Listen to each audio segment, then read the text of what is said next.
Prologue, Chicago, Illinois, USA. The room was silent, except for the ticking of the grandfather clock that stood majestically near the doorway and the faint sounds of the old man's breathing. To look at him, one might wonder if he was alive or only a wax figure. His eyes were unblinking, and the rise and fall of his chest were barely perceptible. His gnarled hands rested lightly on the arms of the chair in which he sat, their occasional tightening the only real sign of the emotion he was feeling. Pale winter sunlight, so typical of early January, was valiantly trying to brighten the large, cluttered room. Its weak rays crept past the heavy velvet curtains and cast a beam across the floor, creating a bright swatch in the otherwise gloomy interior. Small specks of dust drifted lazily on the faint air currents before settling on the laden surfaces of the tables and shelves. Sculptures, figurines, and books covered every flat inch of the room. Similarly, artwork filled the dark paneled walls, yet the gentleman in the chair still deemed his collection to be paltry and inadequate. Or, at least he'd felt that way until now. Years of searching and gathering, everything related to his favorite theme had finally paid off.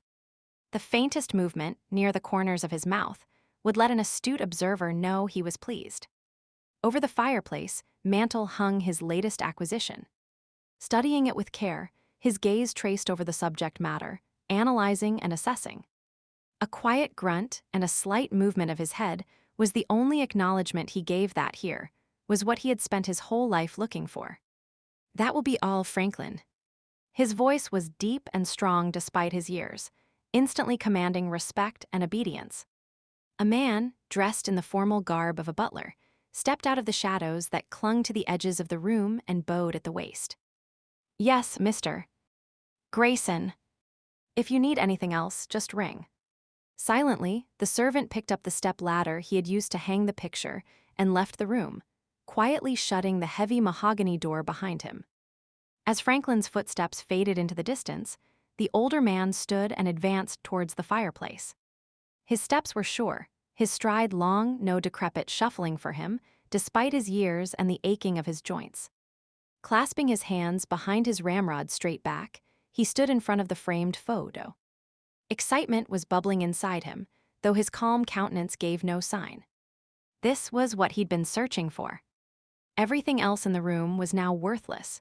His priceless statues, the expensive glossy books, paintings by renowned artists, they all paled in comparison to this one piece. Proof, he whispered to himself, his eyes alight with a fire that had been missing for years. After all this time, I finally have proof. Reaching out his hand, he traced the names scrawled in the corner of the picture mat. Whoever you are, Ryne Taylor, you've made me a very happy man. After those few words, he fell silent again, contemplating the subject matter of the picture. He'd acquired it 2 months ago and had spent the intervening time examining it, studying angles, looking for shadows, measuring length and distance, poring over minute details with a magnifying glass. There was no refuting what he'd found.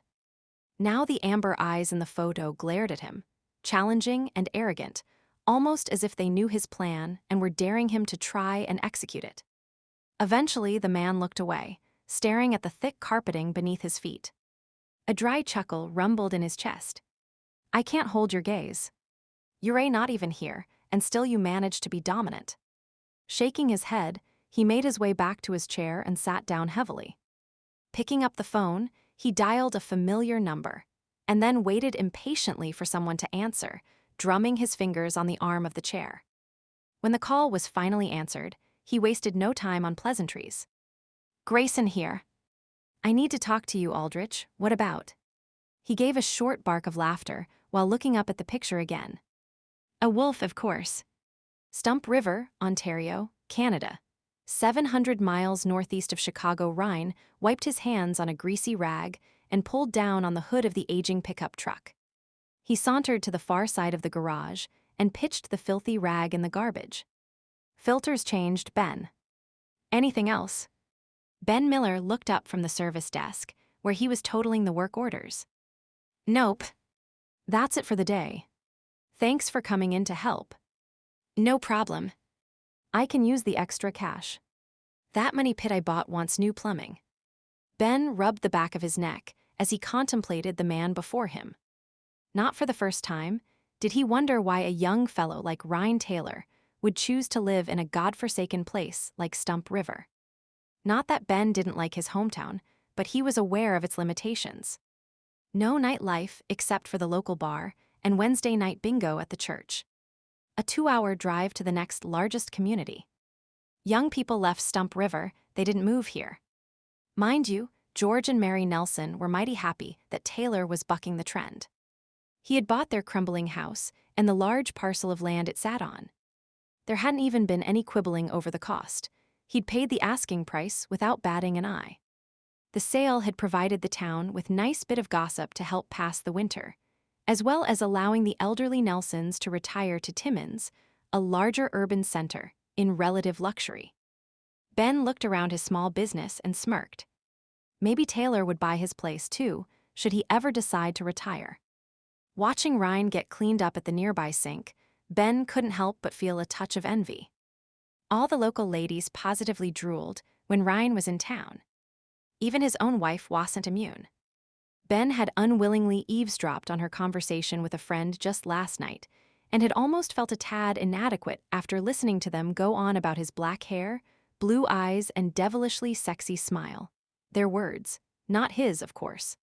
When they'd started to enumerate his physical attributes, broad shoulders, long legs, lean hips, and a muscular body, he turned the TV on real loud to drown them out.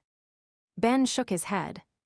All he saw, when he looked at Ryne, was a hard-working, confident man who knew his way around an engine. That was enough in his books. Ryne helped him out at the garage a few days each week, and Ben was grateful for the assistance. Got any plans for the weekend? Ryne had dried off and walked over to where Ben was working. He leaned against the counter and chugged down a bottle of water. The wife and daughter want me to take them into Timmins shopping. We might go to a show while we're there, too. Sounds like fun. Ryne wiped his mouth on the back of his hand and threw the bottle into the recycling bin.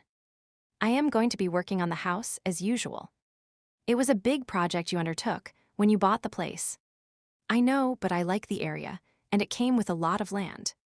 My friends and I like our privacy. To each their own. Ben shrugged and handed Ryne a check. Here's your pay. Don't spend it all in one place. Ryne laughed while stuffing the check in his pocket. Nah. I'll spread it around. Some at the hardware store and some at the bar. Lucy will be happy to see you, I'm sure. Ben mocked him good-naturedly as he walked out the door. Ryne merely waved and continued on his way. Lucy worked at the local bar and had been real friendly with Ryne ever since he and his friends had moved to the area a few months back. Watching Ryne cross the street, Ben wondered about the man and the 2 other fellows, Brian and Daniel, who lived with him.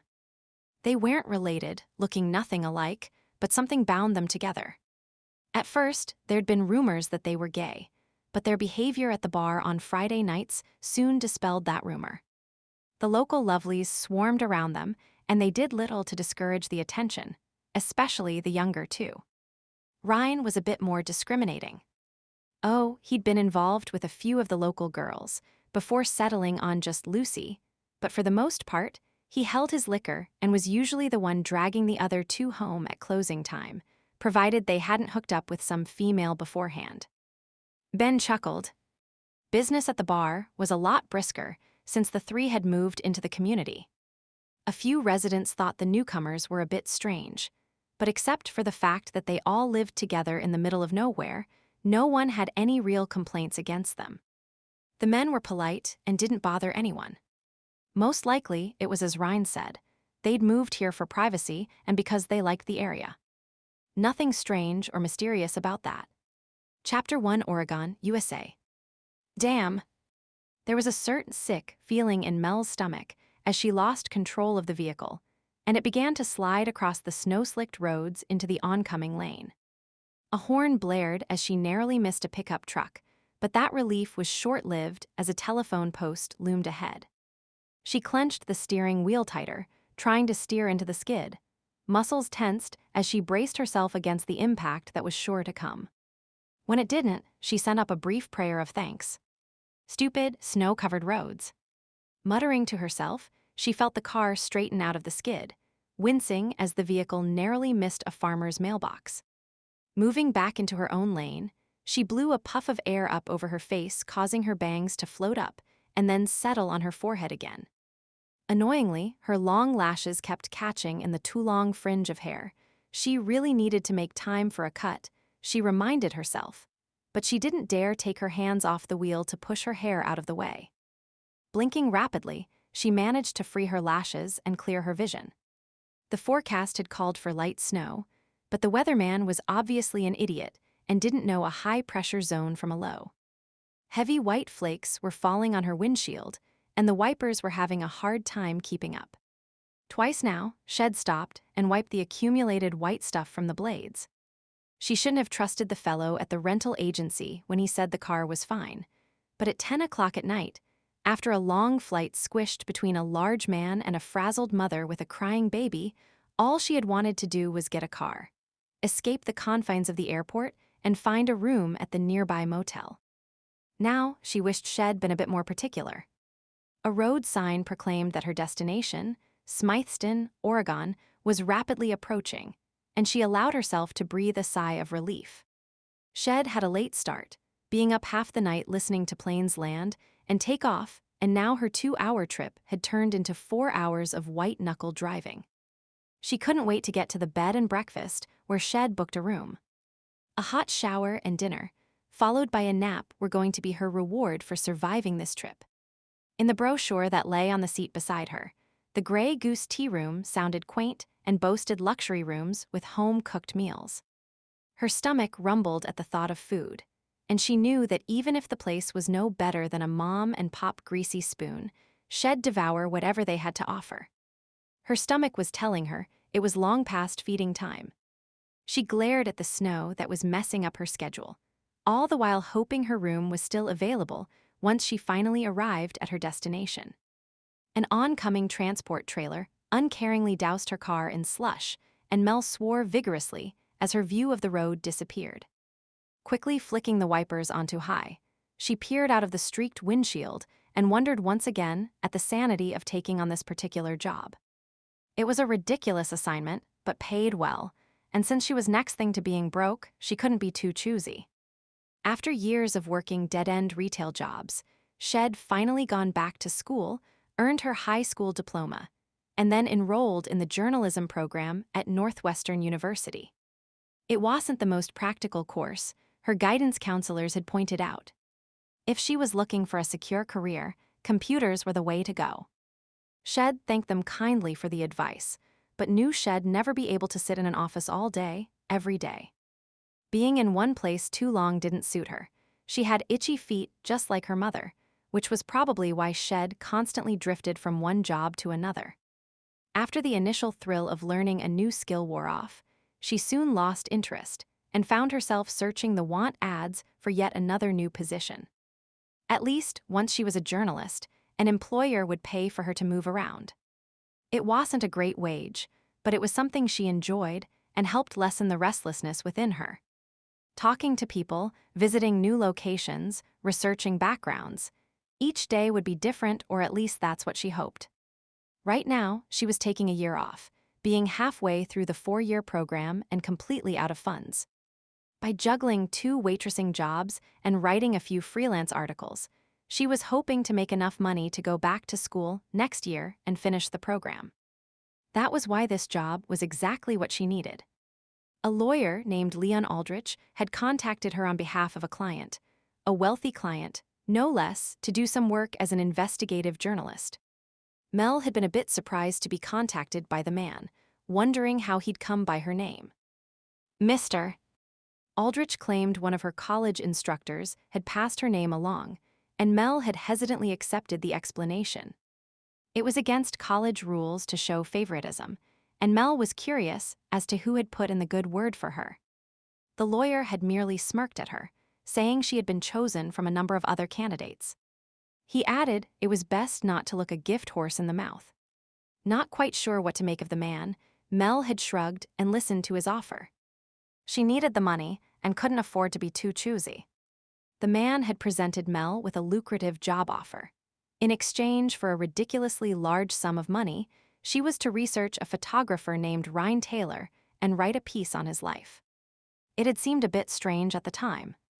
The photographer in question wasn't famous or anything, but after thoroughly checking out the lawyer's references and those of his client, Anthony Grayson, Shed decided the job was legitimate and had agreed to the man's terms. It was pretty simple. Find the reclusive Mr. Taylor. Research his life, how he chose his subjects, where he took his pictures, and who had purchased them. She was to give updates on each new development to keep them aware of her progress, write a final article, and then submit it back to the lawyer. All expenses would be paid, and there was a very loose deadline. The job seemed almost too good to be true, but if life was going to hand her a golden egg on a silver platter, she wasn't going to turn her nose up at it. She frowned as she reflected on her phrasing for that last thought. For a journalist, she had certainly slaughtered the use of those clichés. She chuckled, glad her thoughts were her own and not subject to editorial criticism. Taking note of her surroundings, she realized that she was now inside the town proper. Fumbling for the brochure at her side, she turned to the section that showed a map on how to find the Grey Goose. Placing it on the steering wheel, she glanced between it and the road while looking for street signs to help orient her. A mere 15 minutes later, she stood in the entryway of the quaint bed and breakfast, talking to a distinguished-looking gentleman who had introduced himself as Edward Mancini. "Yes, Ms. Greene, I took your reservation over the phone last night. I am so glad the weather didn't delay your travel plans." She smiled and brushed her hair out of her face for probably the 50th time that day. She really did need to get it cut. "It wasn't the most pleasant drive, but I made it. Well, we're glad you're here safe and sound. If y'all just follow me, Miss Greene, I'll show you to your room. Please call me Melody." Using her most ingratiating smile, she looked up at the man and noted in response a faint upturning at the corners of his mouth. Personally, she didn't care much for her name and usually went by Mel, but men seemed to like Melody, and as a wannabe hard-nosed journalist, she didn't hesitate to use the fact to her advantage. "Melody, then. And you may call me Edward. Follow me." As she walked behind him, Mel mentally gave herself a point. Getting on a first-name basis with the people you were going to interview was a great way to ensure they would be willing to open up to you, or so her college instructors had told her. And while she wasn't going to be interviewing this man exactly, she was hoping to extract a few bits of information from him. As he led her into her room, she thanked him politely and noticed that he was looking at her surreptitiously. Mel knew what he would see. At 5'4", she wasn't tall, but she bulked against the label of short. Her figure was a little disproportionate, being rather too rounded up top and bit narrow in comparison around the hips. Her legs were slim, and thankfully, due to that fact, looked longer than they actually were. Shoulder-length, honey brown hair and deep brown eyes gave her a warm, friendly look, as did her generous smile. Her college professors had told her that her friendly, girl-next-door appearance would help her make contacts and win the confidence of those she interviewed. Personally, Mel longed to be a drop-dead gorgeous, sophisticated reporter who could wrap an interviewee around her finger with a mere bat of her eyelashes and some pithy repartee. It was impossible for Mr. Mancini to know what she was thinking, but for some reason, the man's lips twitched as he finished giving her a once-over. He made no comment, however, merely nodding his head and exiting, softly pulling the door shut behind him. As the locking mechanism clicked into place, Mel turned to examine her room only to catch a glimpse of herself in the mirror. A mortified groan escaped her. No wonder Mr. Mancini had trouble keeping a straight face. Her hair was a mess, her coat was buttoned crooked, and there was a smudge of chocolate from her makeshift lunch smeared across her chin. Her shoulders sagged, so much for being sophisticated. Shrugging off her coat, she sat on the edge of the bed and pulled her boots off before flopping backwards on the mattress. Oh well, even if she looked a mess, Edward seemed to like her, and that meant he'd most likely be willing to talk to her when she started doing her research. As she stared at the ceiling, she ran over her mental checklist on how to be a journalist. Establish contacts, check. Be friendly so the other person will open up and talk to you, check. Listen attentively, not quite a check. Mel gnawed on her lip. That was always the hardest part for her. She tended to be a bubbly, outgoing sort who loved to talk, and was always forgetting that she wasn't supposed to interrupt the interviewee with her own random thoughts. In her mind, she tattooed the words "shut up" Mel across her brain, while ruefully acknowledging that it probably wouldn't help. Last on her to-do list was reporting the real story without personal bias creeping in another partial check. Report the facts the instructors had always told her, not opinions. Unfortunately, Mel tended to have lots of opinions about almost everything and found it hard not to state them. Well, she inwardly shrugged. At least for this assignment, all she needed to write was a straightforward report on a person's life. A photographer wasn't likely to be involved in anything controversial, and his life couldn't be that interesting. After all, the man took pictures of flowers and wildlife. She doubted she'd be able to muster much of a personal opinion about that. The final report wasn't due for several months, so once she'd tracked the fellow down and interviewed him, she'd have plenty of time to write his life story. Writing was what she did best, and those were the courses where she'd received her highest marks. Words seemed to flow through her mind and onto the page in an unending stream. In fact, writing too much tended to be her biggest failing in that area. Luckily, it shouldn't be a problem in this circumstance, she decided. The report didn't have to fit the confines of a newspaper column, so she'd be able to ramble as much as she wished, provided Mr. Taylor had anything in his life worth rambling about. Lying on the bed, she absent-mindedly studied the design on the ceiling and thought about what she'd discovered so far. At first, she'd done the most obvious, searching Ryne Taylor's name on the web. The internet hadn't turned up much. He was a photographer of some minor renown, specializing in nature photography. A few art galleries had shown his work, with sales being modest. The picture that had sparked her benefactor's interest had been purchased at Bastion's Fine Art Gallery. It was located just a short drive from the man's last known address, which was in Smythston, Oregon. The previous week, she'd phoned the gallery, but the call had produced very little information. Yes, they had sold a Ryne Taylor photograph to a Mr. Grayson.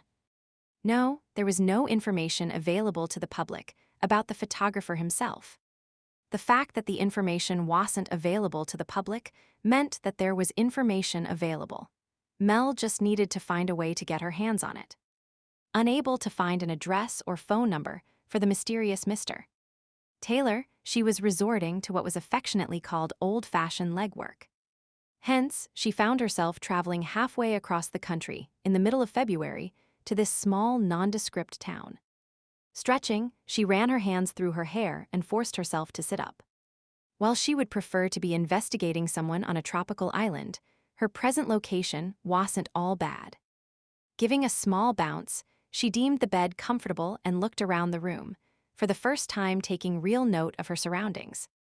Decorated in turn-of-the-century elegance, the room had gleaming wood and rich hues throughout, creating a warm and welcoming atmosphere. Aside from the mirror that had revealed her less than perfect appearance, there was a small fireplace with a love seat in front of it, a breakfast table and 2 chairs, a bed, night tables, and a dresser. A door to the side of the room appeared to lead to the bathroom, which made Mel recall her earlier desire for a warm shower and a meal. Calling the front desk, she arranged for the delivery of a meal to her room. While it was being prepared, she headed for the shower, emerging 15 minutes later wrapped in a white terracloth robe and feeling considerably refreshed. Her timing was perfect. A knock on the door signaled the arrival of her meal, and her stomach rumbled in anticipation. Thanking the slight girl who wheeled the cart in, Melody spared her a momentary glance. The girl had dark hair and green eyes, a pretty thing, only slightly younger than herself. "If you need anything else, just call downstairs and ask for me." "My name's Elise." "Thanks, Elise." Mel lifted the lid off her plate and inhaled the delectable scent of steak cooked to perfection. "Have you worked here long?" "For about 4 months. I usually just work in the tea room, but Mr. Mancini asked if it'd help out up here this weekend." There's a flu bug going around and he's short-handed. Mel forced herself to ignore her meal in favor of cultivating yet another local contact. 4 months was long enough for Elise to have possibly encountered the elusive photographer. This seems like a lovely place. Do you get lots of business? It's steady. Lots of locals stop by downstairs for lunch, and a few rent rooms up here for weekend getaways, or if they have company and need a place for guests to stay. And of course, we get a few travelers such as yourself. Where are you headed? Actually, I am a freelance journalist, and I am researching local artists for an article. That was the story Mr. Aldrich, the lawyer, told her to use. He didn't want anyone knowing who she was really working for. Mr. Grayson liked to keep his life and his interests private. Elise smiled at her. Be sure to check out Bastion's gallery, then. It's just down the road, and they show quite a few of the local artists. Thanks.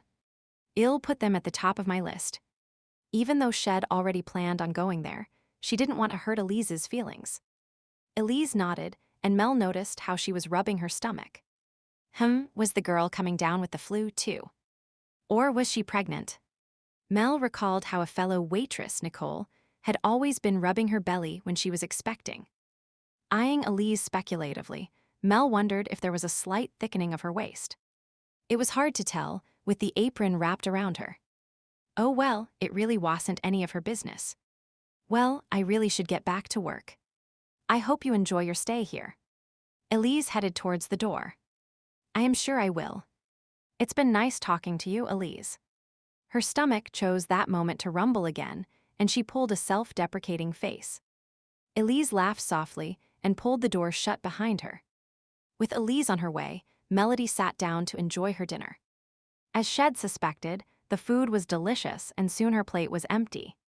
With a satisfied sigh, she sat back and checked her watch. It was 5:30. She could walk down to Bastion's gallery and see what information she could dig up about Ryne Taylor, but she was tired. Being charmingly casual, while making subtle inquiries, seemed like too much of an effort at that moment. A nap was eminently more appealing. Getting to her feet, Mel heaved her suitcase up onto the bed and dug out an old t-shirt to sleep in. It wasn't fancy, but then again no one was going to be seeing her in it, and it packed easily. Shaking the wrinkles out, she took off her robe and pulled the gray t-shirt on. Her skin immediately raised into goosebumps as the cool cotton slid over her body. She shivered and pushed back the duvet, climbing between the crisp sheets and curling up into a shivering ball. Soon her body heat was warming the bed, and she felt her muscles relaxing. Stretching out, she sighed and closed her eyes. She'd just take a little nap and then. Chapter 2, sun, streamed in through the lace-covered curtains and fell upon the table situated in front of the window. It glinted off the highly polished, wooden surface and cast a cheery glow over the whole room. The brightness made Mel squint and grumble against the assault on her vision. Her little nap yesterday had been much longer than Shed intended. Despite sleeping for over 12 hours, or perhaps because of it, she felt exceptionally groggy that morning. Perhaps it was due to the fact that this was the first time, in what seemed like ages, that she had actually been able to get a decent night's sleep. Whatever the reason, her body was reluctant to let go of the wonderful sensation of resting in a warm cloud of eiderdown and fresh linen. Back home in Chicago, her little apartment had intermittent heating, a lumpy mattress and paper-thin walls.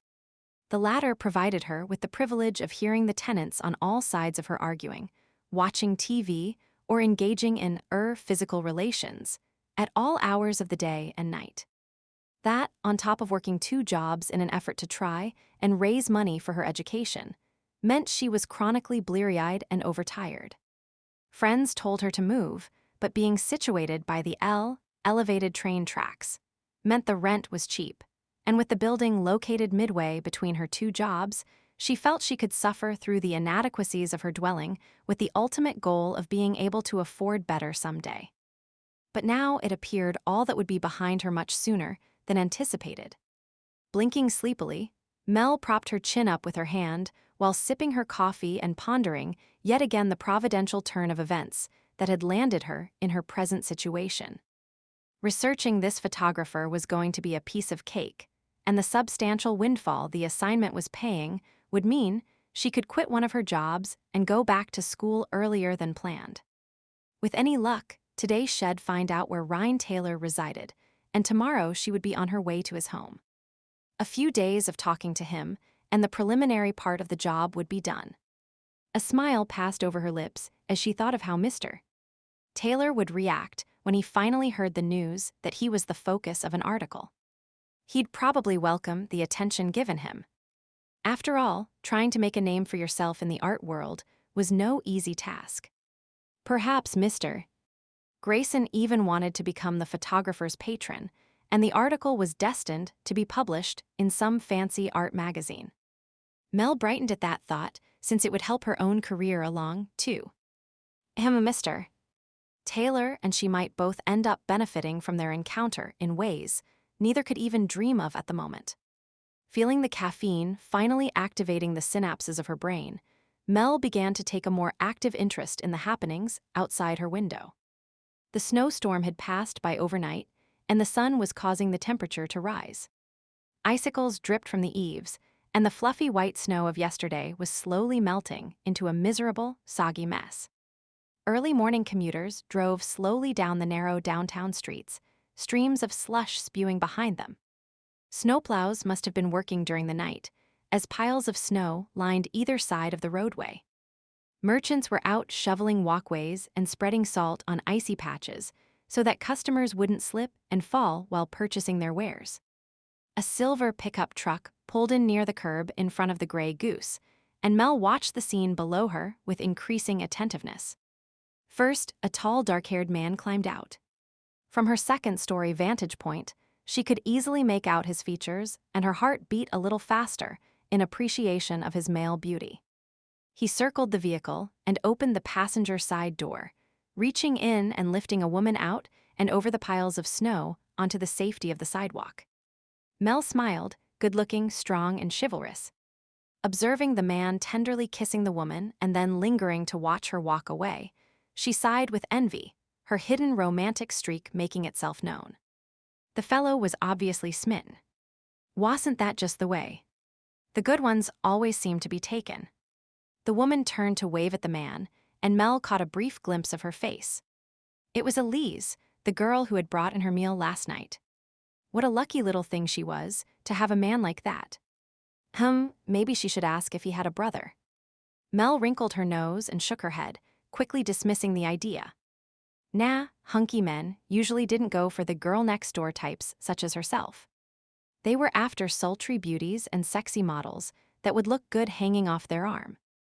On that depressing note, Mel stood up and began to dress. The local businesses would be open for customers soon, and it was time she got to work looking for information about Mr. Taylor. First, she would stop by the art gallery and see if she could wheedle any information out of the sales associates. Then, if that was a dead end, she'd search out Edward Mancini and maybe even Elise. There was always the possibility that the photographer had stopped by the tea room for lunch when he was at the gallery making arrangements for the sale of his photographs. She wished she had a picture of the man, or at least a description. It was always easier for people to recall someone from a photo rather than from a verbal description, which she didn't have either, she glumly acknowledged. Mr. Aldrich hadn't given her much to go on, beyond the man's name and occupation. Oh well, the town wasn't that big. Maybe it was the kind of place where everyone knew everybody's business. Taking a final sip of her coffee, she put on her coat and left the room, her spirits high in anticipation of a successful morning. 3 hours later, Mel was back at the Gray Goose, sitting in the downstairs tea room, determinedly crunching a breadstick and totally unaware of her elegant surroundings. The potted plants, the period furniture, the soft music in the background were all lost on her as she wallowed in her own bad mood. She knew her frustration was evident on her face, but quite frankly didn't care. Her morning optimism was gone and replaced by the starkness of reality. After oohing and eyeing over dubious artwork and schmoozing with the people who worked at Bastion's, she was still no closer to finding anything out about Ryne Taylor. The staff at the gallery had been friendly and admitted that they had sold some of his work, but no one was willing to talk about the man himself. All Mel had been able to garner was that there was a bit of a black cloud hanging over the whole topic. A few sly hints were dropped about a former, now missing, sales associate having had an affair with the man and somehow misdirecting the proceeds from the sale of Taylor's work into her own account. But that was all she could discover. When Shed first heard that little tidbit, the journalist in Mel had perked up her ears. This sounded like a mystery worth investigating. It had all the right elements: a missing person, a steamy affair, pilfered funds, but when Shed tried to question them for more specifics, everyone had become uneasy, their barely suppressed enjoyment over the titillating scandal disappearing behind suddenly shuttered expressions. Mel instinctively felt they were hiding something, but what? Finally, the gallery owner himself had come over and glared at his workers, who had taken one look at his disapproving face and scurried off to the far corners of the establishment. Once they were gone, he'd addressed Mel coolly, informing her in the politest of tones that she was keeping his employees from their work. Unless she was intending to buy something, perhaps she should be on her way. Realizing that she had broken a basic rule of journalism and been too pushy, too soon, Mel left, all the while mentally kicking herself for alienating what was presently her only sure source of information. She knew she was supposed to be patient and not appear as if she was pumping people for information, but it was just so frustrating. Pregnant pauses made her fidgety, and usually she ended up filling them, totally defeating the purpose. Those people had the information she needed somewhere in their records. Why wouldn't they share? Surely, Mr. Taylor would welcome the publicity if he only knew it was available to him. Grabbing another breadstick, Mel bit into it angrily. She imagined that right now Mr. Bastian would be asking his employees what she had wanted to know. Quite likely, he'd even instruct them not to talk to her anymore. Bastian's, she thought glumly, was going to be a dead end. Shed glossed over that fact when Shed called the lawyer, Leon Aldrich, half an hour ago, to report her findings. He'd been rather peeved that she hadn't checked in last night, claiming to have been concerned about her safety. While Shed explained about being tired and the poor driving conditions, Shed inwardly acknowledged the real reason for his attitude. Aldrich appeared to be waiting for her to abscond with the large cash advance he'd given her. He didn't seem too keen on her, nor on his client's interest in Ryne Taylor, for that matter. Mel knew Aldrich felt she was underqualified for the job, but Mr. Grayson had picked her out of all the other applicants. The sour look on Aldrich's face when he delivered this news made it obvious that the wealthy man was ignoring his lawyer's recommendations. It was strange how Aldrich seemed to have taken an instant dislike to her. Mel usually got along with almost everyone. Maybe it was because she was spending his client's money on a project that he felt was foolish. Whatever the case, Mel hated reporting to the man. He always made her feel guilty and desirous of a thorough washing that would remove any traces of their interaction, even if it had been only over the phone. This morning was no different. Shed stated the facts as succinctly as possible.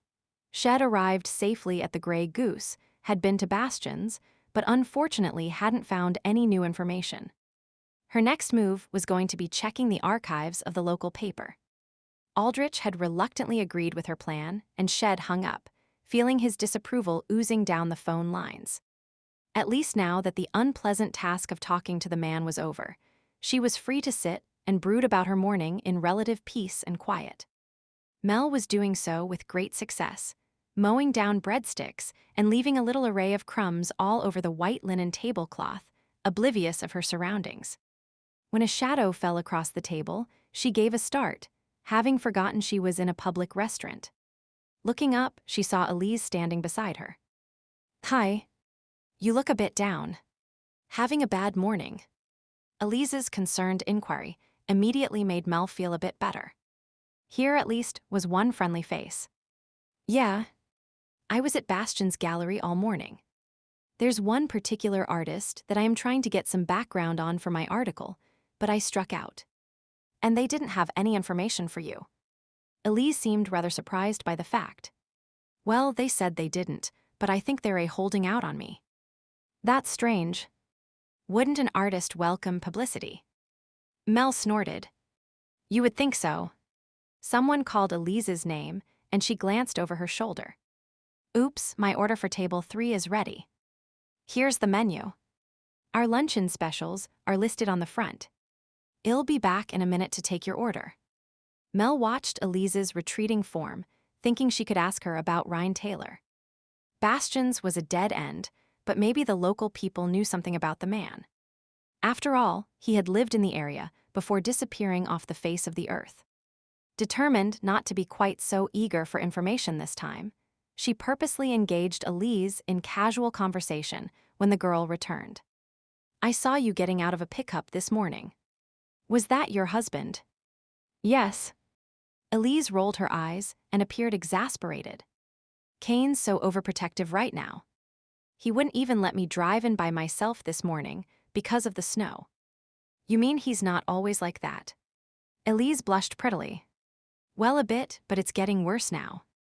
I just found out that I am pregnant, and I swear, he'd have me sitting with my feet up for the next 8 months if I didn't demand otherwise. Mel grinned inwardly. She'd been right last night when she had seen Elise rubbing her stomach. 8 months. So you really did just find out. Those home pregnancy tests are getting more and more accurate, aren't they? Pregnancy test. Elise frowned. Actually, Kane just scented that. She stopped and looked flustered for a moment. I mean, Kane just, someone called her name again, and she appeared relieved to have a reason to abandon the conversation. Sipping her water, Mel pondered what Elise had meant to say. Kane just scented what? Scented was a strange word to use. Dogs scented things, and from the glimpse Shed had of the man, he was anything but a mutt. For all that Shed loved to pursue the conversation, it obviously made Elise uncomfortable, so Mel decided to drop it before risking alienating what was possibly her newest source. Elise's husband, while gorgeous, was not her primary concern. Eventually, Elise returned with the lasagna Mel had ordered. She looked a bit leery, as if fearing further questions. Trying to reassure her, Mel commented idly on the weather, and Elise started to relax. Through the course of the meal, Mel kept the conversation light, whenever the waitress happened to stop by her table offering more water or breadsticks. By the time she finished the meal, Elise was chatting easily to her once again. Deciding to make her move, Mel cautiously introduced the subject that was foremost in her mind. Well, I suppose I'd better hit the streets again and see if anyone is willing to talk to me about the local artists. Who, in particular, are you interested in? Elise asked idly while writing up the bill for the meal. A local photographer named Ryne Taylor. He used to live around here, but no one seems to know where he went. If she hadn't been watching, Mel probably wouldn't have noticed the way Elise's fingers suddenly gripped the pen tightly. Do you know anything about him? Ryne Taylor, did you say? No, I don't believe I do. Of course, I only moved here in October. Elise shrugged and kept her eyes on the bill. Oh. That's too bad. Well, I'll just ask around town then. Mel could sense that Elise was lying, but having learned from her experience at Bastion's, decided not to press the issue, in case she needed the young woman for something else in the future. Elise handed her the bill and turned to leave, but then hesitated. Mel watched as she chewed on her lip. The server seemed to be gathering her courage before turning and posing a question in an overly casual voice. Why are you asking about this particular photographer? I've never heard of him, so his work can't be that good. Someone who bought one of Mr. Taylor's pictures raved about the quality of his work, and I thought I'd better check him out. Oh. Elise frowned and traced an idle pattern on the tablecloth with her finger. Do you know what the subject of the picture was? If it was displayed at Bastion's, I might have noticed it once when I was shopping in the mall. Mel hesitated, but could see no problem in admitting the truth. I've seen a few of Taylor's pictures, but not that one in particular. Supposedly, though, it was a picture of some wolves. Elise swallowed hard and nodded. Well, I have to get back to work. Maybe I'll see you later. She looked at Mel briefly, worry apparent on her face, and then left. Right. Later. Mel raised her hand in a perfunctory salute, then narrowed her eyes as she watched Elise walk briskly away. The girl knew something, the question was what? What was the mystery surrounding this photographer and his present whereabouts? Mel spent the afternoon at the Smythston Library, looking through back issues of the local paper for any mention of Ryne Taylor. He did have an exhibit a year ago, but the article didn't include a picture of the man, nor any other useful particulars. She rubbed her forehead in frustration. Obviously, the man was very ordinary, or there would have been some mention of him. But if he was so ordinary, then why were the gallery and Elise withholding information about him? It wasn't as if her article would harm him. There was no malicious intent. And as far as she knew, her benefactor, Mr. Grayson, just wanted background on a favorite artist. Maybe Grayson felt Mr. Taylor was an up-and-coming talent and wanted to purchase more of his work as an investment before the pictures became too expensive. Whatever the reason, she was being paid handsomely for the job. A job that wasn't progressing very satisfactorily and would leave her with nothing to report to Mr. Aldrich if she didn't get moving.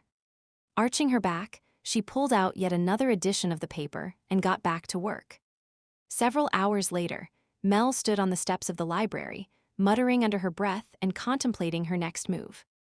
There must be a way to find Taylor. She had long ago dropped the honorific Mr. When thinking of the man, he was now just plain Taylor in her mind. Anyone who was causing her this much frustration wasn't deserving of the extra title. She shoved her hands in her pocket and tilted her face to the sky, wishing inspiration would descend upon her. A few snowflakes were drifting lazily down and catching on her lashes, causing her to blink rapidly. If she hadn't been feeling grumpy about her unproductive day, Mel might have appreciated the lacy white precipitation. As it was, she merely brushed the flakes from her face, stomped down the steps and along the sidewalk, morosely noting how her pant cuffs were becoming soaked from the slush. She was heading for the post office now, in the vain hope of finding a lead there. Possibly, some mail was still being delivered to Ryne's old, local address. The local postmaster would need to redirect it to his new location, so maybe there was some information to be had from that sector. Privacy laws would likely prevent her from having access to what she needed to know, but at this point, anything was worth a try. Pushing open the heavy metal and glass doors, Mel entered the buff-colored building and glanced around. The lovely, impersonal atmosphere that habitually permeated of all government offices greeted her. Scuffed terrazzo flooring, a bedraggled fig tree, and bland paint were the extent of the decorating in the cavernous space. Post office boxes lined 2 walls and several kiosks stood in the middle of the room, displaying posters and various government brochures. At the far end of the room, people stood in a trance-like state waiting for their turn, while others huddled around a nearby table, writing addresses on packages or affixing stamps. Deciding that she'd have a greater chance of success if there wasn't a long line, Mel pretended to peruse the various posters while keeping an eye on the number of individuals awaiting service. No one spared her a glance, everyone seeming to be busy with their own agendas. The outer door opened, letting in a rush of cold air, causing the various papers and pamphlets to rustle in the breeze before settling down again. Mel glanced towards the source of the mini disturbance and was surprised to see Elise entering with her hunky husband. They appeared to be having a heated discussion, and some inner voice told Mel to make herself scarce. Quickly positioning herself on the far side of the kiosk, she strained to hear what the two were saying. Their voices were low, but she managed to catch most of the conversation. I said I'd never heard of him, but I don't know if she believed me or not. Elise whispered to her husband. Mel frowned. What had Elise said his name was? Kyle. Ken. Kane. That was it. A male voice rumbled in reply. And you say she mentioned the wolf picture. As high. She said that someone had told her about it, and now she wants to write an article on him. Damn. I knew that picture was bad news. I've tried to get it back without letting anyone know why. Hell, I've even offered to buy it for an exorbitantly ridiculous amount, but the agent representing the buyer claims it's not for sale at any price. Whoever owns it must know its significance. Maybe not. We might be jumping to conclusions. It was a good picture, and possibly someone likes it simply for its artistic value. Something growled, and Mel had to resist the urge to peek out from her hiding spot. Did they have a dog with them? Kane. SHH. You know better than to do that in public. Elise admonished, and Mel frowned. Apparently, the man had been doing the growling. That was a strange habit. Sorry. It's just that this is my worst nightmare. Someone discovering, Elise interrupted her husband, and Mel nearly started growling herself. Discover what? Inwardly, she urged Kane to continue, but of course he didn't. Elise spoke in soothing tones. Even if the owner of the painting is suspicious, there's no way they'll ever discover where the picture was taken because the land is private. You've never allowed outsiders into the territory unsupervised. And we've covered Ryne's tracks carefully. After the debacle of the missing payments for Ryne's other work, Bastions doesn't want to be sued, so they're bending over backwards to keep us happy. They won't say anything. And the rest of the pack has always kept a low profile. No one really knows much about Ryne, least of all where he moved to. Kane muttered something indiscernible, and the two moved out of hearing range. Mel inhaled deeply and tried to quiet her pounding heart. These people knew where Ryne was, and there really was some form of mystery surrounding the man and his photograph. Not for the first time, she wished she could have seen the picture in question, but the lawyer who had hired her said his client didn't allow casual viewings. She decided it must be something pretty special to warrant all the money that was being spent just to find the photographer. After what seemed like an interminable amount of time, Mel saw that the line consisted of only Elise and Kane. Edging closer, she buried her head in a brochure and eavesdropped some more. Good afternoon. I'd like to mail this to Ryne Taylor in Stump River, Ontario, Canada. How much will that cost? Mel hazarded a peek and saw Elise place a package wrapped in brown paper on the ledge. As the postal worker weighed the package, the girl smiled up at her husband. Do you think Ryne will like the sweater I bought for his birthday? He'd adore a potato sack if you sent it to him. Kane sounded a bit disgruntled, and Elise laughed. Kane, I can't believe you're still jealous of him. You must know there's nothing between us. I am having your child, and I love you. He bent over and kissed her cheek. I know, and I love you too. It's never been a question of your affections. It's Ryne's interest in you that bothers me. He was just joking, Kane. Possibly, but like I always said, once he gets his own mate. The conversation stopped as the postal worker announced the cost of mailing the parcel. Kane paid for the postage, and the package was set to the side, being too large to fit in a regular mail slot. Mel watched them leave while tugging at her ear to try and fix her hearing. If she didn't know better, she would have sworn Kane had used the word mate. Shaking her head to clear it of the questions floating about in her active imagination, Mel approached the counter and smiled at the frazzled woman behind the counter. Hi. I was wondering if you could help me. She paused as her gaze fell upon the package that sat only a foot away, awaiting mailing. It had Ryne's address printed neatly on the front in large block letters. Cha-ching. Jackpot. Okay, now she just had to distract the woman in order to get a good look at the label. Yes. You were wondering. The worker raised her brows, prompting Mel to continue. Oh, sorry. Yes, I was wondering if anyone had turned in my car keys. I dropped them here yesterday. I wasn't working yesterday, but I'll just go check out back. The postal employee gave her a distracted smile and turned away. Mel leaned forward, craning her neck in order to see the address on the package clearly. RR-1, Stump River, Ontario, Canada. Stump River. What kind of a name was that? And Canada. Good Lord. Hearing the postal worker returning, Mel quickly finished memorizing the address and was leaning casually against the counter by time the woman returned. Sorry. There were no keys turned in yesterday. Are you sure you lost them here? Well, it could have been on the street, but with all this snow, Mel shrugged. That's okay. I have a spare set. The woman eyed her suspiciously. You're not from around here, are you? No, I'm just passing through. Thanks for your help, though. Mel started to walk away, in case the woman began asking more questions. She wanted to get that address written down before she forgot it. Too bad it wasn't more specific. A rural route, or RR address, could cover a lot of territory, but at least now she had some idea of where to look. As she walked back to the Grey Goose, she began to plan her strategy. First, she'd call Mr. Aldrich with an update. Then, she'd leave for home early the next morning.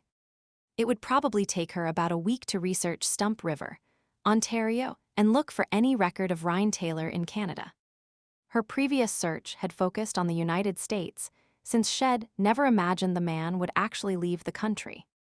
It seemed sort of drastic. What possible reason could he have for heading so far north? Was he hiding something, or was he hiding from someone? Mel felt a little burst of excitement inside of her. Thus far, this assignment had only been appealing because of its monetary rewards. Researching an artist just hadn't seemed that interesting. But now that an actual mystery might be involved, it was much more exciting. She wondered what Taylor might look like. If the fates were with her, he'd turn out to be attractive, like Elise's husband. She snorted derisively. Dream on, girl. Guys like that didn't grow on trees. Knowing her luck, this photographer would be 70 years old, balding and pot-bellied. Chapter 3, Stump River, Canada. 2 weeks later, Ryne sat quietly, nursing his drink in the local pub called the Broken Antler. Its name came from the old and weathered set of moose antlers that dangled precariously over the entrance on a rusty chain. At one time, there'd been an actual moose head adorning the front of the building, and the pub had naturally acquired the name, the Moosehead. But when decay finally set in, and the trophy tumbled to the ground during an exceptionally windy storm, only the antlers remained in one piece. Armand St. John, the owner of the dubious establishment, was an eminently practical man and salvaged the almost intact, yellowing rack, hanging it over the door and renaming the pub to suit. A dry chuckle escaped Ryne's lips as he watched Armand working behind the bar, simultaneously serving beer, laughing at a customer's off-colored jokes, and keeping a watchful eye over the activity on the floor. The bartender's name really didn't suit him at all. Armand St. John sounded like some effete interior designer, and the bartender was anything but. Closer to 7 foot than 6, his body structure was like that of a bear, and his appearance was not far off either. Curly black hair peeked out of the collar of his shirt and covered the top of his head and the lower half of his face. His acquaintance with a barber or scissors obviously, but a distant memory. A genial sort, he ruled the pub with an iron fist, acting as bouncer when the locals got too rowdy and providing a listening and sympathetic ear when needed. The establishment, like its owner, was rough around the edges but basically a decent place. It was clean but not fancy, the wooden floors scarred from years of use and the walls decorated with plaques, a few dartboards and some questionable artwork ranging from movie posters, dogs playing poker, to a few poorly done oil paintings that some whispered had been painted by Armand himself, though no one dared to ask. It was Friday night, and the usual crowd had swelled due to the hockey game playing on the big screen TV that Armand had proudly installed a few months earlier. The favorite team was in danger of being out of the running for the playoffs, and everyone had gathered to lend moral support. By some miracle, they were up 3 points and shouts of excitement rang out from all corners of the packed room. Waitresses scurried through the crowds, trays of beer, hot dogs, and pretzels skillfully balanced over their heads. Miraculously, they avoided the erratic movements of the patrons and managed to complete their jobs without mishap. Ryne was thankful that smoking was banned in public places in Ontario. Otherwise, the room would likely have been a sea of haze and have smelled like an ashtray. As it was, those who craved nicotine kept entering and exiting the bar regularly, getting their fix and then coming back in while shouting questions about what had happened in the game during their absence. The constant opening and shutting of the door meant that gusts of cold night air kept swirling inside, ensuring that the smell of sweat, beer and fried onions was thoroughly distributed around the large room. The heat from dozens of bodies, the flickering lights from the TV screen, and the sounds from a myriad of conversations bombarded Ryne's senses.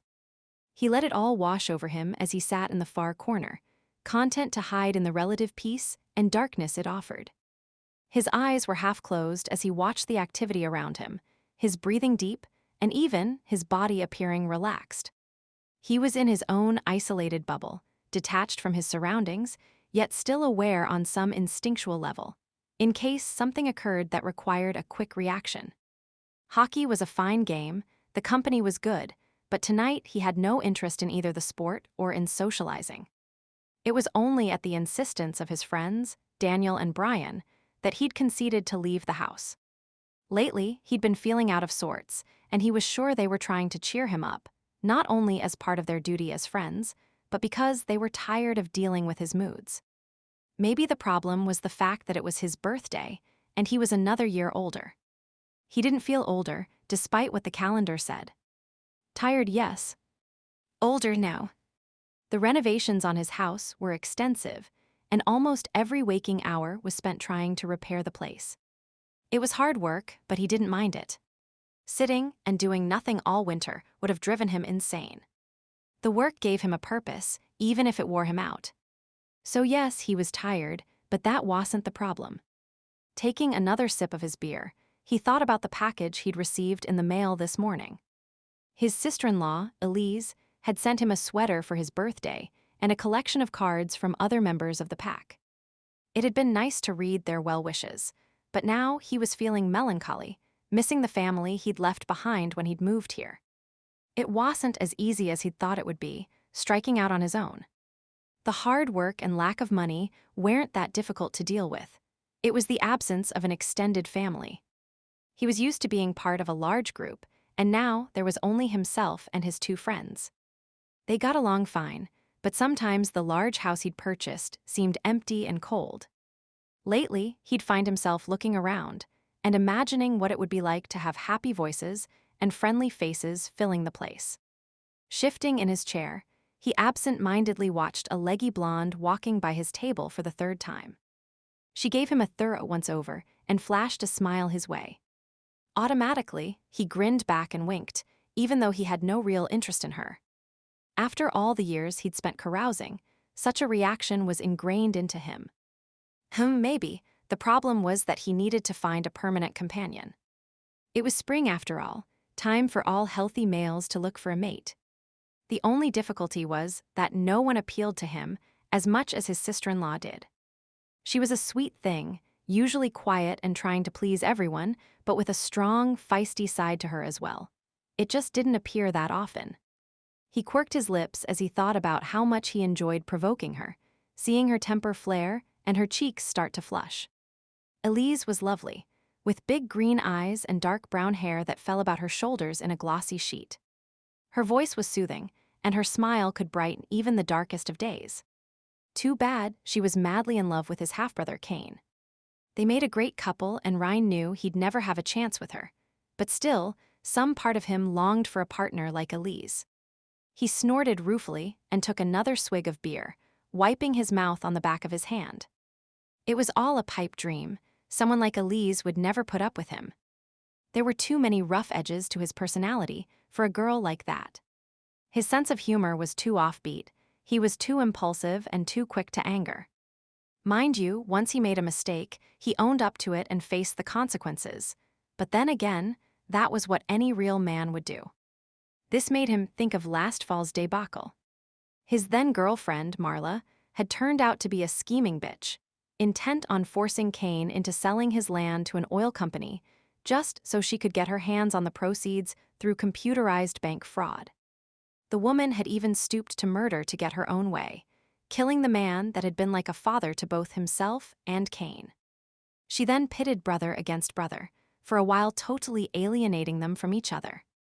Ryne had found himself an unknowing participant in the whole affair, and still mentally kicked himself for how he'd allowed her to manipulate him. A nasty piece of work, the woman had even planted evidence so he'd have to take the blame for her misdeeds. Luckily, Elise had put two and two together and foiled Marla's plans. Once things settled down after the whole affair, Ryne left the area. While there were no hard feelings between himself and Kane, he felt the need to make a fresh start. When he'd noticed the ad for a large parcel of land in Stump River, he jumped on the chance, basically purchasing the place sight unseen. He had no regrets, beyond missing his former pack.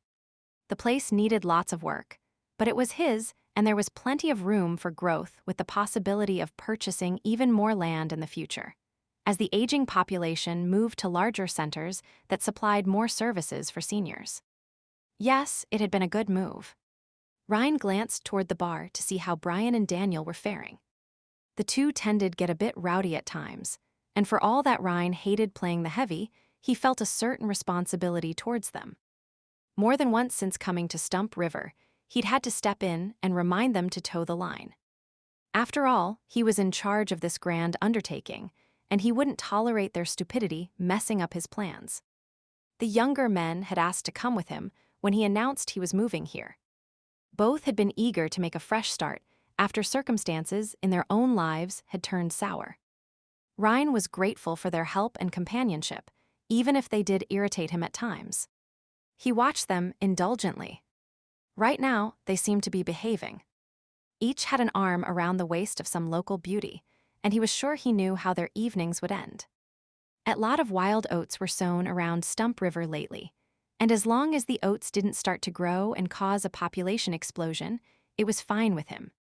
As a preventative measure, he stared intently at the two men, and as one they sensed his attention, swiveling their heads to look his way.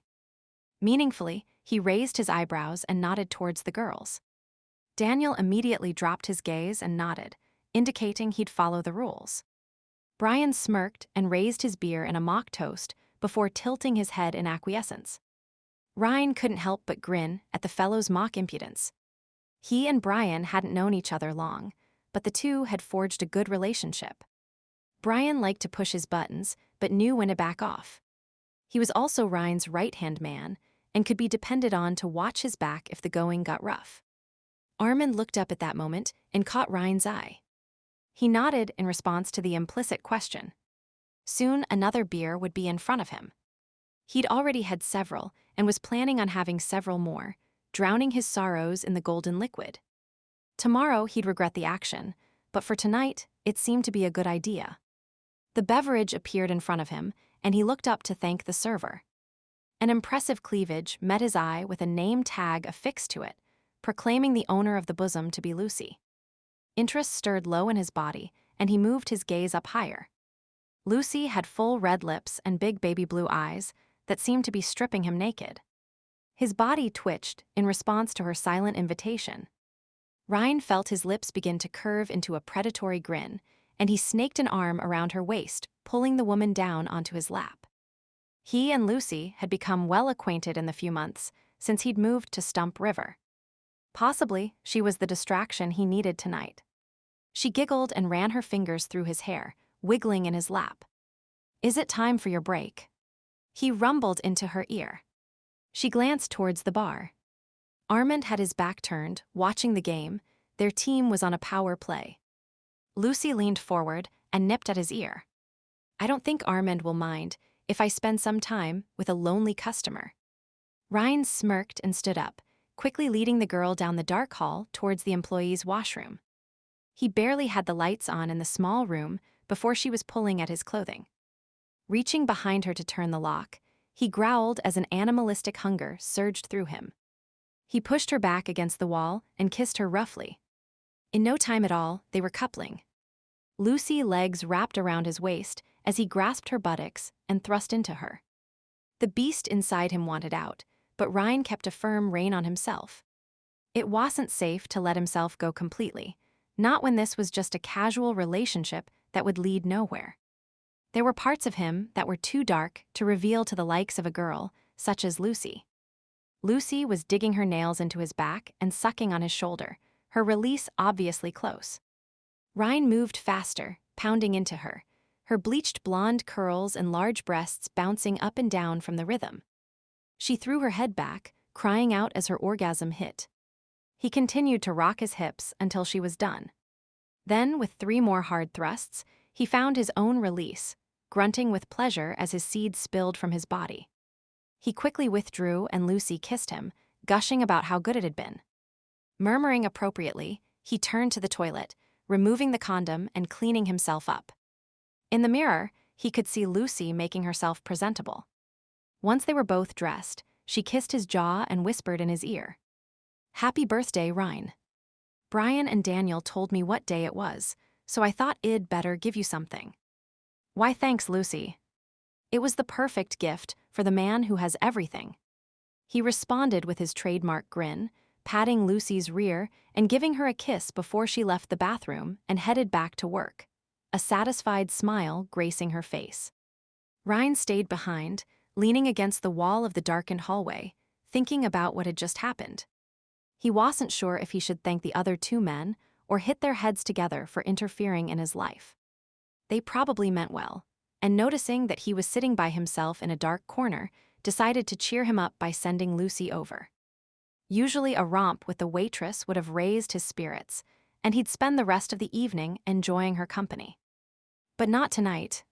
Sure, the sex had been good, the release of tension easing his mood somewhat, but a night of bantering with the blonde didn't hold its usual appeal. Running his hands through his hair, he considered what could possibly be wrong with him. Maybe it wasn't his birthday, or missing the family, or the fact that it was spring and he was alone. Maybe it was the phone call he'd received 2 weeks ago. It had been gnawing at him ever since Kane contacted him, letting him know that some woman was in town asking about a man named Ryne Taylor. At first, Ryne had laughed. Lots of girls asked about him, and as long as she wasn't pregnant. Kane had cut through his laughter by announcing that she was there because of the picture. His brother hadn't even had to say which picture. Instinctively, he knew. Ryne was a photographer, and he had no qualms about admitting that he was good. There had been a few showings of his work, and some minor critical acclaim bestowed upon him. Last fall, when he'd needed money, he had instructed his then-girlfriend, Marla, to sell all of his pictures with the exception of one. Even though their relationship had turned rocky, he'd had faith that Marla would be professional and do her job. The woman had worked at an art gallery, and he thought she'd be able to get a fair price for the photographs. Of course, like everything else touched by the bitch, it had all gone wrong. His pictures had sold, but Marla stole the proceeds. Worst of all, she'd sold the one picture he'd expressly said not to show to the public.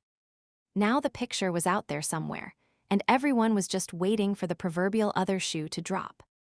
He hadn't told Brian and Daniel yet, but if someone was inquiring after him and mentioning the photo, it could only mean one thing.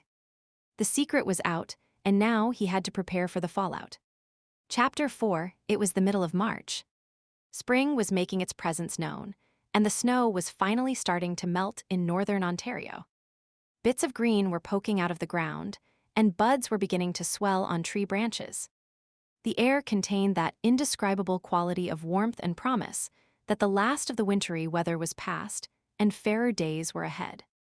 On the local radio station, the forecaster happily babbled away about seeing flocks of tundra swans overhead as the birds made their annual return migration north, while his co-host squealed with delight over the appearance of a robin in her backyard. Their positive mood should have been contagious, but Mel was too busy dodging potholes on the road to appreciate the wonders of the changing season. Not for the first time did she curse Ryne Taylor, and whatever demon had possessed him, when he decided to move to northern Ontario. Apparently, Stump River was in the middle of nowhere, beyond decently paved roads, fast food restaurants, and shopping malls. With the exception of a few small farmhouses, Mel would have thought there was no one even living here. It was at least an hour since she'd passed through a town, if the small group of houses clustered around a gas station, and a general store could even be called something that grand. The gas station attendant had assured her that Stump River was a nice-sized place, just down the road a ways. Mel had grave doubts about the man's idea of a nice size. After all, he'd also assured her the road was fine, only suffering some slight disrepair due to the spring thaw. As the car lurched and then bounced through yet another series of craters, Mel swore. Her teeth were clicking together, and her head was almost brushing the roof, as she joggled up and down in the driver's seat. Yeah, right. The road was perfectly fine. She snorted. Sure, it was fine if you were looking to spend a ton of money getting your car repaired, and then visiting a chiropractor to have your spine realigned. Thankfully, she was driving a rental. Her own vehicle, at its advanced age, would never survive this rough treatment. On the other hand, at least her car had decent seats. The rental did not. This fact pointedly came to her attention when a loose spring poked her in the rear for what felt like the 100th time that day. She was sure that area of her anatomy would never forgive her for the rough treatment it was enduring. Shifting into a relatively more comfortable spot, Mel wondered if Taylor was actually a harbinger of bad luck rather than good fortune. Yes, she was being paid well, but both of her field trips to find him had resulted in her facing bad driving conditions to obscure towns in poorly maintained vehicles. Oh well, there was no turning back now, and surely her luck was due to turn around soon. 20 minutes later, Mel pulled into a parking space along the main street of Stump River. She turned off the ignition and sighed with relief that the bone-rattling journey was finally over. She wasn't made for roughing it. The lack of smooth roads and the absence of washrooms and coffee shops on every corner had her feeling like she'd fallen into some kind of time warp and was now trapped in the back of beyond. Yes, she knew she was being a tad melodramatic, but her head ached and her body was stiff, what she wouldn't give for a soothing latte right now. Ruefully, she surveyed her surroundings and fought off despair. Small town, 1 point. Fancy coffee, 0. Well, she could try to look on the bright side. At least, it was larger than the last community shed passed through. From her vantage point, Mel checked out the street to the right, which was approximately 2 blocks in length. A small medical clinic was at the far end of the town. It was rather new from the look of the brick and the clean white sign hanging in front of it, proudly proclaiming its hours of operation. Next in line was a small diner simply called Ruth's. Red-checked curtains hung in the window, and wooden planter boxes stood on either side of the door awaiting planting. A church with a modest spire and a small graveyard beside it came next, then a cenotaph, and finally a barbershop followed by a few houses. Swiveling her head to the left, she noted that shed parked beside the local newspaper office. A sign in the window proclaimed that publishing occurred every Wednesday, and you must submit your items for inclusion by closing time on Mondays. A rather disreputable-looking bar caught her attention next, and she quickly skimmed over it, having no intention of ever setting foot in such a place. Located beside it was a gas station that had 1 set of pumps and 2 bays for car repair. Several vehicles were parked around it. Some were still in decent shape, while others seemed to be defying the odds by still being on the road despite advanced rust damage. Through her rearview mirror, Mel could see a general store, which seemed to be the main hub of activity at the moment. Several people entered and exited even as she watched. It also had signs indicating it was the location of the post office and the catalog order store as well. A hand-painted sign pointed to the rear and proclaimed unisex hair designs were available around the back. Light traffic moved up and down the street, which sported the grand total of 1 traffic light. Chuckling, Mel noted a dog sitting patiently on the curb, as if waiting for the light to change color. Sure enough, when the signal turned green, the canine stood and went on its way. A few pedestrians were also crossing the road, though they were less law-abiding than the dog and unabashedly jaywalked across the town's main thoroughfare. At least one person slowed their pace and took a moment to look her way, apparently realizing that her vehicle wasn't a local one, and hence someone new must be in town. "Welcome to Stump River," she muttered. "A place where everybody knows your name." The idea of such a small community made her vaguely uncomfortable, but on the other hand, it would probably help in her search for Taylor. If the man had lived here for more than a week, the locals probably knew all of his life history. With this thought in mind, she bravely climbed out of her car and headed towards the building beside her. It was the home of the Stump River Gazette. Hopefully, the local reporter would know exactly where Taylor lived. Perhaps someone there would also be instrumental in helping her locate a place to stay overnight. She crossed her fingers, praying that there were rooms to rent locally, not looking forward to the idea of traveling that so-called road every day for the next week or so while she conducted her interviews. A bell jingled merrily as she entered the small building housing the inner workings of the Gazette. The scent of newsprint and old coffee hit her as soon as she stepped inside. A brief look around the room indicated that it was a stereotypical small-town newspaper. Past articles were pinned to the wall, along with posters for free kittens and an upcoming fundraiser. 3 wooden chairs sat waiting for someone to sit in them, and a tired philodendron graced the corner near an ancient cast iron heater. Midway across the room, an old laminate counter divided the work area from the customer service zone.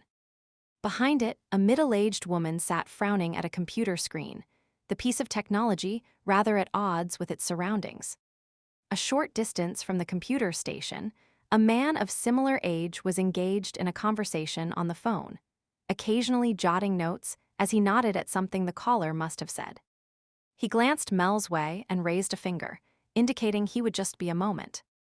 Mel leaned against the counter and waited patiently for the man to finish his business. It was a short wait, and soon he was strolling over to talk to her. "Good morning, Mom. How can I help you?" "Hello. My name is Melody Greene. I am looking for Ryne Taylor, and I was wondering if you'd be able to tell me where to find him." "Ryne, eh?" The man rubbed his chin thoughtfully, and Mel absent-mindedly noted how the overhead lighting shone off his mostly balding head, the shiny area being surrounded by a graying fringe. "Well, it's Saturday, so he won't be in town today. His place is about 10 miles away, on Stump Line. Are you familiar with the area?" "No. It's my first time to Stump River." "I thought so, since I couldn't recall having seen you before. My name's Josh Kennedy, by the way." He reached across the counter, and they shook hands. His grip was firm and friendly, a polite smile gracing his pleasant face. "Pleased to meet you. Is Taylor's place hard to find?" "Well, it's set back in the woods, and the driveway is easy to miss if you aren't looking for it." "Is he expecting you?" "No, not really. It's a surprise." Mel felt it best to keep her cards close to her chest for the time being in case these people were as inclined to keep her away from her goal, as Elise and her fellow townsfolk had been. Josh looked her up and down as if he knew something. Mel swore his eyes lingered on her waist, and she felt herself blushing. The man obviously thought she was an abandoned girlfriend, possibly even a pregnant, abandoned girlfriend looking to find Ryne. It made her wonder about the photographer. Maybe he wasn't 70 and pot-bellied, after all. Could the term playboy suit him instead? "Well, I can draw you a map, but I'll warn you. Ryne and his friends aren't overly fond of visitors to their house. They have no trespassing signs posted all over the place." "Friends?" Mel felt a bit surprised by this, for some reason viewing the photographer as a brooding recluse. She wondered who the friends were and how many lived with him. A girlfriend, possibly, since Josh obviously thought she might be last year's rejected love interest. While she wasn't pleased with the assumption that she was a discarded girlfriend, at least it let her know that Taylor was probably under 50 and not totally unappealing to look at. The idea perked up her spirits a bit. The woman had abandoned her computer, now possibly thinking that a newcomer was more interesting than whatever article she was writing. As she approached the counter, Mel decided she was a perfect match for her coworker, both average height and weight with gray sprinkled throughout their hair. She had the same friendly, inquiring smile as the man did too. "Who's this, Josh?" "Melody Greene. She's looking for young Taylor." "Ryne." She laughed softly, shaking her head. "You and how many others?" "Pardon?" Mel wasn't quite sure what the woman meant. Were other people trying to do research on him as well? Every single female below 70, and a few who aren't, have tried to catch Ryne's attention. She grinned mischievously. "He's a looker, I'll say that. And he knows how to charm the ladies." "Bay it." Josh gave the woman a warning glare, and she responded by hitting him lightly on the arm. "Josh, you know I'm still smitten with you even after 25 years. I just look at the man. It's strictly hands off." The two exchanged a look, and Josh pulled Bate into a one-armed hug. Mel felt uncomfortable, as if she was intruding on a private moment. She turned to study a poster on the wall, trying to ignore the emotions zinging through the air between the two. Josh cleared his throat, and Mel shifted her gaze back towards him. Bate, who must be his wife or at least a long-time companion, was returning to her desk. It was easy to see that she had a light blush on her cheeks, and her eyes sparkled. Mel felt a twinge of envy over their relationship, but forced herself to focus on the matter at hand. "If you could draw me a map to his house, I'd really appreciate it." "No problem, Miss Greene. If you just watch carefully for the names on the mailboxes, you should find Ryne's place without too much trouble." Josh pulled out a piece of paper and began to sketch a simple map, pointing out landmarks along the way. By the time he was done, Mel felt she'd be able to find Ryne's house easily. "Thanks." She folded the paper and carefully tucked it into her purse. "I was also wondering if anyone had rooms to rent. I am planning on staying in the area for at least a week, and was hoping I wouldn't have to do the 2-hour commute from Timmins every day." Timmins was the nearest community of any size that offered much in the way of accommodation. "Actually, we have a few cabins we rent out in the summer. They're not fancy, but since it's off-season, we can give you a good deal." Josh looked over his shoulder and spoke to Bate. "We could open up a cabin for this girl, couldn't we?" Bate looked up from her work. "Sure. I could take her out there right now. There's no rush on this article."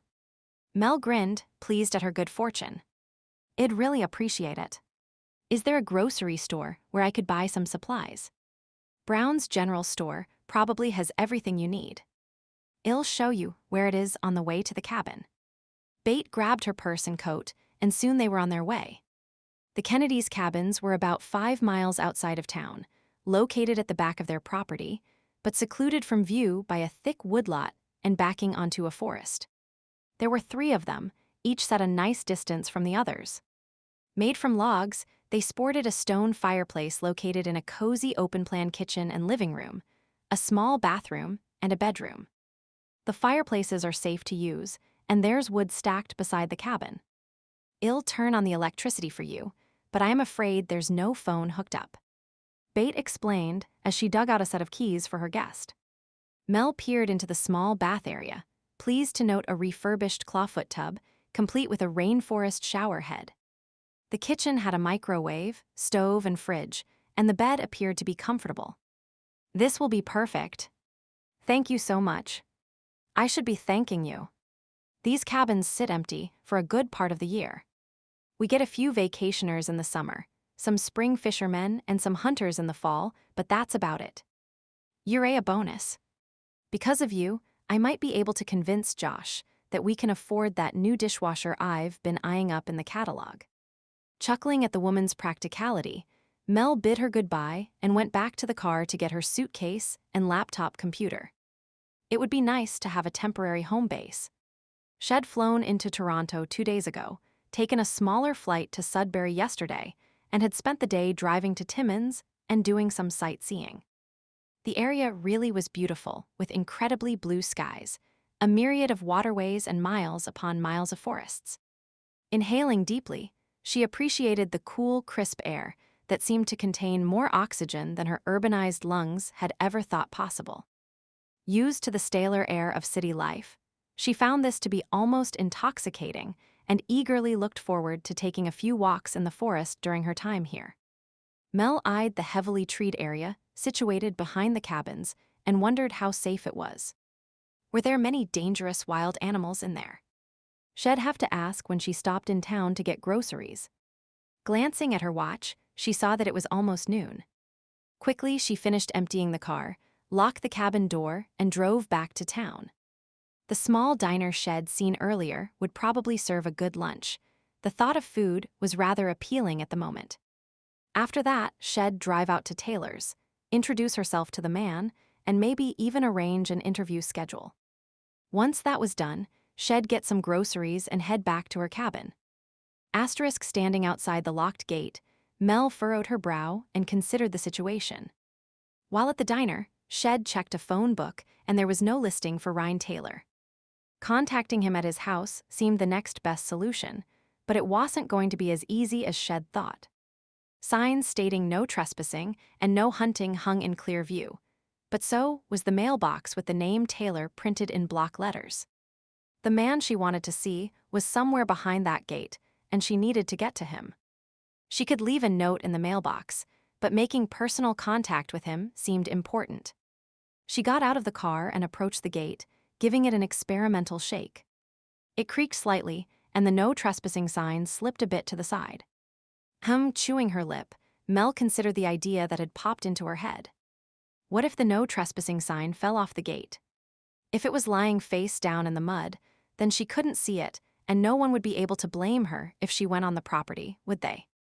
Her conscience pricked her, but she firmly ignored it in favor of achieving her goal. Glancing up and down the road to ensure that no one was about, she grabbed the sign in her hands and pulled. At first, it was resistant to its imminent removal, and she pulled even harder. Leaning back, she used her weight to aid her efforts. There was a screeching sound as the nails began to give way. Then suddenly Mel found herself stumbling backwards, the sign clenched in her hands. Unable to regain her balance, she felt herself falling and scrunched her face in anticipation of the pain that would surely accompany her sudden stop. Surprisingly enough, the impact with the ground was softer than she thought it would be, probably due to the fact that Shed landed in one of the few remaining snowbanks that were heaped along the side of the road. Mel lay on her back and stared up at the sky, regaining her breath before easing herself into a sitting position. Bits of snow were sliding icily down the back of her neck, and she reached around to pick them out of her collar. Well, at least the sign had come off. Gingerly, she stood and moved about, checking for injuries. Besides a slight tenderness around her backside and some bruising to her ego, she felt all right. Checking again to make sure no one was around, she approached the gate once more and dropped the no trespassing sign face down on the ground. Her rental vehicle was pulled to the side of the road already, so she wasn't blocking traffic if she left it there for a little while. Not that there was much chance of traffic in such an out-of-the-way location. She hadn't passed a single house on her way here. It really was an isolated area. Still, if Taylor specialized in photographing nature, she supposed it made some sense for him to immerse himself in his subject. Shifting her purse onto her shoulder, Mel studied the gate. It was made of wood and almost a foot over her head. She considered going around it, but a fence extended from each side for about 50 feet in either direction. Beyond that, a large ditch filled with water from the melting snow formed an impressive barrier to keep people off Taylor's property. There was a slight gap along the bottom of the gate, but Mel knew Shed never be able to wriggle underneath. Going over it appeared to be the only option. She jiggled the gate once more in the vain hope that the lock would pop open. Of course, it didn't, and she made a mental note to learn how to pick locks before taking on another such assignment. Then, giving a resigned sigh, she began her ascent. Grasping the top of the structure, she pulled herself upwards while trying to gain a foothold on the latch. It wasn't the most dignified sight, she was sure, but at least she was wearing jeans and not a dress. With a good deal of huffing and puffing, she finally managed to pull herself to the top of the gate and sat astride the structure, catching her breath and savoring the sweetness of success. The feeling only lasted a moment, however, since the top of the fence was decidedly uncomfortable to sit upon. Cautiously, she swung her leg over and stared at the ground below. It suddenly seemed much farther away now that she had to jump down. Mel wasn't overly fond of heights, and while 6 feet wasn't that high, her stomach still gave a funny little lurch as she contemplated her next move. Realizing that delay wouldn't make things better, she took a deep breath and jumped. The landing was less than stellar, and she wouldn't get any points for form or grace. She ended up on her hands and knees in a muddy patch on the driveway. Wincing, she got to her feet and brushed ineffectively at the mud on her pants. Her hands were filthy, and her efforts at removing the mud were only making matters worse. Looking around, she decided to make use of the remaining snow and scooped up a handful, using it to wash off the mud. It was cold and stung, but at least the filth was gone from her palms. Drying her hands on her coat sleeve, she hitched her purse over her shoulder and happily set off down the driveway. At least the hard part was over. Walking to the house and talking Taylor should be a breeze in comparison. Chapter 5, 20 minutes later, Mel hobbled over to a fallen log and sat down, not even caring if the crumbling mossy surface stained her pants or not. Her optimistic spirits were seriously flagging. The fashionable knee-high boots, which had seemed eminently suitable in that they made her look taller, were not designed for long walks down an unpaved driveway. She couldn't even begin to count the number of times she had twisted and wobbled as her 4-inch heels made contact with lumps of gravel, throwing her off balance. Rubbing her sore ankle and wiggling her protesting toes, Mel frowned, wondering how much farther she'd have to walk before reaching the house. She peered ahead, but the drive twisted around yet another bend, obscuring her view of what might be ahead. Compressing her lips, she shook her head. There was obviously something strange about this man. No one in their right mind had this long of a driveway. When she had first started walking, Mel had taken interest in her surroundings. She had no great knowledge of nature, but even she knew that the trees were mostly evergreens with a few deciduous varieties thrown in for good measure. They grew close together, their branches stretching and blending, partially blocking the view of the sky and shading the ground below. Because of this, the temperature seemed much cooler than it had in the more open, sun-drenched space of the road. Still, her coat, combined with the exercise of walking along quickly, had kept her sufficiently warm. Now that she was sitting, the cold was beginning to seep in, rising up from the cool surface of the log she was perched on, while the dampness of the air began to penetrate through her layers of clothing. Mel rubbed her hands together briskly as she looked around and tried to gain her second wind.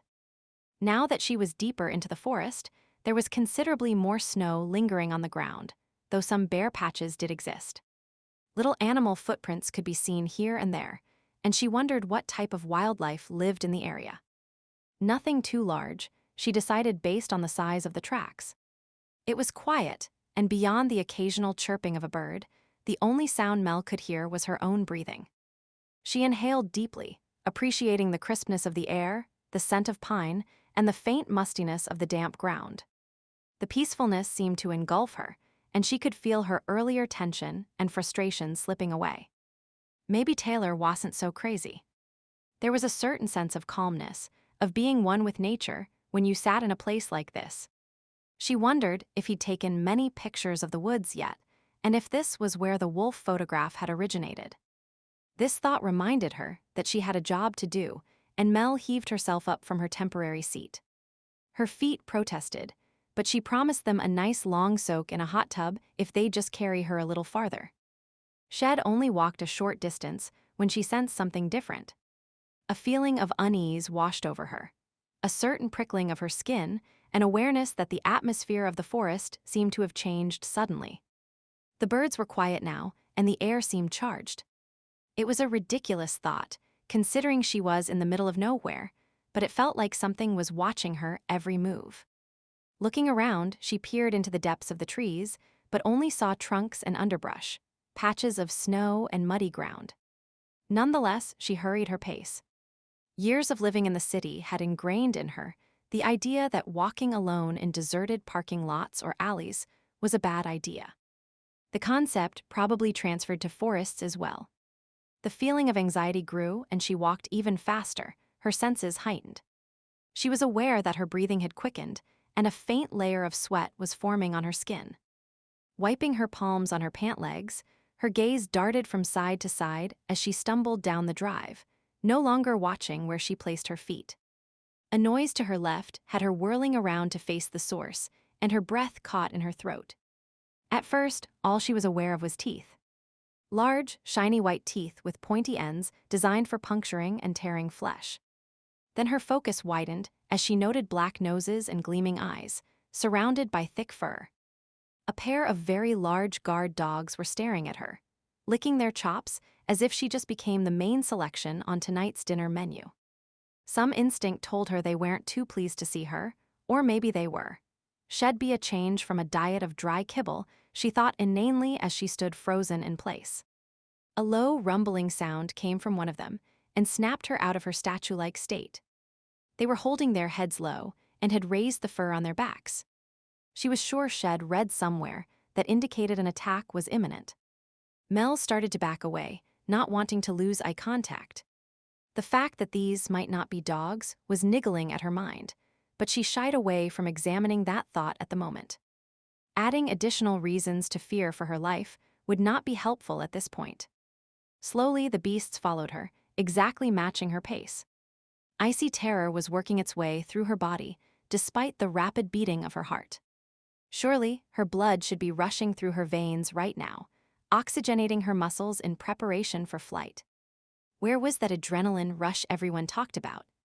That superhuman strength that came out of nowhere when faced with horrible danger. She blinked, realizing that her vision seemed to be blurring. The world was darkening. Oh great. Passing out in fear. How lame was that? If only Shed had sufficient coffee fixes today, Mel lamented to herself. She would have been better able to cope with the situation. Shaking her head and refusing to give into the panic invading her system, Mel continued to back away. She kept one eye on the creatures stalking her, while shooting glances from side to side, looking for a sturdy stick to grab onto and use as a weapon. It wouldn't be overly effective, but it was better than defending herself barehanded. Just when she thought she saw a suitable branch, her heel came down on a large stone. Her foot twisted to the side, and she lurched to the left, flaying her arms wildly as she tried to maintain her balance. Fear made her overcompensate, and instead of righting herself, she made matters worse. As she stumbled against a tree trunk, the animals took exception to her sudden movement. They rushed towards her, barking and howling. Mel opened her mouth, inhaled deeply, and resorted to the age-old solution of screaming for help at the top of her lungs.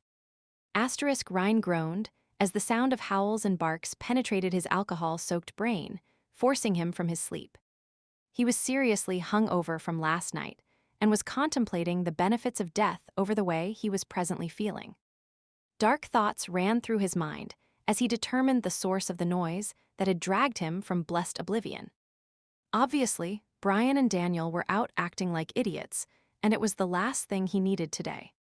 If they wanted to go out hunting, it was fine with him, but keep it quiet. No rabbit or squirrel or whatever they'd cornered warranted that much noise. He rolled over and winced as his head pounded. How many beers had he consumed last night anyway?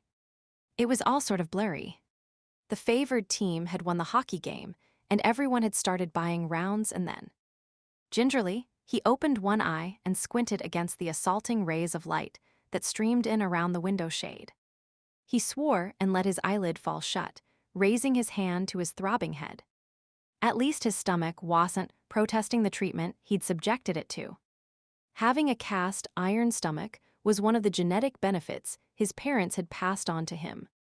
The sounds from outside continued, and he was muttering darkly under his breath when a scream pierced the air, drilling into his brain with unmerciful sharpness. He shot upright, ignoring his protesting body, and swung his legs out of bed. Some corner of his mind noted that he was still dressed in last night's clothes and only needed to slip on his shoes. A second scream followed the first, and he was out the door before the sound even died out. What the hell were Brian and Daniel doing? They were scheduled for patrol duty and shouldn't be fooling around. He muttered darkly about their demise as he ran down the front steps, moving with surprising ease for someone who, just moments before, was feeling like death warmed over. They knew better than to bring a female here. And what were they doing to make her scream like that? Both the howls and the screaming stopped abruptly before Ryne was even at the end of the sidewalk. He froze and cocked his head to the side, trying to catch any sound that might indicate what was happening. Footsteps approached, 2 individuals, one set sounding a bit heavier with some shuffling mixed in, almost as if the walker was carrying something. Ryne crossed his arms and leaned against a nearby tree. There was no point in him rushing down the driveway when it was obvious that they were coming to him. It only took moments for the source of the footsteps to appear. Brian and Daniel came into sight, glaring daggers at each other. Obviously, they'd had one of their famous arguments about who was at fault for the most recent predicament they found themselves in. Brian was carrying something. No, make that someone in his arms. From the way the arms and legs hung limply, It was obvious the person was unconscious. Narrowing his eyes, Ryne realized the someone was a woman, and no doubt the origin of the screams that had woke him up. Shit. He straightened from the tree he was leaning on and widened his stance, his whole demeanor conveying his displeasure. The two men looked up and noticed him. Immediately, they slowed their pace as if trying to delay something unpleasant. Ryne sneered. How right you are, my friends. This will be unpleasant. As soon as they were within hearing distance, he began. What the fuck did you do this time? Daniel ducked his head and shuffled his feet. Brian kept his head up, but averted his gaze. We found her on the propriety. And you decided to what? Go hunting with her as the prey. Ryne raised his brow and snorted derisively.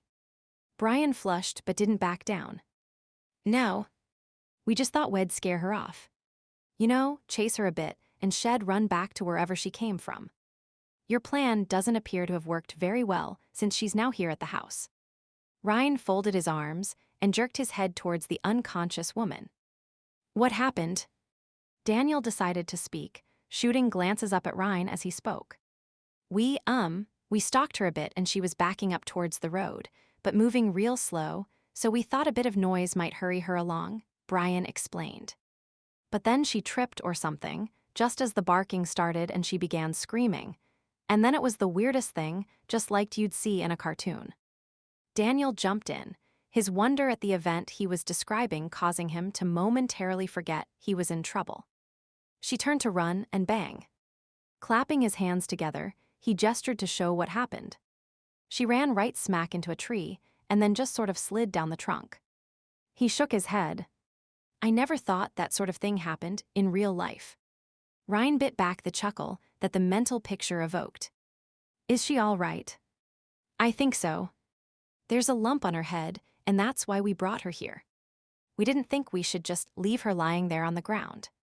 Brian shifted the woman in his arms. Bring her inside and we'll check her out. Ryne tightened his lips as he turned and stalked back to the house. They couldn't have just approached her like normal human beings and told her she was on private land, could they? Oh no. That would make too much sense. Once inside, Brian laid the woman down on the sofa and Daniel disappeared, only to return with a damp washcloth and the first aid kit. Kneeling beside the sofa, Ryne nodded his thanks. Daniel was a good kid, he just didn't think sometimes. Gently, Ryne brushed the unconscious woman's hair from her forehead and probed the bump on her head. It wasn't too large, but the skin was broken, no doubt from contact with the rough bark on the tree. Her skin was warm and soft to the touch, he noted absent-mindedly. Inhaling deeply, he took in her scent and stored it for later analysis before proceeding with the first aid treatment. He washed off the area and applied a bandage, then leaned back to study his patient. Her hair, spread out upon the cushions, was a shade between blonde and brown. Incredibly long lashes lay against her cheeks, and her mouth was wide and full. The faintest dusting of freckles showed across the bridge of her nose, making her appear quite youthful. His gaze worked its way down her body, and he noted her nice-sized breasts and slim waist, the way her jeans clung to her shapely thighs before disappearing into knee-high leather boots. He concluded she probably wasn't as young as he initially thought, maybe mid-20s. Ryne looked back up at her face and studied it more carefully. She wasn't strikingly beautiful, nor blatantly sexy, but there was something appealing about her. Glancing at her mouth again, he wondered what her lips would feel like against his own. He frowned. Where had that thought come from? He didn't go for the girl next door type. Real women who knew the score were more his style. Women like Lucy, he added. Some sex, some fun, and then we're done. That was how he operated. Giving his head a shake, he decided that his hangover must be muddling his thinking. Something nudged his shoulder, and he looked up to see Brian gesturing towards their visitor. Her eyes were showing some movement behind her closed lids, indicating that she was coming around. While he was relieved that she didn't seem to show any signs of permanent damage from her experience, he started to ponder what he'd do with her once she woke up. If luck was on his side, she'd apologize for trespassing and leave. Worst case scenario, she'd start screaming Sue and threatening to call the police about the dangerous animals he kept. The thought of dangerous animals had him clenching his fists. He stood and moved to the kitchen next door, indicating that the other two should come with him. Standing in the doorway, so he could still see the couch, he began to rip a strip off the other two men. That had to be the most stupidly, idiotic idea you two have had in ages. Trying to scare her off. Why didn't you just say it was private property? We didn't mean any harm. Daniel began. I am sure you didn't, but look what happened anyway. This isn't like back home, you know. We don't have people in the right places to help brush things like this under the carpet. It's just us three against the rest of the community, and we have to blend in, not draw attention. Ryne listened to himself talk and wondered when he'd suddenly become the heavy. Hell, he sounded like his foster father, used to after he and Cain had pulled some stunt or another. The thought brought him up short, and he exhaled gustily. After a moment of silence, he rubbed his neck awkwardly and glanced at the other two. They were waiting quietly, eyes downcast. Just don't do it again, okay? We want. They looked up at him sheepishly, and Ryne relented. He gave dry chuckle and punched Brian lightly in the arm. I thought you were supposed to be the smart one. He mocked. Brian shrugged. Yeah, but she was kind of cute. I was sort of thinking that once she was near the gate, I'd show up and save her from Daniel. She might have been grateful, you know. He winked and Daniel laughed. Ryne did too, but inwardly he felt his hackles rise. Something about Brian's statement bothered him, though he didn't know exactly what. Why don't you two go see if you can make something for us to eat? I am starving. They nodded and headed towards the fridge. Oh, and brew up a large pot of coffee. I am still feeling a bit hungover from last night. With the other two busy, Ryne headed back into the living room and sat in his recliner facing the sofa. The initial coolness of the leather felt good given his less than prime state of being. Not for the first time did he wonder why he kept accepting all the drinks sent his way. He knew the locals were somewhat in awe of his capacity for alcohol. He could hold way more than the average human, and he suspected there might be some bets going around about who would be the first to drink him under the table. It would never happen, but still, he should be more careful. Drawing undue attention to the ways in which he was physiologically different from his neighbors was not a good idea. He leaned his head back and switched his attention to his present concern, the girl lying unconscious on his sofa.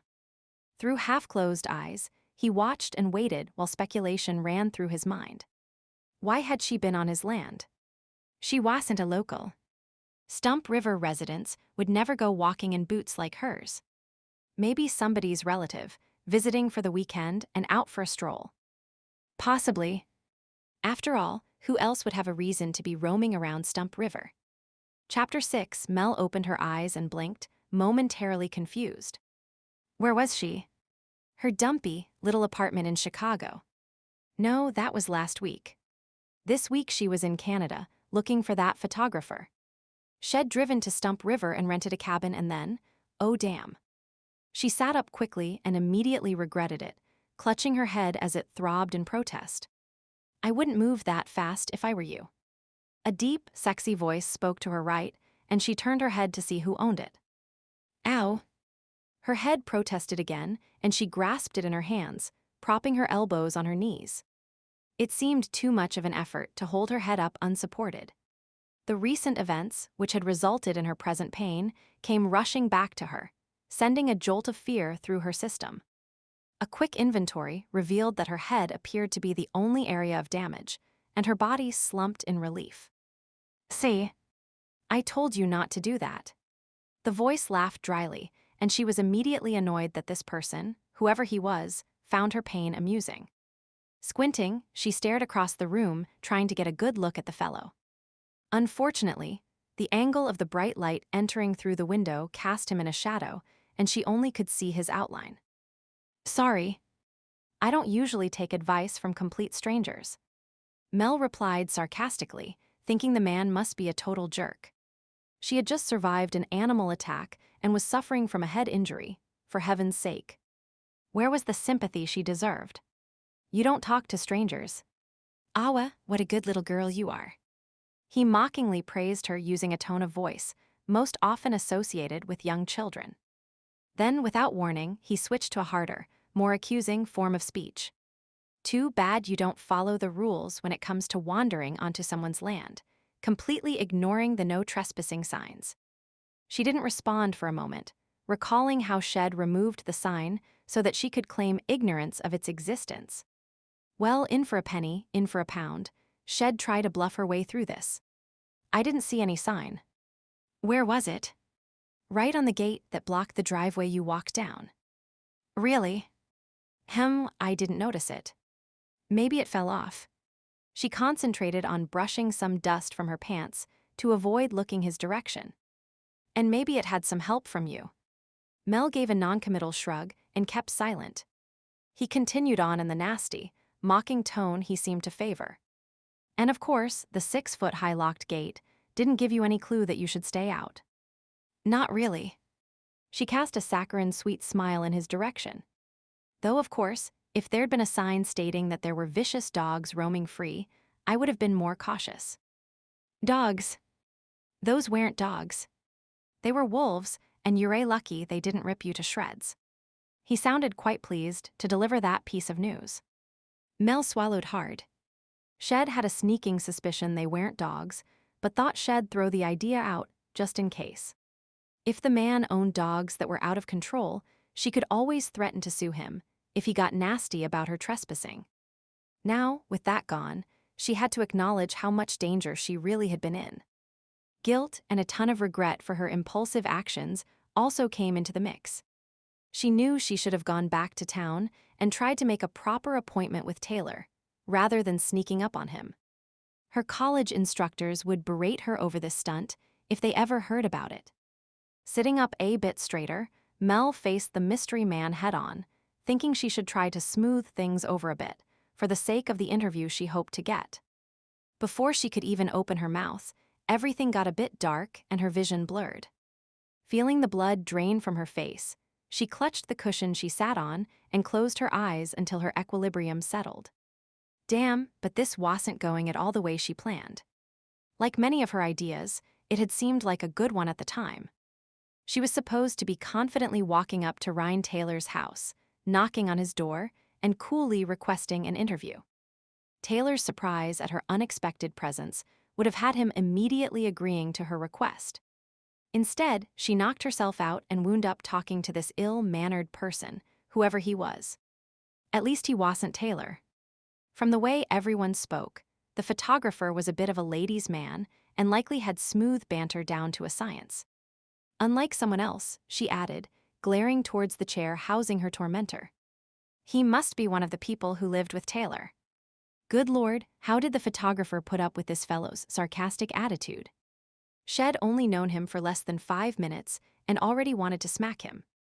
True, she shouldn't have trespassed, but he needn't be so nasty about it. Hey, are you all right? The man leaned forward, possibly concerned over her sudden yeah. Mel flicked a glance his way and stiffened in shock. His change in position had brought his face out of the shadows, and he was visible for the first time. Mel was sure her eyes were playing tricks on her. Before her sat one of the most gorgeous men Shed ever seen. Messy black hair hung across his forehead, while a day's worth of stubble darkened his jawline. Deep blue eyes, a straight nose, and a firm mouth completed the picture. Sexy and dangerous were the 2 words that immediately sprang into her mind as she gazed at him. A second reason for her surprise was that he was almost a carbon copy of Kane, the husband of the waitress at the Grey Goose. Mel had only seen Kane briefly, but he'd left a definite impression on her. The man before her had different colored eyes and his voice was different, but otherwise the 2 men were very similar. They had to be brothers or at least first cousins. Narrowing her eyes, Mel began to connect the dots, and an unnerving thought came to mind. Was this man that she was verbally sparring with Ryne Taylor? No, he couldn't be. Elise's name tag had declared her surname was Sinclair, and she seemed like the type to assume her husband's surname. Kane Sinclair's brother would be a Sinclair as well, wouldn't he? But then again, there was always the possibility. She sighed heavily and decided Shed best find out. Starting the introductions, she stated her name. I am Melody Greene. He ignored the implicit social norm that would have him supplying his name in return and glowered at her. "And why, Melody Greene, were you traipsing all over this property?" "I wasn't traipsing all over, just walking down the driveway. And I am here because I want to talk to Ryne Taylor." A nod was the only response she got. Not even an eyelash flickered. Under her breath, she cursed at him. Was he or wasn't he Ryne Taylor? His reactions certainly gave no clue either way.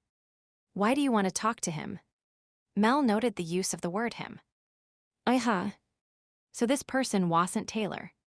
She considered answering his question truthfully, but decided that, no matter how sexy he might be, she didn't want to share anything with the man. He was just too damn annoying.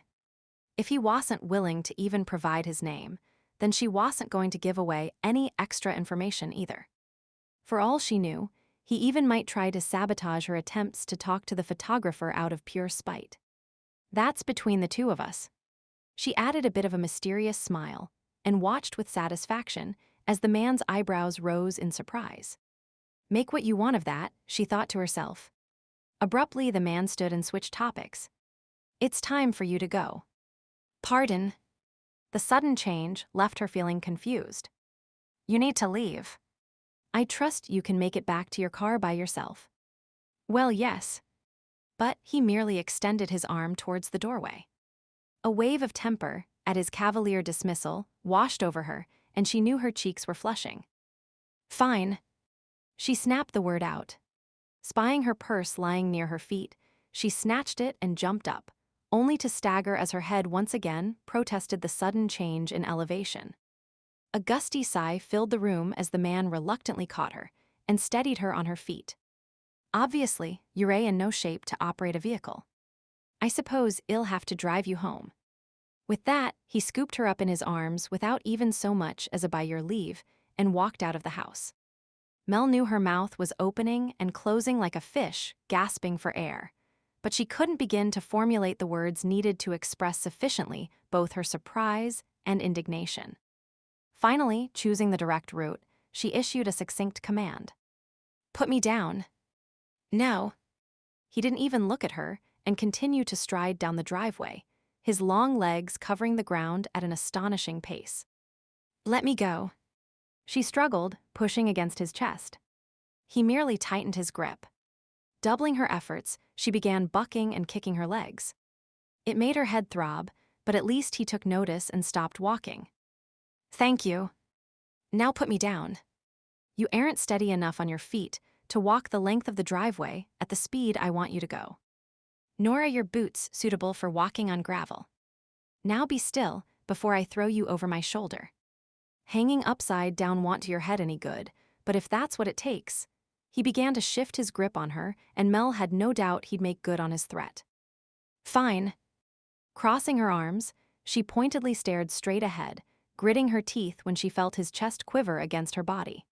He was laughing at her. The rest of the journey passed silently. It was strange how quickly he covered the distance, the scenery seeming to fly by her. Probably, it was an after effect of hitting her head.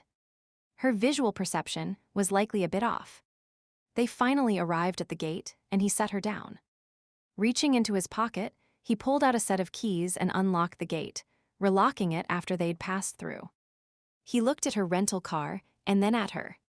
His hand extended, implicitly asking for the keys. Mel rolled her eyes, but dug them out and handed them over, quite sure that he would have no compunction about taking her purse and rifling through it if she refused. Stalking over to the car, she got into the passenger side, put on her seatbelt, and folded her hands in her lap.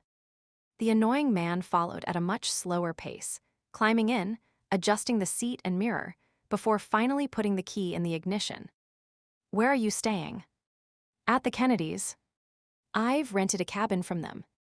If you turn left, I know where they live." He answered shortly, his lips pressed together, forming a tight line. After that, the rest of the ride passed by in an uncomfortable silence. When they finally arrived at her temporary home, Mel barely waited to get the keys from him before jumping out of the vehicle, eager to be away from the exasperating man. She grabbed the bag of groceries from the back seat of the car and hurried towards the cabin, But a sudden thought had her stopping and reluctantly turning around. He was leaning against the car watching her, an enigmatic expression on his face. How are you getting home? Don't worry about it. I can get a ride if I need one. Oh, as much as it irked her to do it, her mother had raised her with manners. Thanks for driving me home. It was the easiest way to get rid of you. The smirk on his face washed away all her good intentions, and she snapped out an angry retort. You have to be the rudest man I have ever encountered. He grinned and dipped his head in acknowledgement. Thanks. I try my best. And you certainly succeed. I am eternally grateful that this is the last time I'll have to see really. After tearing down that sign, climbing the gate, walking almost half a mile, and facing a pair of wolves, you're giving up on me. What? She had a sinking feeling in her stomach. I am Ryne Taylor, Melody Greene. Mel felt her mouth drop open, then she snapped it shut and quickly turned away, fighting for composure. Why did these things always happen to her? Yes, the man was being purposely aggravating, but she still needed to work with him. She slowly shook her head in despair, completely at a loss as to how she'd repair the damage. Pasting a conciliatory look on her face, she turned around and opened her mouth to begin to say something, though she didn't know what. Only to gasp. He was gone. Looking up and down the road, she couldn't see a single trace of him. What the? Turning in a circle, she scanned the area. Nothing was in sight, except what appeared to be a large black dog, or maybe another wolf, running through the woods behind the cabin. All too wary of canines due to her recent encounter, Mel wasted no time hurrying into the cabin. As she slammed the door shut, she was thankful that she'd changed her plans earlier on and bought groceries before going to Taylor's. There was no way she was going outside again. She'd had enough encounters with animals for one day, thank you very much. Taylor, wherever he was on his own. Ryne headed for home, loping through the woods and enjoying the chance for a run. The exercise was clearing the alcohol residue from his body and the cobwebs from his brain, though there weren't too many of those left after his encounter with Ms. Melody Greene. She was an impudent little thing, trespassing on his property and then insinuating that he had vicious animals on his land, trying to twist events around so it became his fault she ran into a tree. No doubt, she'd probably tried to threaten him with a lawsuit. He wondered why she hadn't asked him about her rescue, but decided she was probably still slightly out of it from the bump on her head and not thinking clearly yet. No doubt at some point in time, it would dawn on her that someone had saved her from the vicious canines. How he'd explain that, he wasn't quite sure. Maybe he should make Brian and Daniel come up with a solution, since it was their fault to begin with. Grinning, he thought how insulted Brian and Daniel would be when they learned that she'd initially considered them to be dogs.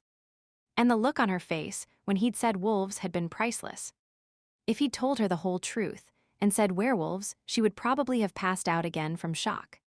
It would almost be worth it just to see her in that state. But the keeping was one of their most fundamental laws.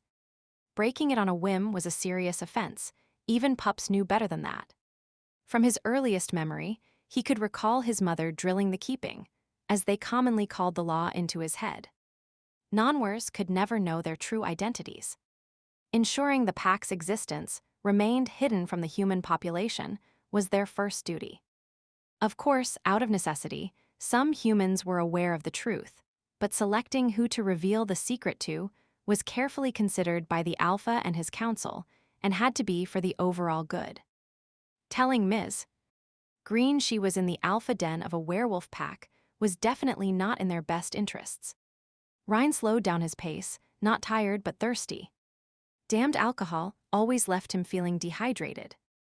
Pausing by a stream, he took a drink, savoring the cold water as it cascaded down his dry throat. The spring thaw was on, causing the waterways to swell as the snow melted. Just last week, ice had covered this particular stream almost completely, with only the smallest trickle of free-running water visible. Now it was a foot wide, and by next week, he'd have to wade through it, rather than jump over it. Bending to take another swallow, he absent-mindedly noted his reflection. Black fur, gleaming white teeth and bright blue eyes. "Ah, you are a looker," he mocked himself. The female had noticed it too. After all these years, he was very aware that women found him attractive and used it to his advantage whenever necessary. He wondered why he'd felt the need to provoke his unexpected visitor rather than charming her, as he usually did. It must be the fact that he was still hungover, he decided. Finishing his drink, he licked the remaining water drops from his muzzle and continued running towards home, still thinking about the young woman. Why did she want to see him? He'd certainly never met her before. He wouldn't forget someone that looked like her. She was a cute little thing, not his usual type, of course, but still cute and worth a second look. If he was looking to settle down with a human, she might be worth considering, but a permanent mate wasn't in his plans at the present time, despite his drunken musings of the previous night. There was enough to do trying to establish his territory without having to worry about a female. Sure, he wanted the pack to expand, but he wasn't planning on being the one responsible for that, at least not for a while. Brian and Daniel were randy enough, though. They could locate mates and provide the pups. He'd just keep finding willing females to help him release his sexual tension whenever the need arose. But enough of that. Melody Greene was here looking for him, and he was pretty sure it wasn't just for the pleasure of his company and a quick roll in the hay. It had to be something to do with that damned picture.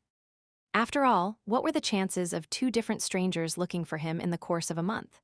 One in Smythston a few weeks back, and now one in Stump River. She had to be the same person, but how had she found him?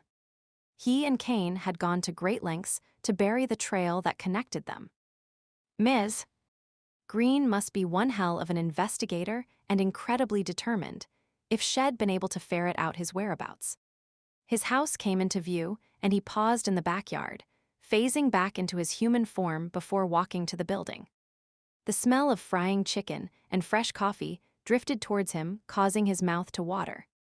He inhaled deeply, savoring the smell, but then frowned. What was that other smell? Oh. Right. Ms. Greene's scent lingered in the air too. Damn. Grimacing, he hoped he'd be able to get rid of her. He didn't need the type of complications she represented. Chapter 7, Mel put off calling Aldrich as long as possible. She had nothing positive to report and hated lying to the man, since she was sure the lawyer saw right through her attempts at evasion. During the job interview that Shed endured with him, Shed felt his eyes on her as if he'd been trying to delve into her brain to find every little secret Shed ever had. The background information he'd required had been extensive.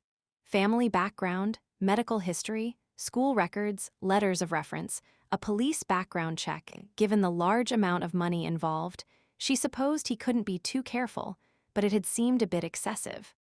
However, his employer, Anthony Grayson, hadn't become a wealthy man by entrusting his money to just anyone.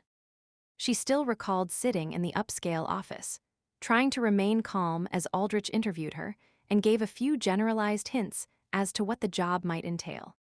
His demeanor had made her feel like she was on trial. He'd ask questions nicely, then moved on to a new topic, only to suddenly revert to the previous train of thought and re-ask the same question with slightly different wording and an accusing tone of voice. Mel knew she had nothing to hide, but still felt guilty and nervous. At one point, Shed almost felt the need to confess to stealing Timothy Hawthorne's chocolate bar in 4th grade. Thankfully, Shed controlled the urge, but somehow she was sure Aldrich already knew the truth. Aldrich was an imposing man, not because of his size, being only average height and weight, but because of his appearance and demeanor. His graying hair was always too perfect. His eyes were a pale ice blue while his face was impassive, only the faintest hint of a smile or frown gracing his thin lips. The man seemed cold and calculating, and Mel hoped Shed never end up on his bad side. After making a few notes on her answers and double-checking her contact information, he dismissed her, leaving her with the impression that Shed failed the interview. It was with great surprise that Shed received a phone call a few weeks later, saying she had the job. Her surprise was even greater when she discovered that Aldrich worked for Mr. Anthony Grayson, head of Grayson Incorporated. Anthony Grayson was a well-known business tycoon in the Chicago area. His name was synonymous with wealth and success, yet he led a life shrouded in mystery. Very few people ever saw him, and even when he entertained, it was rumored that he only put in a perfunctory appearance before disappearing into the private depths of his mansion. Some said he was involved with the mob. Others claimed he led a double life and had homes all over the world where he assumed other identities. The tabloid stories about the man were even more ludicrous and not even worth mentioning. Whatever the truth about Grayson, the idea of working for him was both intriguing and intimidating. Mel just hoped that she managed to complete the job to his satisfaction. If he was going to become a patron of the arts, then maybe he would employ her again, asking her to do even more research on other up-and-coming artists. If he wasn't pleased with her work, well, she didn't even want to let her thoughts go there. With this in mind, Mel realized that she'd better keep her end of the bargain. Picking up her cell phone, she placed the call, only to smile in relief when she discovered that her phone couldn't pick up a signal. Well, that solved that problem, she decided, happily snapping the phone shut. Who would ever have thought that bad service could be a blessing? She'd have to call when she was in town tomorrow. Aldrich couldn't complain about her lack of contact if there were no means of communication available to her. Tossing the phone back into her purse, she set about preparing herself a quick meal, humming as she moved about the small kitchen. She'd bought easy-to-prepare foods and soon had a plate of grilled chicken strips and cooked veggies on the table. With no TV to watch, she amused herself by reliving her encounter with Ryne Taylor, adding pithy comments that she wished she had been clever enough to say at the time. In her mind, the man was soon overcome by her quick repartee and eagerly agreed to an exclusive interview with her. He was also careless with his comments, and her clever questions soon had him on the verge of revealing what she had dubbed the Great Mystery, the reason why he basically appeared to be in hiding, and why the wolf picture seemed to be so important. Mel snorted at her imaginings. It wouldn't happen that way. Taylor was no pushover.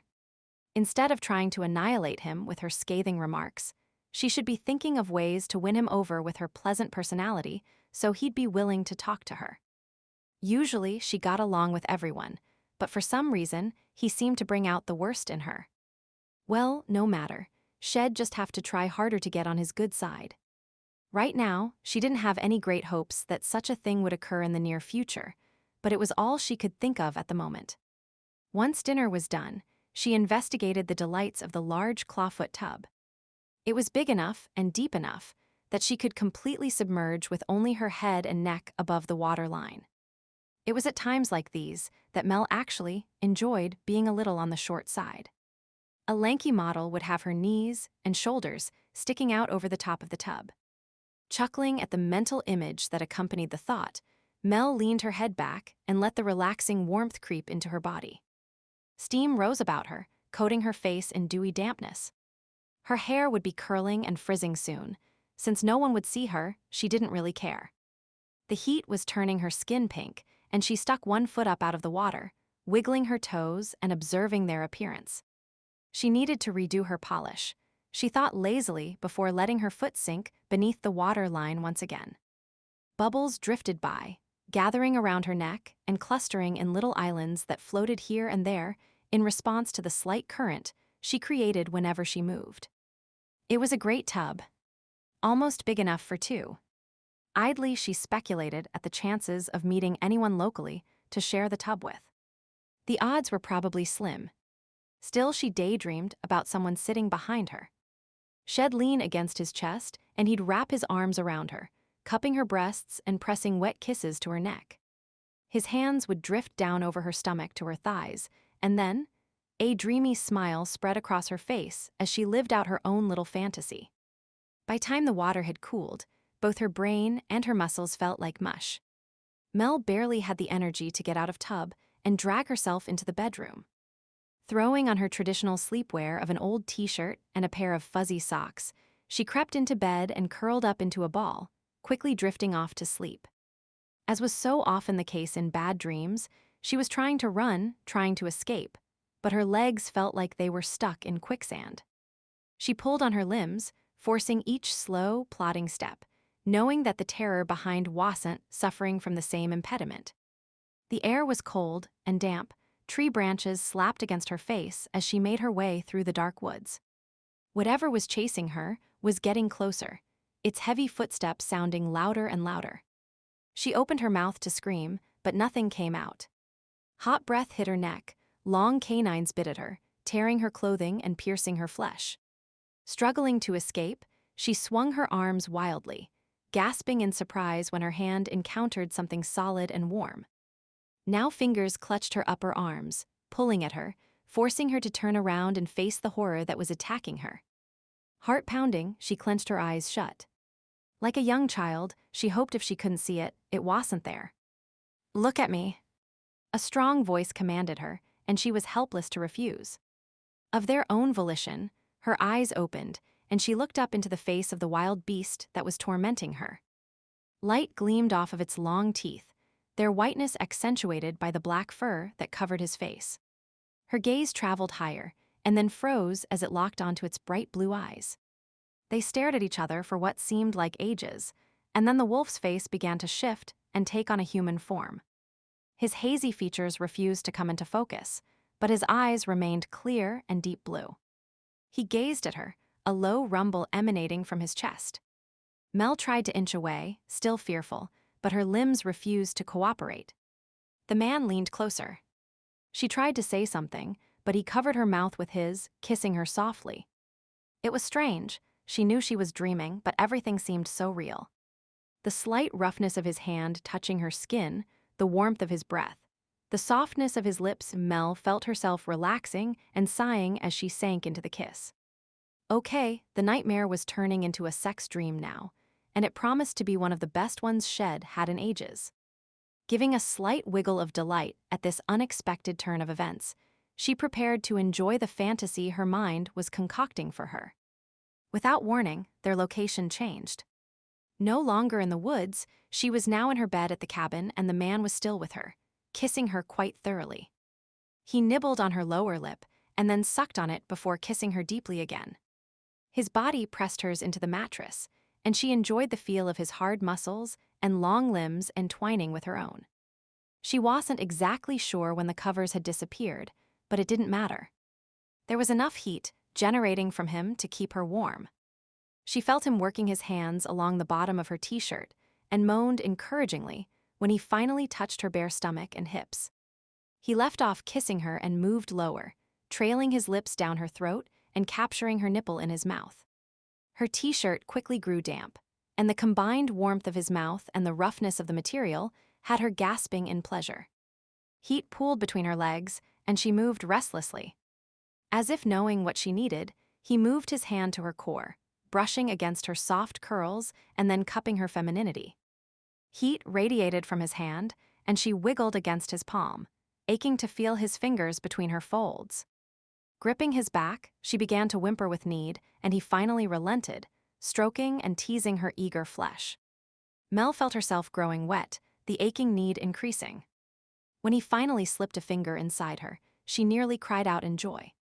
He was tugging at her other nipple now, the pleasure repping shooting down to her core and combining with the sweet torture of his fingering. Her breathing grew ragged, and she felt her back arching off the bed, her muscles tightening and straining until the tension burst in a sweet wave of release. Panting, she lay on the bed with her eyes closed, faint tremors still coursing through her. The mystery man brushed a warm kiss across her brow. The mattress shifted as he stood, and then blankets softly fell over her. Smiling, she murmured her thanks and rolled onto her side, exhaustion beginning to take over. Wishing to cuddle now, she reached out her arm to pull her phantom lover to her side, but couldn't find him. Forcing her eyes open, she looked around blearily, but the room was empty. Letting her head drop back onto the pillow, she frowned, but then memory kicked in. It had just been a dream. With a disappointed sigh, she fell back asleep. The sound of the alarm ringing in her ear jerked Mel awake. She threw her arm out and groped wildly for the source of the annoying sound, grunting with pleasure as she made contact and silenced the evil piece of technology. Allowing herself a moment to reorient with reality, she lay there recalling her dream. Wow. It was, without a doubt, the best sex dream Shed ever had. The sensations had been so real, the release fantastic. Giving a yawn and a stretch, she gave a satisfied smile. Way to go, imagination. Pulling back the covers while simultaneously swinging her legs over the edge of the bed, she gave a final yawn and stretch while feeling around with her feet for her slippers. Rubbing the sleep from her eyes, Mel stumbled to the kitchen and turned on the coffee maker, pleased that she had thought to prepare it the night before. While the blessed drink brewed, she headed to the bathroom for a shower. Her dream had left her feeling sweaty and a bit sticky. Adjusting the water, she peeled off her t-shirt and stepped under the hot spray. The feel of the water sluicing over her was heavenly, and she wished she could just stand there and revel in the sensation. Mindful that the cabin probably used well water, she quickened her ablutions, not wanting to waste what was probably a limited supply. With practiced speed, she washed herself and her hair, removed stubble from legs and armpits, and turned off the water, pleased with her efficiency. Her apartment in Chicago had a precarious hot water system, and Shed learned how to make the best of what was often a scarce commodity.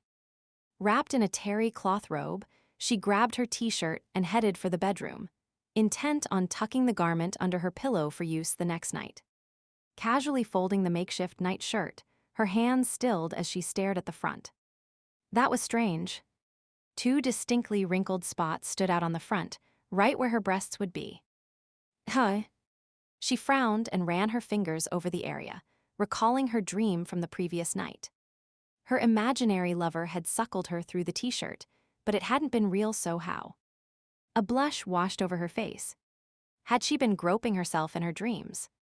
That would explain the wrinkled material, sort of gnawing on her lip. She wondered what other explanation there could possibly be, but none came to mind. The idea that a man had appeared in her room and made love to her while she slept was utterly ridiculous.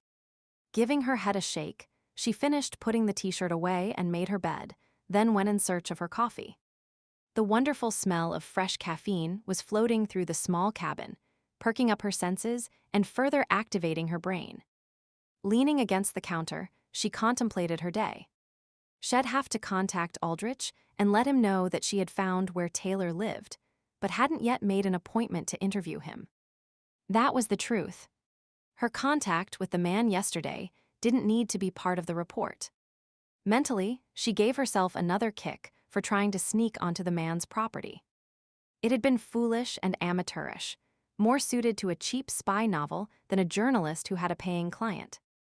Being impulsive had always been her downfall, and she kept hoping that with age, Shed finally learned to control herself, thus avoiding incidents like yesterday. So far, maturity wasn't helping. Maybe she could blame her mother, she chuckled. The woman wasn't there to defend herself, and she had been flighty in her day, and still was, if the truth be told. Mel loved her mother dearly, but the woman was in the habit of just picking up and moving with no warning, simply because something had caught her fancy. Usually it was a man, but sometimes it was a charitable cause, something Shed seen on a travel show, or the need to undertake a new career like pottery or beekeeping. While Shed been young, her mother had tried to curb her gypsy ways, but once Mel was grown, the restlessness had returned. Mel understood. She had the same feeling herself to a lesser extent, always looking for the one thing that would fit and fill what seemed to be a void inside her. She hadn't found it in any of her previous relationships or jobs, and hoped this current endeavor was the right one. Her mother was still searching for meaning in her life, presently living in Florida with a man named Fred and doing something with seashells. Mel didn't really understand the enterprise and knew better than to ask. The explanation would be long and complicated, yet leave her with no clearer understanding for the telling. Sometimes Mel wondered if her mother would have been more settled if her father had stayed around. Of course, that hadn't happened. Her mother had merely been a week-long fling for the man. He hadn't left a number or an address, and probably didn't even know or care that he had a daughter. It didn't really matter to Mel, though. Her mother had raised her by herself, and they'd survived, just the two of them. There had been no grandparents to lend a hand, but friends had rallied around, and Mel had grown up surrounded by her mother's good friends that became her honorary aunts and uncles. Frowning, she realized she hadn't seen some of those people in almost a year. Maybe when this job finished, she'd make time for a visit, mulling the idea over in her head. Mel dressed and prepared to head into town in search of a phone to call Aldrich. Afterwards, she'd try to contact Taylor again, by more conventional means this time. With any luck, he wouldn't be the kind to hold a grudge. Chapter 8. For some reason, Mel found herself driving by Ryne's property, rather than heading straight to town. She hadn't consciously decided to do it, but had been daydreaming about nothing in particular, and the car seemed to have a mind of its own. Once she realized where she was, she resolved to drive right on by, even as her foot was depressing the brake pedal and her hand was shifting the car into park. She sat in the idling car, staring at the locked gates and chewing on her lip, not at all sure why she was here. A repeat of yesterday was definitely not in the cards, so what would she gain by staring at the locked gate? Nothing really, but something drew her to this place. Could it be the fact that Ryne was behind the gates? Possibly. There was the hint of mystery that seemed to surround the man, and she'd always loved solving puzzles. What was so important about this man that Grayson was paying her to get information on him? Was it just his photographs, or was there something else? And why was Ryne so obsessive about his privacy? A padlocked gate, a half-mile-long driveway, living in the middle of nowhere in an out-of-the-way town that few people had ever heard of. It all seemed a bit excessive to someone such as herself, who'd lived most of her life in the city surrounded by people. Maybe, if she ever got to interview the man, she'd get some answers to those questions. Well, sitting here speculating wasn't going to do her any good. Mel lifted her hand to the gear shift and was just about to put the car into drive when she noticed someone walking down the road. She hesitated for a moment as a little stab of excitement shot through her. A friendly conversation with one of the neighbors might prove to be useful. Neighbors in small towns knew things about each other, didn't they? Eagerly, she awaited the arrival of her possible information source. It was soon evident that the approaching figure belonged to a man. He was tall, good-looking, and around her age, with sandy blonde hair and hazel eyes. His stride faltered when he saw that she was obviously waiting for him, and she wondered momentarily if he was about to turn around and retreat. His hesitation was brief, however. Soon a wide grin spread across his face, and he walked up to her jauntily. She rolled down her window and called out a friendly greeting. "Hello. It's a lovely morning, isn't it?" "Sure is." The man stopped beside her car and looked down at her, his brows raised in inquiry.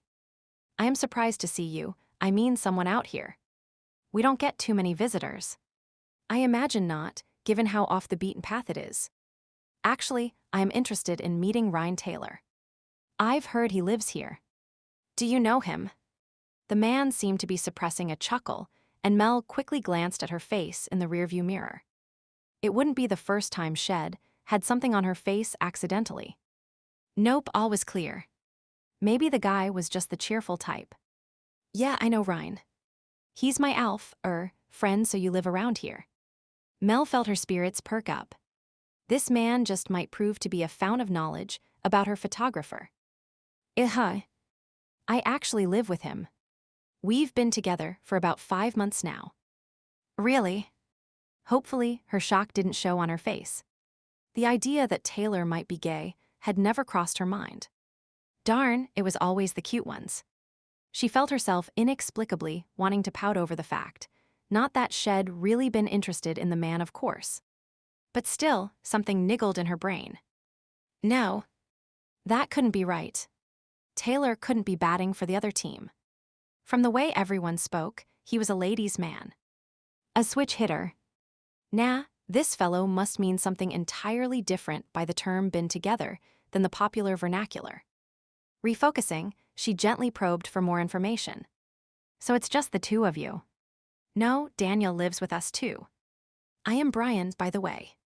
She nodded her head and shook the hand he extended towards her and offered her name in return. Not quite sure what to make of the situation, she decided it wasn't any of her business anyway. Her main focus should be on meeting Taylor and getting him to agree to an interview. Possibly this person was her way in. Well, I'd really like to meet him. I've seen some of his pictures, and he's an amazing photographer. Do you think he'd be willing to see me and discuss his work? Brian hesitated, then shrugged. He's not much of a talker, so I wouldn't count on it, but you never know. Could you give me his phone number so I could call him? I didn't see a number in the phone book, but maybe it's under your name. No, it's a private number. I suppose I could ask him for you. Do you have a phone number he could reach you at? Mel shook her head regretfully. My cell is having some trouble picking up a signal, and the cabin I am at doesn't have a phone hooked up. Oh, but he could leave a message for me with the Kennedys, and I could get back to him. She hoped Bate wouldn't mind and made a mental note to ask her, as soon as she got back. Brian nodded. The Kennedys? Sure. Everyone knows who they are. That should work. Thanks. It's been nice talking to you. She started the car, gave a cheery wave, and drove off. Glancing back in her mirror as she went on her way, she was surprised that there was no sign of Brian. Apparently, he moved just as fast as Taylor did. Back in town, Mel made her way to the diner, recalling from yesterday that it had a pay phone in the entranceway. She listened to the rings while twirling the cord around her finger and mentally rehearsing her report. Finally, the answering machine picked up. Aldrich wasn't in the office. Relieved, Mel left a message, thanking her lucky stars at being able to avoid talking to the man. He really did give her the creeps. Hanging up the payphone, she was surprised to find that they still existed in the cellular world. She turned to stare around the crowded diner. It had an L-shaped dining area. A row of small tables lined the windows that faced onto the main street. Next, there was a row of stools by a counter, behind which you could get a glimpse into the kitchen through a serving window. Along the side, leading towards the back, was a long, narrow area with a row of booths on one side and various small tables on the other. It was mid-morning, and it appeared many of the locals had stopped in for coffee after attending Sunday services at the local church. This, too, might be a good place to pick up some information on Taylor. Moving to the counter, Mel chose an empty stool and hopefully ordered a café latte, only to receive a blank stare from the waitress. With a sigh, she settled for regular and turned in her seat to take in the atmosphere of the diner. A myriad of food scents tantalized her nose. Cinnamon, pancakes, bacon, frying onions, the sound of dishes clattering in the kitchen, the hiss of grease as it sizzled on a griddle. It was all comforting and familiar, reminding her of her own waitressing jobs back in Chicago. Nostalgically, she thought of her fellow waitresses, the regular customers, Joe the cook, the long hours, the lousy tips, her sore feet. Maybe she wasn't feeling so nostalgic after all. Pushing thoughts of the good old days aside, because quite frankly, they weren't that good. Mel let the buzz of voices wash around her as she sipped her coffee and pondered how to pass the time while she waited for a response from Ryne. Absent-mindedly, she began to follow the different threads of conversation. And then I said to him, if that's how you feel, my back has been so much better since I got that new mattress. If you really want your engine overhauled, I'll contact Ryne. So then she had the nerve to wait. Back up. Hadn't she just heard Ryne's name mentioned? Mel swiveled the stool she was perched on and scanned the crowd for the source of the conversation. Two women were talking at the first table. A group of elderly men sat by the next. At the far corner, a group of teens had congregated, and on the far side of the counter, two men, yes. It was them. Discreetly, she shifted over one spot and tilted her head in their direction, thankful that Shed always had good hearing. Ryne's busy fixing up that old place of his that he bought from the Nelsons, so he doesn't have a lot of spare time, but I know he needs the extra money to pay for repairs. The man talking was in his mid-50s, with a bit of gray at his temples. Mel noted that his hands showed signs of hard work, their strength and capability evident even as he cradled a cup of coffee in them. Despite the relatively new soft gray jacket he wore, Mel could tell that this was definitely someone who knew about physical labor, and from the faint traces of grease around his nails, she determined he was probably an auto mechanic. She gave herself a point for her deductive skills and then turned her attention to the second man, who she judged to be a farmer. "Thanks, Ben. I love that old truck, and I don't need it right away. If Ryne could even work on it in his spare time, that would be great. I don't care when it's done." "All right then. I'll give him a call, or better yet, he'll be in town tomorrow. He covers for me on Mondays, running the gas pumps and doing repairs, so I can catch up on the paperwork from the previous week. I'll talk to him, and if he's interested, he can stop by on his way home and look the old girl over, see what he thinks needs doing." The two men tossed some change on the counter and walked out, still talking. Through the window, Mel watched as they parted ways, one getting into a car and driving off, while the other, Ben, walked across the road towards the service station, pulling a key from his pocket and unlocking the door. A dog came bounding out, and Mel recognized it as the one she'd seen yesterday, waiting to cross the road. She smiled and wondered how Ben had managed to train the dog to do a trick like that. To the best of her knowledge, dogs were colorblind, so how did it know the difference between a red light and a green one? In her mind, she could see the man squatting on the ground at the curb, talking to the dog and explaining the intricacies of safely crossing the road, while the dog nodded solemnly, absorbing this new knowledge. Shaking her head, she watched as the animal in question bounced around, no doubt excited for some company. The waitress came by to top up her cup of coffee and must have noticed that Mel was watching the man and his dog. "That's Ben Miller and Harley." The woman gestured with the coffee pot towards the activity across the street. "He's a nice-looking dog." "A lab." "Yep. About 3 years old. He's supposed to be a guard dog, but he's too darn friendly and not overly smart. If anyone were to break into Ben's place, the only thing Harley would do would be to drown them in drool. I think he seems pretty clever. Yesterday, I noticed him waiting for the light to change before crossing the road." Mel questioned the waitress' assessment of the animal. "Yeah, that is sort of strange. He never used to do that, but about a month ago, he ran across the road and almost got hit. Ryne, he's a guy that works for Ben, saw it and scooped up Harley, took him to the corner, and in less than half an hour had him trained to use the light. Strangest thing we ever saw. The whole town was talking about it. Josh Kennedy, he owns the local paper, even ran an article about it, but Ryne didn't want any credit or to have his name mentioned. Said he didn't have time to talk to all the dogs in the area, but he'd tell Harley to spread the word." The waitress laughed. "That Ryne can be so funny sometimes." As the woman wandered off to serve another customer, Mel sipped her coffee thoughtfully. So, Ryne worked on cars and was some sort of dog whisperer, as well as being a reclusive photographer. It was a rather eclectic collection of skills, and she wondered what else he had hidden up his sleeve. She couldn't wait to talk to him and find out. Did he only work on Mondays? It would be helpful to know, in case she needed to track him down, especially since she couldn't call or visit his house. Deciding that the waitress seemed to be a likely source of information, she plotted how to find out more about the man. Next time the server made her rounds, Mel was ready. "I was wondering if you could recommend someone who could look at my car tomorrow. It was making this funny noise when I started it up this morning." The woman smiled at her and nodded her head towards the window. "Right across the road where you've been staring is where you want to go, Miller's service station, though we just call it Ben's. He does good work and his prices are fair." "Great. It must keep him busy, though, running the whole thing himself." Well, his son, Greg, helped him out for quite a few years, until he headed off to college.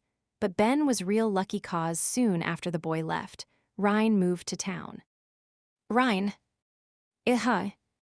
"Ryne Taylor, the guy I was telling you about who trained Harley. Ben hired him to work part-time. He moved here back in November and knows his way around an engine, and around a woman too, if you know what I mean." The woman winked and sighed dramatically. "The man is the stuff dreams are made of."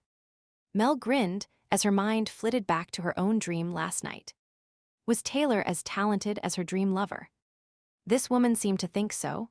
Frowning, Mel wondered if she had personal experience with Taylor's sexual prowess and wondered why the idea miffed her.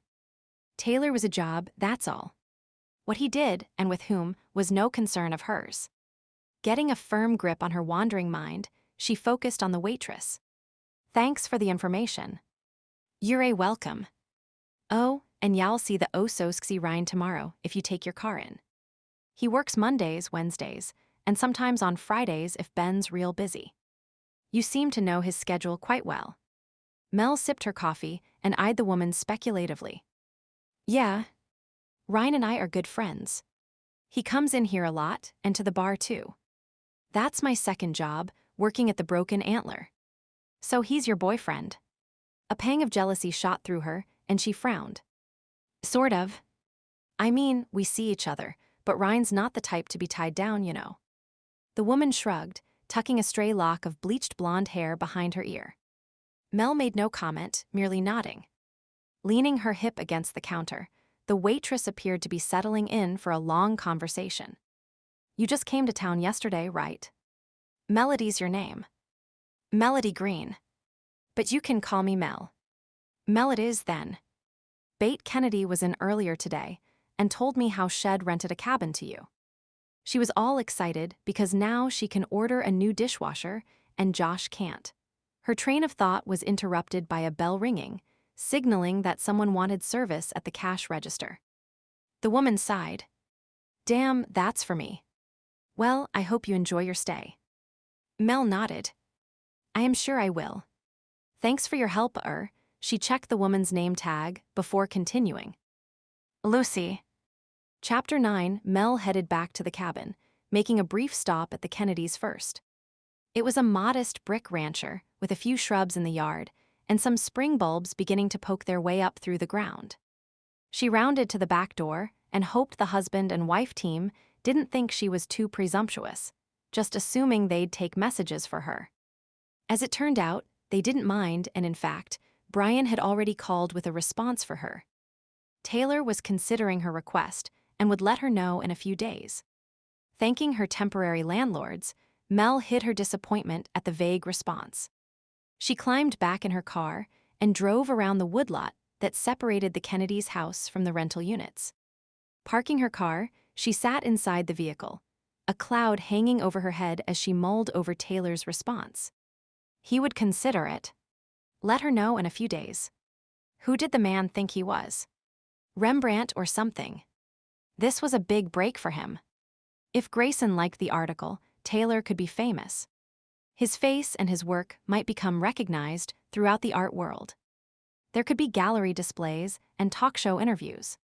He could charge exorbitant prices for his photos. People might even commission him to take pictures. This interview could lead to great things. Why was he balking? Most people would jump at the chance for free publicity. Mel wondered what could possibly be holding him back. Was it his experience with Bastian's gallery? Perhaps they had promised him publicity, and it had somehow gone all wrong. There was that hint of gossip Shed heard.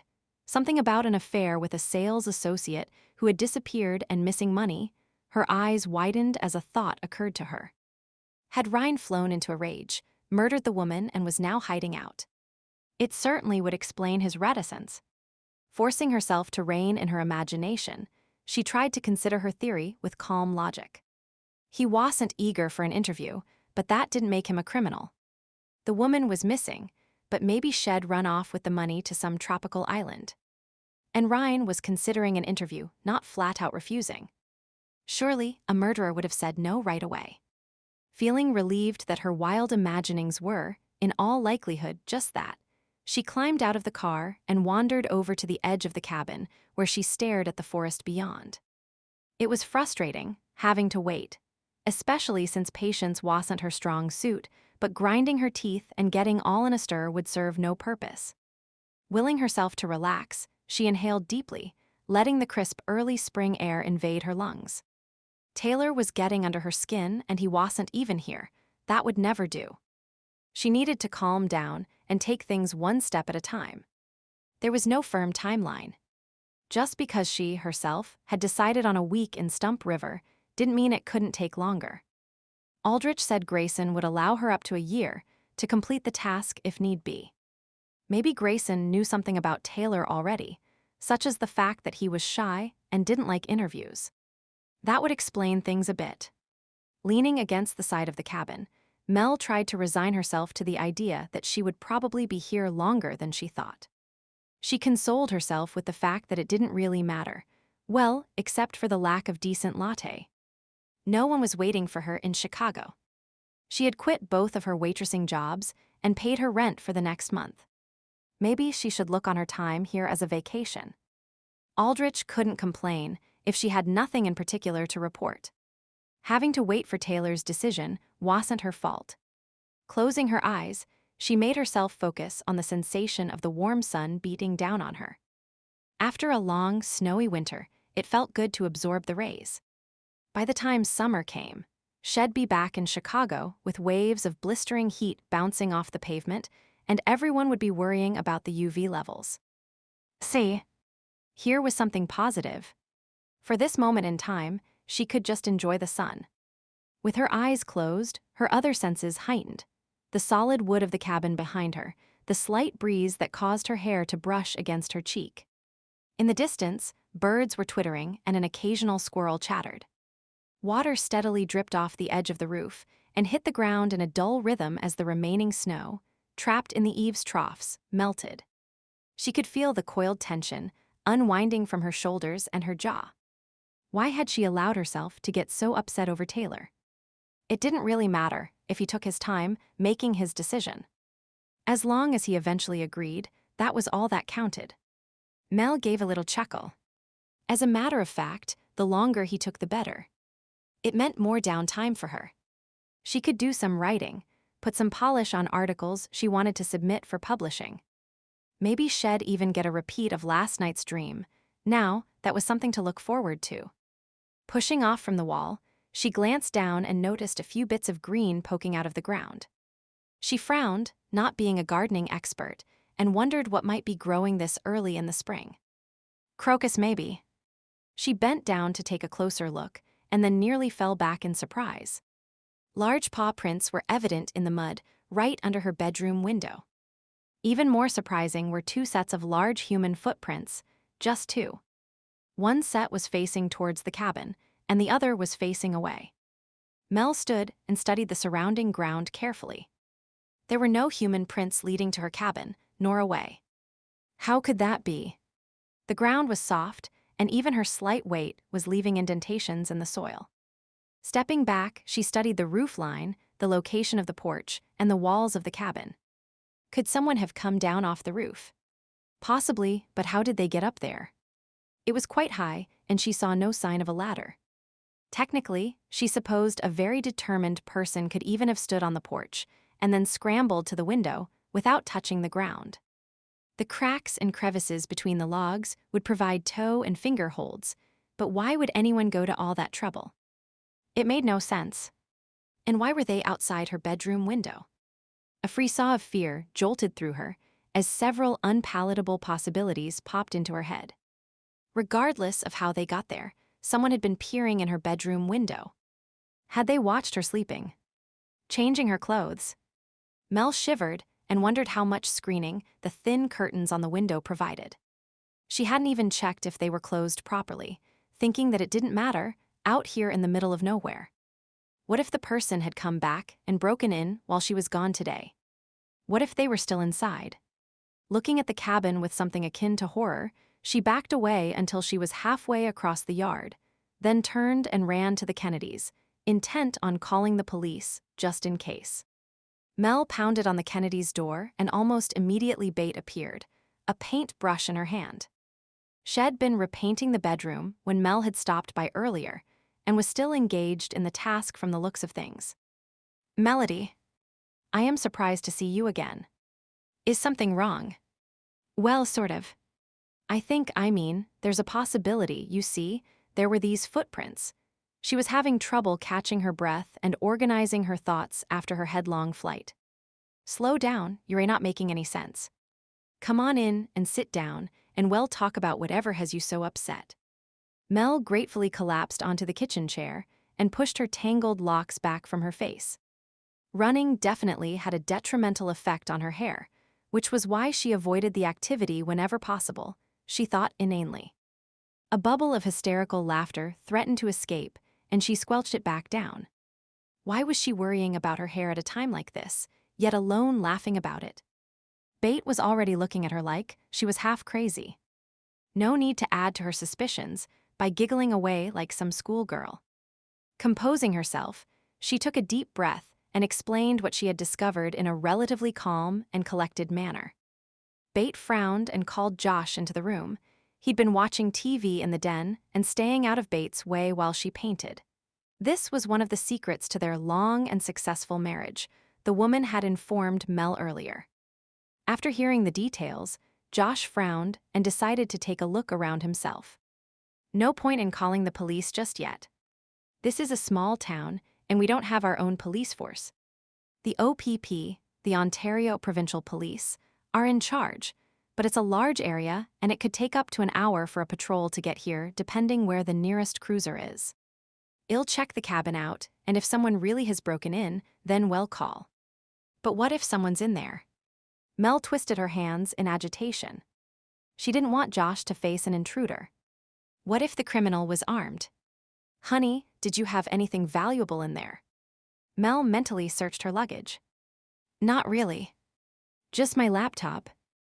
Well then. He's probably long gone, if robbery was his motive. It wouldn't take long to search a small cabin and steal a laptop reluctantly, Mel agreed, but told Josh she'd go back with him so that if there was trouble, she could run for help. Bate had him take a baseball bat along for protection, just in case. He'd scoffed at the idea, but gave in to keep her happy. Josh made small talk on the way to the cabin, showing no signs of being worried about what he would find. So did you manage to find Ryne's place yesterday? Yes, I found it. The map you drew was very helpful. Mel didn't mention the little adventure shed had afterwards. As it was, she was sure Josh thought she was over-anxious and worrying about nothing. There was no need to add to his dubious impression of her. I've been by his place a couple of times, but never up to the house. He bought the place from the Nelsons. They were an older couple who wanted to retire to Timmins. Everyone in town figured the place would be on the market for years. No one moves to Stump River, you know.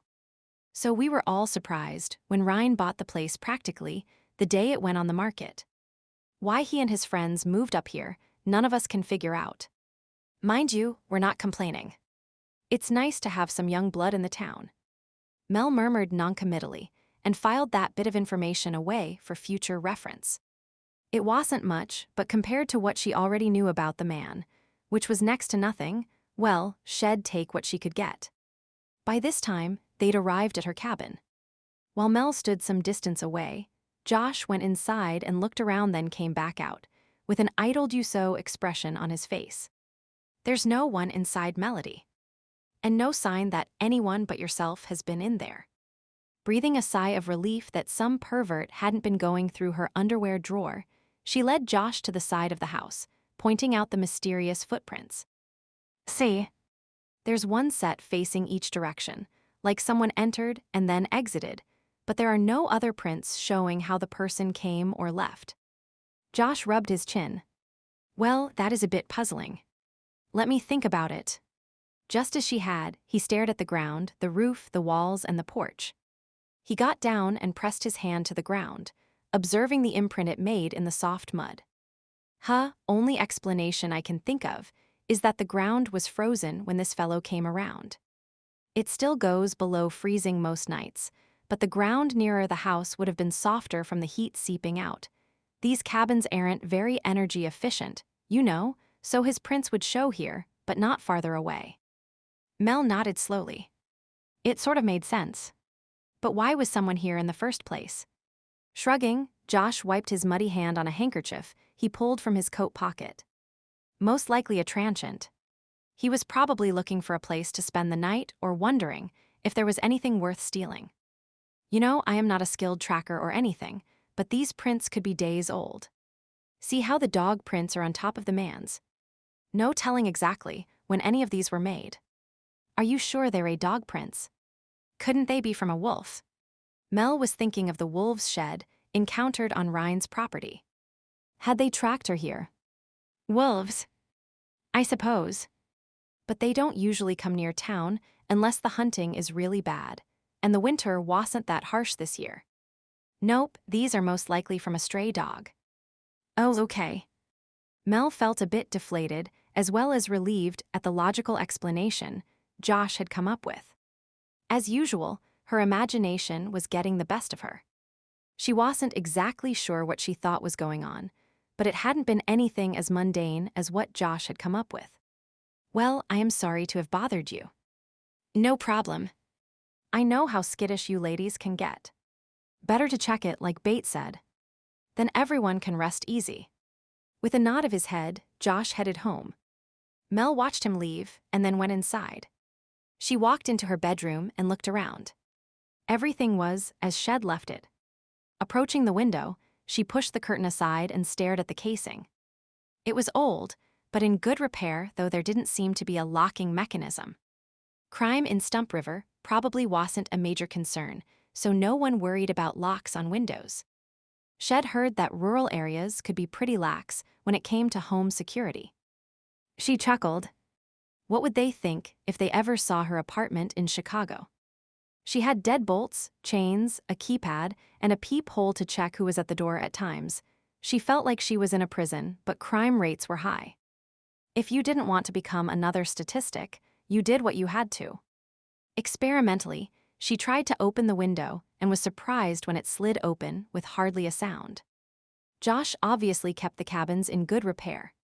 She pulled the glass down and studied it carefully. There were fingerprints on the glass pane. The first set were obviously her own, but who owned the others? Had Josh tested the window? He might have, but she didn't think he'd mentioned it, nor had she heard the window sliding up and down. Of course, she hadn't been listening for it either, and it was very quiet. Biting her lip, she stepped back and jerked the curtain into place. Had someone been in her room last night? Watched her sleeping. Touched her. Kissed her. Intimately caressed her. The very thought made her skin crawl and bile rise in her throat. She rushed to the bathroom and leaned against the sink, panting and sweating, willing the contents of her stomach to stay down where they belonged. After a moment, she began to regain control of herself. She leaned over the sink and splashed cool water on her face, and then grabbed a towel to absorb the droplets. Staring into the mirror, she patted her face dry while noting her pale skin and dilated eyes. This is ridiculous, she scolded herself. No one was in your room. It's like Josh said, the footprints are probably old. No one was here, it's just your darned imagination working overtime. A bit of trivia popped into her head, and she stood up straight, the beginnings of a smile forming. As a matter of fact, it couldn't have been last night. She remembered hearing the weather report on the radio while driving back to the cabin. It said that the temperatures had been above freezing the previous night. The ground would have been soft. Anybody out there would have left lots of footprints, not just one set. Feeling relieved, she stuck her tongue out at her reflection and mentally chastised herself. See? It was nothing. No one was there except your phantom lover. With a much lighter heart, she breezed into the sitting area and pulled out her laptop. There was no phone, so she couldn't access the internet, but she could work on a few articles that she had started a while back. As she plugged the machine in, Mel decided to ask the Kennedys about getting the phone hooked up. At least she'd have access to dial-up. It would cost a bit, but she could justify the expense to Aldrich. He wouldn't be pleased about having to wait for her reports, nor would he like having to leave messages for her with the Kennedys. The man was way too uptight for that sort of arrangement. Mel happily settled down and spent the rest of the day working, totally unaware of the controversy she was creating in various locales across the continent. Chapter Ryne glared at his beta, then abruptly turned away to stare out the window. Brian was just teasing him, but his comments were hitting a little too close to home. Awa, come on, Ryne. If she's just a human female, then why are you letting her get under your skin? Even with his back turned, Ryne knew Brian was smirking. How many times do I have to tell you? She isn't getting under my skin. Of course not. I just imagine the fact that you kept Daniel and me away from her yesterday. The less she saw of the pack, the better. He answered in clipped tones. And naturally, you had to drive her home. She was dizzy. It wasn't safe for her to drive. Well, what about going to see her last night? Ryne turned, ready to deny the accusation, but Brian just shook his head and kept talking. You said you were going to see Lucy, but it wasn't her scent on you when you came home. And I talked to Lucy today at the diner. She didn't see you last night. All right. Ryne sighed gustily. I went to see the girl, but only because she had a head injury. I got to thinking that she was alone and could have a concussion. Someone had to check on her to make sure she didn't fall into a coma. Yeah, right. The two men stared at each other for a moment. Ryne's face darkening, while Brian just kept grinning wider and wider. Face it, boss. She's caught your fancy. Why fight it? The way I see it, she's here for a week or two. Use the time to your advantage. Bang her a few times and get her out of your system. The comment didn't sit well with Ryne, and he growled a warning. Brian threw up his hands and backed out of the room. Okay, I get the message. I'm dropping the subject for now. Don't go all alpha on me. As the door slammed shut, Ryne relaxed and slumped down on the sofa, rubbing his face with his hands. What was the matter with him? Brian was right. Melody Greene was just a human female. She was cute but irritating, nothing that special really. So why was she running through his head? He couldn't believe what he'd done last night. The idea of her alone with a head injury had bothered him all evening. After pacing restlessly and driving his friends crazy with his miserable attitude, he'd announced he was going into town to see Lucy. And he had planned on seeing her. A romp with Lucy usually left him feeling relaxed and mellow. It was just that he was going to check on Ms. Greene first. After parking the car down the road, he'd changed into his wolf form and silently padded up to her cabin. No one had noticed him sniffing around the building. When he had heard her ragged breathing, he transformed back to human and peered in the window. She was lying in bed, obviously distressed, and without thinking, he opened the window and climbed in. She was apparently in the throes of a nightmare, thrashing about on the bed. He had gripped her shoulders, turning her over and commanding her to look at him, thinking that if she wasn't dreaming, she'd feel better. It was only later that he realized how foolish he'd been. What if she had completely woken up? Seeing him, uninvited in her bedroom in the middle of the night, would have had her screaming the house down. No amount of fast talking could have explained his way out of that one. Thankfully, Shed only partially opened her eyes before closing them again, a blissful smile on her face as she relaxed against him. Then, without him even realizing it at first, his wolf slipped past his guard and took over. He found himself pressing a soft kiss to her lips, just offering comfort, of course. Only it hadn't stayed that way. Shed kissed him back, and before he knew it, he was lying on top of her, caressing her, while she moaned in pleasure. He should have stopped then, he knew it, but his wolf didn't care. Shed tasted so good. The smell of her arousal had thrown all common sense out of his head. The feel of her body pressed against his, her soft sighs and smooth skin, the way she moved under him, needing him, begging him in her sleepy voice.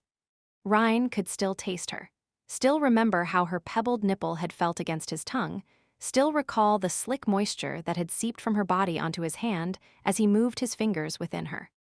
Her body had clenched around him, her head thrown back, and mouth opening in a silent scream as she came. It had been such an erotic sight, watching her orgasm.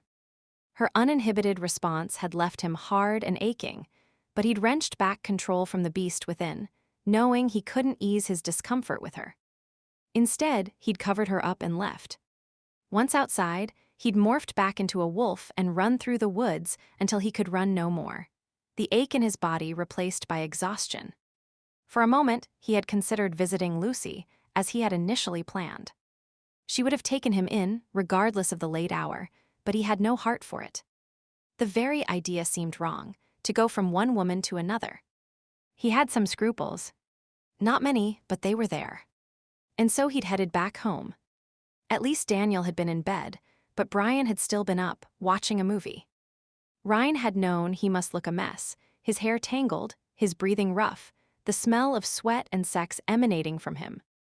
Their gazes had locked, and Ryne, even though he was alpha, had shifted uncomfortably under his beta's gaze. Brian hadn't said anything. He'd merely sniffed the air, frowning until he placed the scent. After giving him a considering look, Brian had simply nodded and turned back to his movie. Ryne had stood in the entryway, inexplicably unsure of what to do. He'd felt the need to explain and even opened his mouth to do so, but then shut it again. How could he explain what he himself didn't even understand? Instead, he had slowly walked to his bedroom, climbed into bed, and stared at the ceiling most of the night. Melody Greene was bad news. No, not the girl herself, but what she represented. Ryne was too smart to be able to attribute her arrival to coincidence. Just a few weeks ago, some woman had been in his old hometown of Smythton asking about him. Now, a woman was in Stump River, also wanting to see him. In all the years that he'd openly shown his photographs, no one had ever wanted to interview him, except for the local paper. But now that he had basically vanished, there was a sudden interest. If he was vain enough, he might have thought that his talent was finally drawing interest from the art world. While it was a possibility, it was more likely that the interest being generated was because of that one damned picture. God, he wished he'd never taken it, let alone had it enlarged and professionally mounted. Why hadn't he left it as a snapshot in a family album?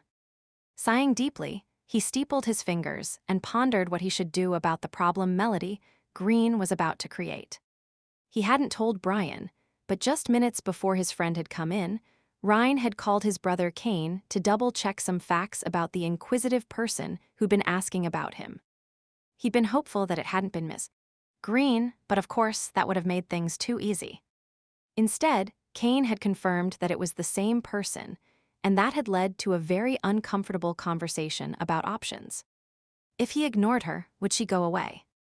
Instinctively, he knew she wouldn't, not given the fact that Shed traveled all the way to Stump River, and he was still puzzling over how Shed found him. For some reason, she was extremely interested in him, either due to her own curiosity or because someone was paying her. Most likely it was the latter. She'd been too shocked when he'd mentioned the boys were wolves, correction when he'd told her the supposed dogs were wolves. There had been no aha moment passing over her face, no hint of prevarication. If she really knew what she was looking for, she would have figured it out then and there. While she might be a bit quirky, she wasn't stupid. Her repartee with him proved that. So how to proceed? Did he grant her an interview and tell her a bunch of lies? No. Lies could trip you up too easily. He couldn't tell her the truth. It went against the keeping, and he didn't know if she could be trusted. Just a generation ago, the solution would have been simple: kill her and dispose of the body. She'd become simply another statistic. A young woman traveling on her own, mysteriously, disappears in the wilderness. Her car is found, abandoned by the side of the road. Years later, bones turn up, and the verdict would be that Shed left her car, possibly to take a picture, and got lost or was attacked by wild animals. It was efficient, but in this day and age more likely to lead to complications, especially if she had a family that might come looking for her. Ryne smiled grimly. Death was still a possibility. Neither he nor Kane had ruled it out, but it was always a last resort.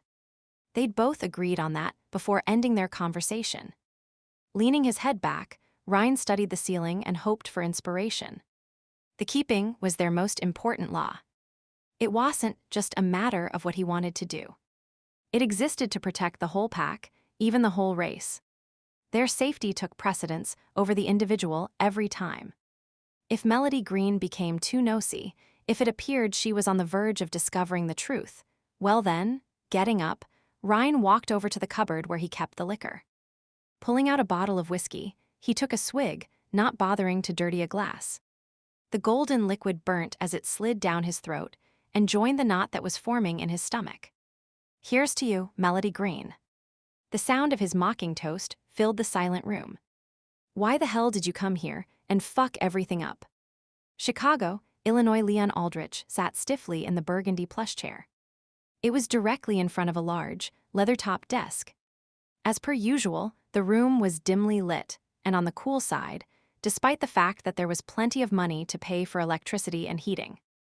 Aldrich took no note of his surroundings, The shelf-lined walls filled with leather-bound books, the stone fireplace, the expensive Persian rug spread out over old oak flooring. He knew they were there, but instead of glancing around, he stared straight ahead. His hands rested on the report in his lap, his finger beating an impatient tattoo on the manila cover. Anthony Grayson watched his lawyer with grim amusement. The man never indicated his displeasure by word or expression, the tapping of his finger the only sign that he wasn't happy with Grayson's decision. Finally tiring of waiting for the man to break, he never did, Grayson shifted in his chair and spoke. "So is there anything else to report?" "No, sir." "Ms. Greene's file remains unchanged. She has a distant, though cordial relationship with her mother. There are no close friends, nor romantic interests inquiring about her. And her father, still listed as unknown. Good. Just wanted to make sure she hadn't been lying on her application. If she had been, I would have discovered it before she got this far into her assignment." Grayson snorted. "No, of course not." Nothing got past Aldrich, which was why he'd hired the man in the first place. Sharp as a pin and as close-mouthed as a clam. And her assignment is progressing. If you can call it that. She is in Stump River. The man seemed to want to sniff derisively at the name of the town. Grayson watched intently for any sign of an emotional response, but none came. After the briefest of pauses, Aldrich continued. She has discovered where Taylor purportedly lives, but claims she has yet to make contact with the man. Claims? There was something in her voice that made me wonder, but since it was just a message on the answering machine, it wasn't possible to question her. Grayson nodded. It's to be expected. And all our research shows Taylor isn't interested in publicity. Hopefully, Greene can get under his natural radar. I hope you're right, sir. I know you do, Leon. You think I'm a crazy old fool to spend my time and money on this. But if I'm right, and I'm sure I am, the payoff will be well worth it. Aldrich stood and set the manila file on the edge of Grayson's desk. If that's all, sir, then I'll be on my way. Yes. You're dismissed. Franklin will show you out. He moved to ring the bell. That won't be necessary. After all these years, I know the way. Grayson barked in laughter as the lawyer left the room. That pathetic attempt at humor was the closest thing to a human response that he'd forced out of Aldrich in months. He leaned forward and picked up the file, thumbing through the contents until he found the page he wanted. Miss Greene. Whatever will become of you before this is over. Asterisk Smytheston, Oregon Kane put down the phone and pinched the bridge of his nose. It was happening. What he'd most feared for years, hoped against with every fiber of his being, was finally occurring. He clenched his fist, uncaring that his nails were digging into his palms, tiny drops of blood appearing. It was beyond his control now, and he didn't like the feeling at all. He was alpha. This sitting back and waiting went against his nature, yet he knew reacting could cause the cards to tumble even faster. All he could do was sit and wait while playing out the various scenarios in his head. The ball was in Ryne's court. He trusted his brother to make the right decision, to do whatever needed to be done. Kane just hoped it wasn't the worst-case scenario. The door to his office opened, and he looked up. His mate, Elise, slid in and locked the door. Am I disturbing anything? The warmth of her voice washed over him, soothing his fears and worries with her calm tone. It had always been like that, from the first time he'd seen her. She'd been young and frightened by his sudden appearance in her life, but something had attracted them to each other. You disturb me, but in all the right ways. He pushed aside his concerns and extended his hand. She came to him, settling in his lap and snuggling her head against his shoulder.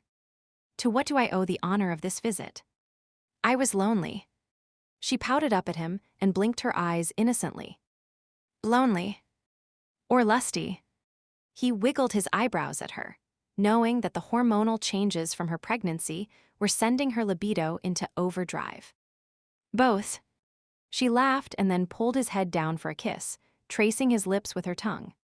Kane groaned and opened to admit her, while grabbing her hips and shifting her body so that she straddled him.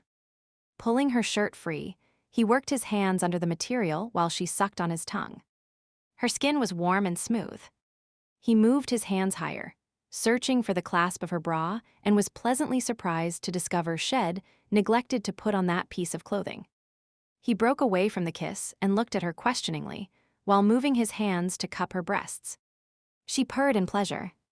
"It seems you forgot something when you got dressed." She winked at him. "I forgot something else too. No panties." Unable to help himself, Kane growled and picked her up. Setting her on her feet, he made quick work of divesting both her and himself of clothing. Clearing his desktop, he laid her on the wooden surface, then leaned over her. He nibbled on her neck and collarbone before working his way down to her breasts, and then her stomach.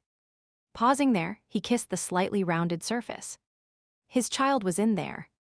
Kane pressed his ear to Elise's belly, listening intently.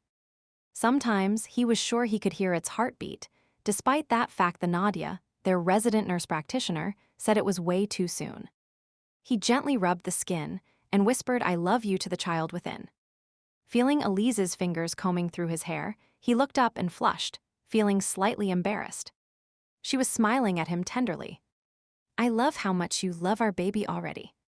He surged to his feet and bent over her, bringing his face close to hers. "I love his mother just as much." "I know." She barely managed to get the words out before he captured her mouth with his. Soon they were lost in the throes of passion. Elise's legs wrapped around him as he moved within her, responding to her urgings. When he'd first realized she was pregnant, he had tried to alter their mating, thinking she was now too fragile for such a vigorous workout. Elise would have none of it. Their love-making, for the present, remained as wild and as passionate as always. Her moans and sighs of pleasure matched the rhythm of his thrusts, until they turned into cries of release. Her body tightened around his, and Kane gave a guttural cry as he too reached his climax. Afterwards, he picked her up, grabbed a convenient Afghan that was on an armchair, and wrapped her in its warmth before sitting down to cuddle in his chair. Elise nuzzled his neck. "Why were you looking so worried when I came in?" Kane hesitated to tell her, but knew she'd find out one way or another. It was better coming from him. Someone has found Ryne and is asking about his pictures. Elise stilled her movements and pulled away, looking up at him with solemn eyes. "The same person who was here." He nodded. It could be totally innocent. She said she was just writing an article about artists. Would she travel all the way to Stump River if that's all it was? Biting her lip, Elise shook her head. "What are we going to do?" "Nothing yet." Kane sighed heavily. "Hopefully, Ryne can deal with it and it stops there. But what if it doesn't? What if she's working with someone? What if they come here looking for us?" Kane shifted uncomfortably, not wanting to say the words, but knowing he must. "The keeping is our most important law. Not just for us, but for our people everywhere. It's kept our kind safe from persecution and allows everyone to live in peace. We can't ignore it just because it's inconvenient." "Inconvenient?" Elise pushed away from him and abruptly stood up, protectively clutching her belly and the unborn child within. "Our lives, the lives of the pack members," she choked on the next words. "The life of our child, those are more than inconveniences, Kane." "I know." He got to his feet and wrapped her in his arms, rocking her gently back and forth. "I know. I don't want our way of life to end. I don't want to be responsible for ordering the deaths of our friends and family." Kane put his finger under her chin, forcing her to look at him. He offered what little reassurance there was. "If it comes to that, if it appears that they will find us, we'll send as many of the young away as possible. Other packs will take them in. Just enough of us will remain behind to make it look real. The humans will say it was just another cult suicide, and whoever these people are that are searching for us will be left with no evidence." Elise whimpered, and he hugged her even more closely. "The keeping is law. Our existence remains secret, even if it means death." Chapter Mel parked her car on the main street and turned off the engine. It was Monday morning, and traffic in Stump River was light. A few vehicles were parked in front of the various businesses. Pedestrians strolled down the sidewalks at the kind of leisurely pace you'd never encounter in the hustle and bustle of Chicago. For a moment, Mel absorbed her surroundings, lost in wonder at the differences between the lifestyle before her and what she was accustomed to. There were no exhaust fumes, no angry commuters gesturing rudely at each other, no screeching brakes, no high-rise office buildings blocking the view of the sky. Life here appeared so simple and quiet, almost a throwback to a different time. She stared around for a few moments before focusing on the building directly across the street, Miller's Service Station. The low brick building was white and had a red and blue sign that proclaimed the name of the owner and hours of business. One set of gas pumps was in the front, and 2 large bays for repairing cars were located to the side. A front office with a large plate glass window offered a view inside. No metal bars to prevent break-ins, Mel noted idly. Someone was moving about inside, though with the glare from the sun, she wasn't sure who. Was it Taylor? Lucy, the waitress, said he worked on Mondays, so the chances were good that he was in there. Now, what was she going to do about it? There'd been no message from him this morning, not that Shed really expected there to be one, but Shed hoped. Since he hadn't contacted her, she assumed he was still undecided about the interview. The question was, should she go over there and talk to him? If she did, maybe she could convince him to agree. On the other hand, maybe he'd get upset, thinking she was pushy and flat-out refuse. She furrowed her brow, weighing her options. When no clear answer came to mind, she struck the steering wheel in frustration and then yelped. Shed hit the horn by accident, and it was honking continuously.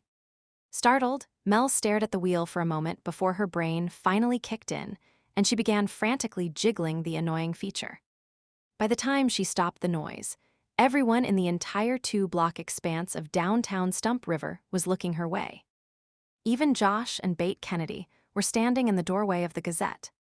Giving a shy wave at her temporary landlords, she sunk down in her seat knowing her face was flushing with mortification. Hopefully, the little incident didn't make the front page of the paper. After all, not much seemed to happen in a town of this size. A stuck horn on a car could be big news. As she hid from view, Mel pictured the headlines, "Foreigner creates havoc in downtown core." She shook her head ruefully. Damn, this never happened in a movie when the heroine hit the steering wheel. Why did these things always happen to her? Rubbing her sore hand, the steering wheel had been harder than Shed expected. She reflected that the person in the movie never hurt their hand either. After several minutes of hiding out below the dashboard, Mel slowly sat up and looked around. Everyone had gone about their business. Traffic was moving normally, and no one was staring out of their windows, wondering who the idiot in the blue car might be. Relieved to no longer be the center of attention, she got out of the car and headed into the diner. There was no point in sitting outside, when she could be inside drinking coffee and possibly eating a Danish. Food could be such a source of comfort, she mused. Besides, since Shed have a perfect view of the service station, she could put it on her expense tab as surveillance. 5 minutes later, she was sitting ensconced at a table, happily munching on a fresh cherry cheese Danish and drinking a cup of coffee. Shed ordered a half decaf half regular mix, since she was trying to cut back on her caffeine habit and was feeling rather pleased with herself for her efforts. Eyeing the thick, fresh baked Danish slathered in icing, she wondered if she should have ordered it with half the calories, if only such a thing were possible. Still, she had to eat to keep her strength up, and there were cherries in the pastry, so that must mean it had some redeeming qualities. Surely at least one vitamin or antioxidant had survived the baking process. Mel laughed at her own train of thought. She'd do anything to justify her favorite foods. Licking a stray bit of icing off of her finger, Mel checked out her surroundings more carefully than she had the previous day. The diner was bright and clean, with white counters and red vinyl-covered seats. Red checked curtains hung from the large plate glass window, tied back so as to not obstruct the view of the street. A whiteboard had daily specials listed on it, and a glass display case showed a variety of homemade baked goods. It was only moderately busy inside the establishment, with just one waitress and the chef on duty. Mel had inquired about Lucy when she arrived. Shed liked the waitress when she talked to her yesterday, but discovered that Monday was her day off. Disappointed but not daunted, Mel started up a random conversation with Ruth and Al, the waitress and the chef, who turned out to be co-owners of the business as well. Both were sitting at the nearby counter, idly chatting with customers before the noon-hour rush. By time she was done with her Danish, she'd learned that the citizens of Stump River liked Ryne, Brian, and Daniel. Ruth reported that the local women drooled over them. All three are definite hunks and very talented lovers, if even half the rumors can be believed. Ruth told her in a stage whisper, the thin knob of hair on top of her head bobbing up and down as she nodded emphatically. The woman's cheeks were stained pink, as if uttering the words alone were enough to turn her on, and she was dramatically pressing her hand to her meager bosom. Al had scoffed at Ruth's description. Quit all that foolish talk, Ruth. They're all real men, not like those sissies you watch on your soap operas. Al rubbed his bristly chin and leaned back, his elbows propped on the counter. Those three fellows are honest, hard workers. I've seen them hauling supplies at the lumber yard, and they barely break a sweat. More important, they know the value of silence and don't go around talking your ear off, like some folks do. He stared pointedly at Ruth as he made that last comment. She responded by hitting him on the shoulder and shooing him into the kitchen to start heating up the soup for lunch. He complied, but not before pinching Ruth's bottom. Mel laughed softly to herself as she listened to the banter between the husband and wife team. It seemed to be a relationship of opposites. Al was short, well-rounded, and a man of few words, while Ruth was tall, on the thin side, and appeared to love a good gossip. They seemed to bicker quite a bit, but she could tell by the looks they exchanged that they cared deeply for each other. Stump River seemed to be the place to find solid marriages. Josh and Bate, Al and Ruth, she wondered how many other such couples were in town. Ryne and Lucy. Were they close to tying the knot? Mel frowned, wondering why that idea had popped into her head. Probably because the man in question was right across the street from her, she decided. He was putting gas in a car for a little old lady. From her vantage point in the diner, she watched him chatting away to the customer while providing basic service to her vehicle. It was hard to miss how his black t-shirt clung to his torso, giving an excellent view of his muscles as he moved his arm back and forth while cleaning the windshield. When he bent over to check the oil, Mel saw how his tight rear end filled out his low-slung jeans. No plumber's crack there, she chuckled to herself. He stood up and laughed at something the woman said. The whiteness of his teeth was apparent even from across the street, and Mel was sure she could see a twinkle in his amazingly blue eyes. An unexpected wave of desire hit her and she blinked, realizing that she was actually leaning forward, as if trying to get closer to the man. Possibly sensing someone was watching him, he looked up, staring straight across the street at her.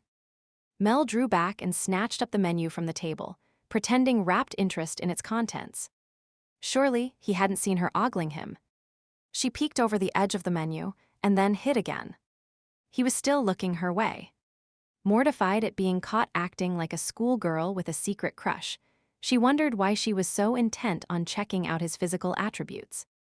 Yes, he was good-looking, but she was here to do a job, and it didn't include lusting over the man. Perhaps it was all hormonal.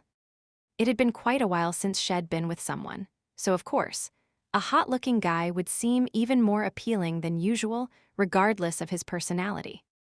Briefly glancing across the road, she experienced a mixture of relief and disappointment when she noted that the customer had left and Taylor was no longer outside. She exhaled, blowing a stream of air upwards, causing her bangs to ruffle in the breeze. Fanning herself with the menu, she regained control of her wayward thoughts and focused on her real purpose, surveillance. Sitting up straighter in her seat, she took a calming breath, straightened her clothes, and then casually glanced across the street. Darn. He was still inside, and Shed wanted one more peek. No. Stop that. He was the next best thing to an interviewee, and getting involved was never a good idea. It skewed your perception of what the person told you during the interview. Besides, Taylor was involved with Lucy, and Mel didn't poach on another woman's territory. A little voice felt it was important to point out that the waitress had left Mel with the impression that the two had a rather loose relationship. It seemed more a friends with benefits type of thing. Mel pulled a face. It didn't matter either way. Sure, the man was good-looking, sort of a sexy, badass kind of a guy, but she didn't really know him, and the little bit of conversation they'd had hadn't been that cordial. Lucy was welcome to him, wasn't she? But if that was the case, then why did the idea of him being with the waitress irk her? She realized that she was scowling and determinedly cleared her expression. Figuratively throwing her hands up in despair over her own confusing thoughts, Mel drained her cup and checked the time. She was surprised to find that it was 11:30. The diner was starting to fill with the luncheon crowd, and since she wasn't really hungry, she probably should go, so there would be room for other customers. Getting to her feet, she picked up her purse and stepped outside. It was another beautiful spring day, and having nothing better to do with her time, Mel decided to go for a walk. The main street was only 2 blocks long, but there were a few side streets as well. With a smile, she set off to explore the little town. 45 minutes later, she found herself standing in front of Miller's service station, having discovered almost all of what the little town had to offer. Now, she faced the same dilemma with which Shed started the day. Did she go in and talk to Taylor or leave him alone? Nibbling her lip, she weighed the pros and cons of each course of action. Adding stalker to your list of crimes now. The sound of a deep, male voice speaking behind her had Mel giving a little scream and turning quickly. Unfortunately, she lost her balance and started to fall backwards, tipping off the curb and stumbling onto the street. Simultaneously, several things happened.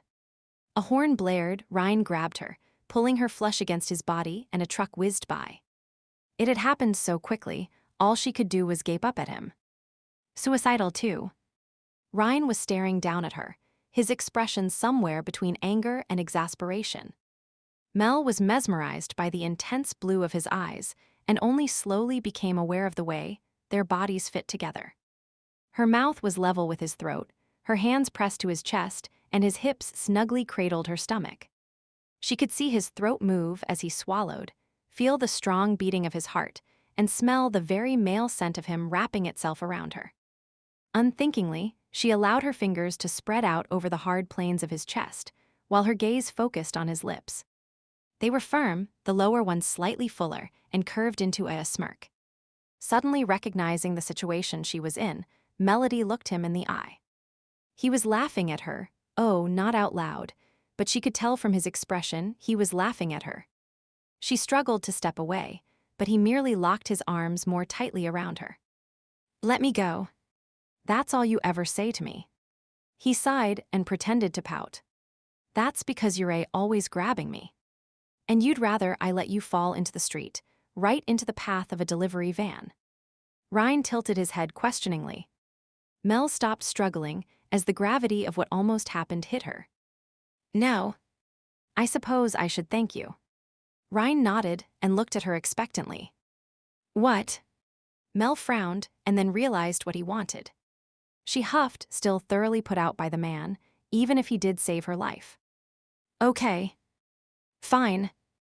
Thank you, Ryne Taylor, for pulling me to safety. Now let me go." "Is that all?" "All.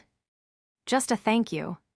Saving your life surely deserves something more personal, tangible, than a mere thank you. Actions speak louder than words, you know."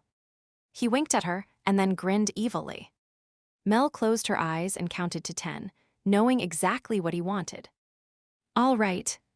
She'd kiss him and then, if he didn't let her go, she'd knee him in the groin. Opening her eyes, she stood on tiptoe and placed a chaste kiss on his lips. At least it was supposed to be a chaste kiss. No sooner had their lips touched than Ryne immediately took control. Using one of his hands to cradle the back of her head, he angled their mouths, pressing his lips to hers, stroking the seam of her lips with his tongue. Of its own volition, her mouth opened in response to his implied request. His tongue skimmed the smooth inner surface of her lower lip before venturing deeper. Words couldn't even begin to describe the sensations that coursed through her. Mel's entire body tingled, and she pressed herself closer, wanting even more contact with him. A moan escaped her, desire starting to uncurl within. She was trying to work her hands free in order to pull him closer, when suddenly she found herself standing a foot away. She blinked in surprise. What? Ryne smirked, seemingly cool and unaffected by their encounter. Okay, so you're a trespasser, a stalker, have suicidal tendencies, and you're a sex maniac. Sex maniac? He nodded. You're the one that kissed me. But you said, Mel sputtered, unable to finish the sentence. She was so enraged. I said something tangible would be nice to go with the thank you. It could have been a cup of coffee or a handshake. You just assumed it was a kiss. Mel narrowed her eyes and glared. You also disturbed the peace this morning. He folded his arms and gave her a look that was reminiscent of the one given her by the police last time she'd been caught speeding. That was your horn, wasn't it? Ew. Not even realizing what she was doing, Mel stamped her foot in frustration and Ryne burst out laughing. She gave him an I wish you would drop dead look and turned to leave only to find herself jerked back when he grabbed her arm. Hey, where do you think you're going? He'd stopped laughing but was still smiling. Mel tugged on her arm and spoke through clenched teeth. I am leaving before I do something I'll regret. Really? So you don't regret anything you've done up to this point, like trespassing or stalking me or kissing me? It took Mel a moment to figure out that he was implying she'd enjoyed kissing him. For a brief second, she considered denying it, but figured he'd somehow or other twist that around too. Instead, she switched to one of his other accusations. I am not stalking you. No. You scaled my gate on Saturday. You parked outside my place on Sunday. My friend Brian told me about that one. And today you've sat in the diner across from where I work and watched every move I made. Sorry, honey. That's stalking. I was not watching every move you made. Correction. You couldn't see inside the building, but every time I stepped out, I could feel you watching me. You were only out once. Mel folded her arms and affected a pout, staring blindly at the building behind him, rather than looking at his irritating, but oh so handsome, face. After a brief moment she winced, realizing she'd just given herself away. If she hadn't been watching him, how would she have known he only came out once? Damn. If he was paying attention, and she was sure he was, he'd have the goods on her. Stalker. He taunted back. She glanced at him out of the corner of her eye. His hands were casually tucked in his back pockets, and he had a look of infinite patience on his face, as if he'd wait forever until she conceded. Mel exhaled gustily and ran her hands through her hair, pushing it away from her warm face. Their verbal sparring was causing her to feel hot and flushed. All right. I was sort of stalking you. Ryne grinned happily. See, that wasn't so hard to admit. You know, I've never had a stalker before. Really? She was surprised that someone with his amazingly good looks had never been followed around by a woman. Nope. He headed inside the service station, and she hurried after him, intrigued. Most women take one look at me and just openly throw themselves at my feet. Mel snorted and rolled her eyes. Not conceited much, are you? Now inside the building, Ryne turned to face her, leaning against a workbench. I prefer to call it having a healthy self-esteem. When she raised an eyebrow at him, he just laughed. So, Melody Greene, aka stalker girl, I hear you want to interview me. He suddenly looked serious, and it took Mel a moment to switch gears and organize her thoughts. Yes, of course. I do want to interview you. Why? The coldness of his eyes sent a shiver down her spine, and Mel had to wonder where the man she'd just been talking to had gone. Eyes that cold could belong to a murderer. Maybe he was responsible for that missing sales clerk. No, she'd already decided that wasn't a plausible theory. Still feeling a bit nervous, she licked her lips and gave a carefully worded answer. Well, I am trying to write a paper on up-and-coming artists, and I've seen some of your work and thought it was good. Really good. Ryne didn't say anything. He just gave her a considering look, as if trying to decide whether or not he believed her. Abruptly, he stood up, his movement bringing him into her personal space. She stepped back and swallowed. Something about him seemed threatening, overpowering, and she found herself staring at the ground, unable to meet his eyes. What sounded like a rather satisfied rumble came from his chest, and she dared to glance up at him. He was still staring at her, but it wasn't so scary now. It was more a look of interest, as if he found her puzzling but fascinating. Mel swallowed and cleared her throat. I think the interview would be beneficial to your career. Y'all need to convince me of that. Well, he interrupted, reaching around her to grab his coat, which was on a hook beside her. Mel jumped back as his arm brushed against her breast, and electrical waves went through her. Ryne didn't seem to notice and talked, as if there'd been no contact between them. I am done here. I only work until noon on Mondays. Meet me for supper at the Broken Antler at 6:30. You can convince me then. His sudden change of topic once again had Mel floundering. She hurried after him as he walked out of the building. The Broken Antler. It's the bar next door. They have great burgers, hot dogs, chili chicken fingers, that sort of stuff. Not sure what else to do but agree, Mel nodded. All right. 6:30. Ryne didn't respond. He simply walked away, got in a black pickup truck, and drove away. Ryne headed for home, mulling about his encounter with Melody Greene. He hadn't meant to approach her, to interact as he had, but seeing her standing just yards away, he suddenly found himself walking towards her and starting a conversation. Damn his inner wolf. She was a funny little thing, and not about to back down from him either. Chuckling, he thought of how easy it was to tease her. Mind you, Shed held her own, dishing out some good comebacks. Sparring with her was fun, invigorating even. He liked a woman who kept him on his toes, and she certainly did that. There was a fire within her, as well. A grin spread across his face as he recalled how her cheeks turned pink and her brown eyes flashed with temper. On some level, she appealed to him physically as well. He'd sensed his wolf humming in approval when he'd carried her from his house the other day, and then today, when Shed kissed him, Ryne recalled the feel of her lush breasts pressed against him, her hot mouth moving under his, her soft sighs tickling his ears. Thank heavens he'd had enough sense to break it off when he had. For a moment during the kiss, the memories of pleasuring her while she slept had taken over, and he'd been tempted to continue where he'd left off. It was a good thing he'd pushed her away before she noticed his arousal. Ryne shifted uncomfortably in his seat, the path his mind was following still having an effect on him. Seeking to quell his growing erection, he turned his thoughts to less pleasant matters. The girl claimed she wanted to interview him because Shed liked his work as a photographer, but he'd sensed some deception on her part. Between werewolves, lies were hard to detect, but humans were less adept at hiding their true selves. The dilation of her pupils, the tilt of her head, a certain quality of voice and breathing patterns, all led him to believe that Ms. Greene had told him a part truth, but not the whole truth. How had she tracked him down? What was she hiding? What was her real agenda? He stopped the truck as he reached the gated edge of his territory. Climbing out, he dealt with the lock, drove the truck through, and then secured the gate again, pausing for a moment to enjoy the scenery. Tall pines rose up on either side of the driveway, acting like sentinels that guarded the privacy of his home. Unlike much of the surrounding area, this forest was untouched and unharvested. Decaying logs, the remains of ancient trees, were scattered on the ground in amongst young saplings and strong maturing conifers.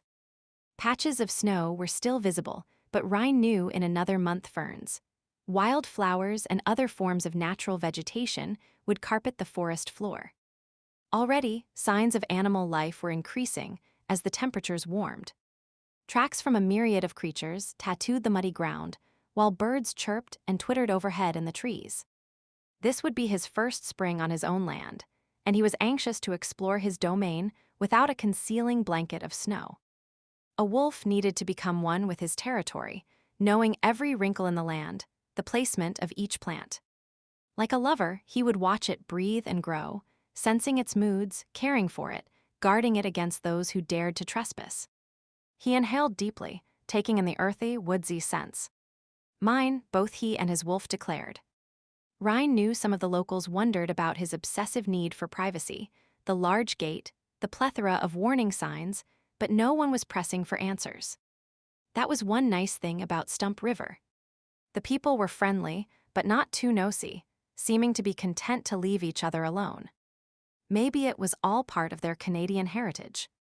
When researching the country, he'd read about their concept of being a cultural mosaic where individuality was encouraged rather than a melting pot that expected everyone to blend in and conform. It was one of the reasons he'd chosen to move here. With any luck, people would leave him alone, and his culture would be allowed to flourish alongside that of the other citizens, provided someone didn't mess it up. This brought his thoughts back to Melody Greene. Frowning, he climbed back in his truck and drove towards the house. Which pictures of his had she seen? He didn't care about the sunsets, or the birds, or the wildflowers. It was one particular picture, featuring his brother Cain in his wolf form, that worried him. Anyone studying the picture, at least anyone who knew anything about wolves, would immediately see that the animal in the picture was unique, a brand new species, in fact. Well, technically not a new species. Werewolves had existed since the beginning of time. They were just adept at keeping their existence hidden. Of course, there were rumors and supposed sightings, but most of those were attributed to hysteria and folklore. It wasn't hysteria, Ryne thought to himself. He did exist. His family and friends, his whole species existed and flourished, but only due to carefully guarding their secret. It hadn't always been that way. Long ago, werewolves had been hunted to the very brink of extinction. That was when the Book of the Law had emerged, the product of his people's desperation. The few remaining packs had gathered and banded together, creating a set of laws which, if followed, would safeguard their existence. And since that time, it had worked.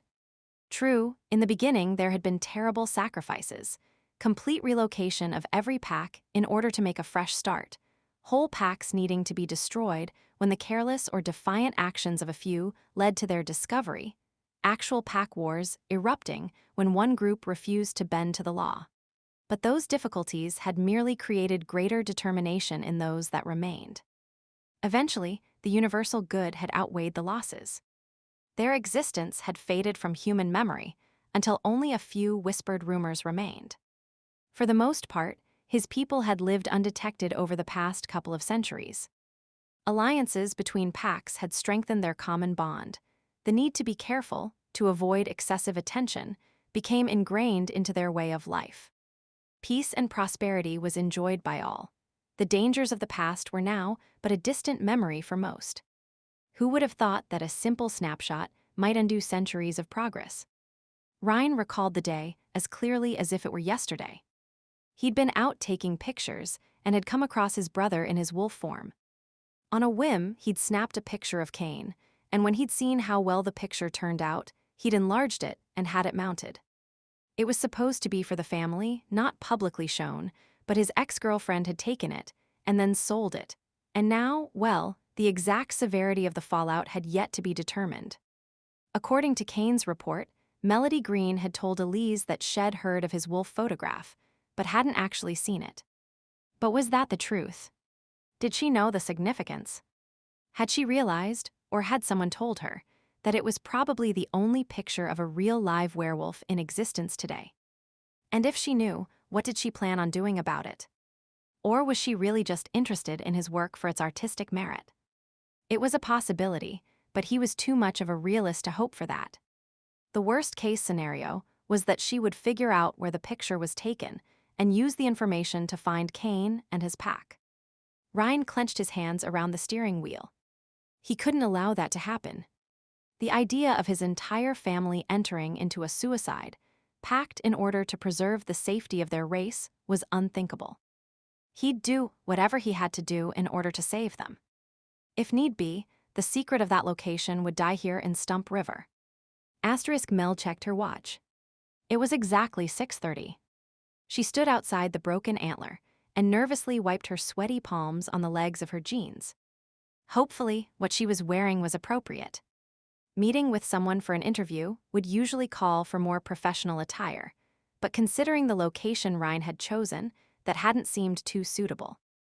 Instead, Shed settled on dark wash jeans and a pretty t-shirt with some chunky jewelry for accent. Clothes weren't really that important to her, but knowing you looked good and were dressed appropriately did provide a boost of confidence. And confidence was what she needed right now. She didn't usually go into bars, at least not ones as seedy-looking as this one, by herself. Hopefully, the interior was in better repair than the exterior. Taking in the faded paint, cracked cement, and the burnt-out lights in the sign, Mel decided the location matched Ryne's personality, very rough around the edges. The man was sarcastic and rude, plus she could tell he enjoyed taunting her. How Shed ever survive interviewing him without doing him bodily harm, she wasn't sure. If it wasn't for the large sum of money already in her bank account and the promise of more to come, she might actually back out. However, Shed made a deal with Aldrich and his client, Grayson, and she wasn't a quitter. Though, as she eyed a boarded-up window and the shards of glass on the ground below it, perhaps now was the time to start. She wondered if the window been broken because someone was thrown through it, and gulped at the very idea. A breeze swept down the street, and she shivered. Her denim jacket was not providing much protection against the cool evening wind. Taking a deep breath, she grabbed the handle and yanked open the heavy wooden door while eyeing the antlers that hung drunkenly overhead, hoping they wouldn't fall on her. Luckily, they only swayed slightly, and Mel quickly scooted inside, not wanting to tempt gravity, nor the old rusty chain that suspended them. The interior of the bar was slightly better than Shed hoped. It appeared clean, though the smell of beer and fried food overwhelmed any scent of cleaning fluid that might have confirmed the fact. For the most part, the decor was unremarkable and could have been located anywhere on the continent. As Shed expected, the lighting was dim. The air stale and pedestal tables with worn chairs were scattered about the large room. One wall contained a big screen TV, another had racks of pool cues and dartboards, while a bar occupied the third wall. Rows of glasses and bottles of liquor lined shelves, backed by an old mirror that had seen better days. In front of the spirits, a large, dark-haired man, who closely resembled a bear in a plaid flannel shirt, stood lazily drying glasses. He was talking to the patrons, who sat around the scarred wooden structure of the bar. A quick perusal told her that none of the men there were Ryne. Mel shifted her gaze from the room's decor and began to examine each table, wondering if Ryne was here, or if Shed arrived before him. Seeing no sign of him, she twisted the strap of her purse in her hands, considering her options: sit at a table or at the bar. A few patrons were glancing her way with mild curiosity, but most just ignored her. Still, she felt conspicuous and moved towards the bar, eyeing a seat near the wall with a good view of the door. She'd sit there and wait for Ryne to arrive. Settling onto a bar stool, she smiled politely at the man beside her and then fixed her gaze on the door. Minutes ticked by and she shifted uncomfortably. What if he stood her up? She furrowed her brow. No, this had been his idea. He'd be here, wouldn't he?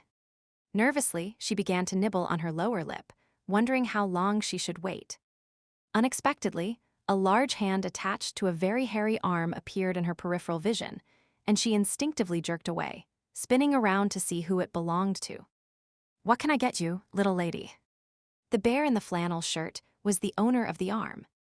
His deep, gravelly voice had a bit of an accent, possibly French, she decided. He seemed to be looming over her, and she fought the urge to cringe. Nothing, thank you. I am just waiting for someone. Mel smiled politely and made to turn away when he spoke again. And who would that be? When she hesitated, he smiled at her, revealing a mouthful of large teeth that seemed all the whiter for the black facial hair that grew profusely on his chin. I know everyone who lives here. Ryne Taylor. Ryne, you say?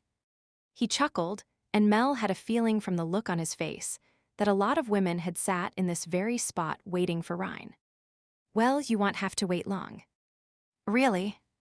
Again, Mel tried to turn towards the door, but the bartender, his name tag said Armand, gently took her by the shoulder and spun her bar stool to face the far corner of the room. A movement in that area caught her attention. As her eyes adjusted to the dim lighting, she realized it was caused by the man she was looking for. He was leaning back casually in his chair, drinking beer and studying her with an impassive expression. As she made eye contact, he nodded and took another swig. Thank you. She gave the bartender a tight smile and hopped off the stool. She could feel him watching her progress across the room, but shrugged it off, focusing on her target instead. Weaving between the partially filled tables, Mel wondered how long Taylor would have left her cooling her heels before coming to get her. The man really was insufferable. When she finally reached her destination, she was sure the anger inside her would have steam rising from her collar. She opened her mouth to speak, but he beat her to it. "Sit." Frowning at the command, she wasn't a dog. After all, Mel pulled out a chair and plunked herself down, all the while wondering why she was complying rather than defiantly remaining on her feet. Her temper rose even further when she noted the smirk on the man's face. "Well, shed deal with that right now. And a good evening to you, too." "Why, thank you. Yes, I'd love to have a seat." "What a gentleman you were, to come and meet me at the bar like that." "Oh, it's lovely to see you again, too." "What's that?" "The rest of my day." "It was fine, thanks for asking." Mel held a mocking conversation with herself. Ryne blinked and raised his eyebrows. "That, you insufferable jerk, is how most people start out an evening. It's called polite conversation." Mel chastised him, not about to put up with his rude behavior. Slowly, he took another swig of beer before responding. "Well, you seem to know how it's done all on your own, so why should I bother?" "Because," Mel stopped herself and snapped her mouth shut. He was doing it again. Getting her all worked up with his little games. She wouldn't get caught by that again. Tonight, she was a professional. Never mind. Settling back in her seat, she forced a polite smile onto her face and said nothing. Minutes ticked by and silence reigned over the table. Ryne sipped his beer, and Mel stared at the TV, trying to appear as if the newscast, about a now-disgraced sports figure, held her riveted. She kept her hands tightly clasped in her lap and fought the urge to fidget. Finally, relief came. With her peripheral vision, Mel saw Ryne signal the server.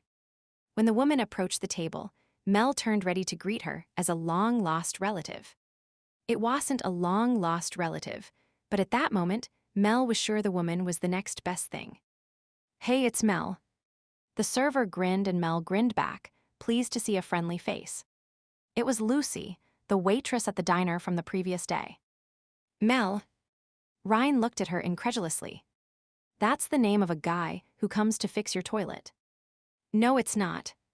It's a perfectly respectable nickname for Melody." Mel defended her name hotly, while Lucy lightly hit him on the head with the menus she was holding. "Ouch. Cut that out, Lucy." Ryne grabbed the woman's wrist and took the menus from her. "That's no way to treat a customer. You keep that up and I'll complain to Armand." "Armand won't do anything. I have him wrapped around my little finger." "You just be nice to my friend, Mel." Lucy didn't seem in the least worried by Ryne's threat. She pulled her wrist out of his hand, planted a quick kiss on his cheek, and sashayed away, calling over her shoulder. "If he gives you any trouble, you come see me, Mel." "Thanks, I will." Mel felt considerably better after the exchange and turned to face Ryne. This time she was the one smirking. Knowing that she had an ally in the building gave her more confidence. He was staring at her again, but his expression seemed friendlier than it had when she arrived. "Mel." He seemed to be trying the name out as he looked at her. Finally, he shook his head. "Nope. You just don't look like a Mel. To me, you're a Melody. You and my mother." Mel sighed. "Your mother?" "Yeah. My mother's sort of a free-spirited, hippie type. She was going through a song-writing stage when I was born and decided to call me Melody." "I like it." Mel blinked, surprised by the sincerity of his comment. "Well, that's good, I guess." She giggled as a thought struck her. "I suppose I should be thankful that Mom wasn't in her sewing and quilting stage at the time, or I might have been called Bobbin or Thimble." Ryne's rich chuckle ran over her like a warm breeze, and his countenance suddenly seemed less imposing. Mel felt the tension easing in her shoulders, and she smiled as she looked at the man seated across from her. Here was the man that Bate and Ruth had been talking about, the sexy, charming heartthrob that had put the female population of Stump River into a stir. His eyes were twinkling, and his grin showed off white teeth, which contrasted wonderfully with the stubbly shadow that was appearing on his lower face. It was enough to melt the coldest of hearts. Mel felt hers give an extra thump, and suddenly her mouth seemed dry. Thankfully, Lucy returned with cutlery and glasses of water. As the waitress took their orders, Mel had a chance to compose herself. Ryne might be hot, but he also seemed arrogant, and she had no intention of feeding his already inflated ego. Having managed to get herself under control, and with the ice broken between them, they settled down to some friendly banter as they watched TV and ate. Mel made her pitch as to the benefits of an interview, and Ryne asked friendly questions about her life. By the time they had finished eating, Mel decided that Ryne could be reasonably polite if he put his mind to it. Maybe interviewing him wouldn't be quite the ordeal Shed imagined it would be. When he excused himself from the table, she watched him cross the room, her chin propped in her hand. He really did have a nice tight rear, she thought to herself. Mighty fine butt, eh? Lucy nudged Mel, shaking her out of her trance. The waitress had come to clear the table and must have noticed the direction of Mel's gaze. What? Oh. Yeah. Sorry. Mel felt embarrassed, recalling that Lucy already had dibs on the owner of the fine butt. Sorry for what? Lucy glanced her way while gathering their dirty dishes onto a large tray and wiping down the table. Well, for you know. Mel shrugged. I mean you and Ryne. Lucy chuckled and sat down in Ryne's seat, propping her feet up on an empty chair from the next table. Listen, Mel, Ryne is a good-looking man. If you didn't notice, it'd have to wonder about you. Mel relaxed, happy that Lucy didn't think she was trespassing. Thanks for understanding. Have you known him long? Ever since he moved here back in November. She reached out and stole some popcorn from the complimentary basket on the table. I still remember the day he and his two friends, Brian and Daniel, walked in. Everybody in the whole place just sort of froze and stared, women and men alike. Ryne stood looking around the room. I swear he made eye contact with every person there. And then he just ordered 3 beers, walked over here and sat down like he'd always lived here. After a few minutes, everything returned to normal. It was sort of weird, you know. She shrugged and crunched more popcorn. I agree. That was sort of strange, wasn't it? I mean, I walked in here and no one noticed. Yeah, I don't know what it is about those guys, but they sort of command attention, especially Ryne. Brian too, but in a different sort of a way. Daniel's still young, but he gets his fair share of respect as well. Daniel? I haven't met him yet. Oh, he's a real sweetie. Kind of quiet, but really nice. He looks to be around 18, I'd say. Works part-time at the lumberyard, so does Brian, for that matter. And Ryne? How old is he? That I do know. She winked knowingly. We, celebrated together a few weeks ago. He just turned 27. I'm not sure how old Brian is. I met him the other day outside Ryne's place. He seemed friendly. Oh, he is, and he has a good left hook on him, too. Left hook? Yep. Lucy picked up Ryne's glass and took a sip. She glanced at Mel and winked. Ryne won't mind sharing. Mel was anxious to hear more about Brian fighting. After all, if she was going to be interviewing Ryne, Shed be around his friends, and if they were violent, Shed liked to know. So Brian fights a lot. No, not really. It was just that one time, but it was mighty spectacular. They'd been here about 2 weeks, and it was a really busy night. A group of bikers had stopped in and were hanging around the pool table, giving all of us girls a hard time. One of them wouldn't leave this one girl, Annie, alone, so I went over there to try to help her, but the guy just shoved me away and his friends grabbed me. I called out for Armand, but suddenly Ryne and Brian were there. Brian slugged him and sent him through the window. That's why it's boarded up now. Mel was sure her eyes were the size of saucers. The pool table was at least 6 feet from the window. She could just imagine how hard Brian must have swung to move a man that distance. No, on second thought, Lucy was probably exaggerating.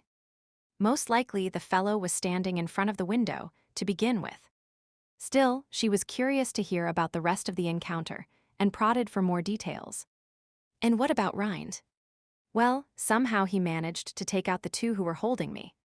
It all happened so fast that no one could figure out what happened exactly. One minute the guys were grabbing at me, and the next they were flat out on the ground. And Ryne didn't even have a scratch on him.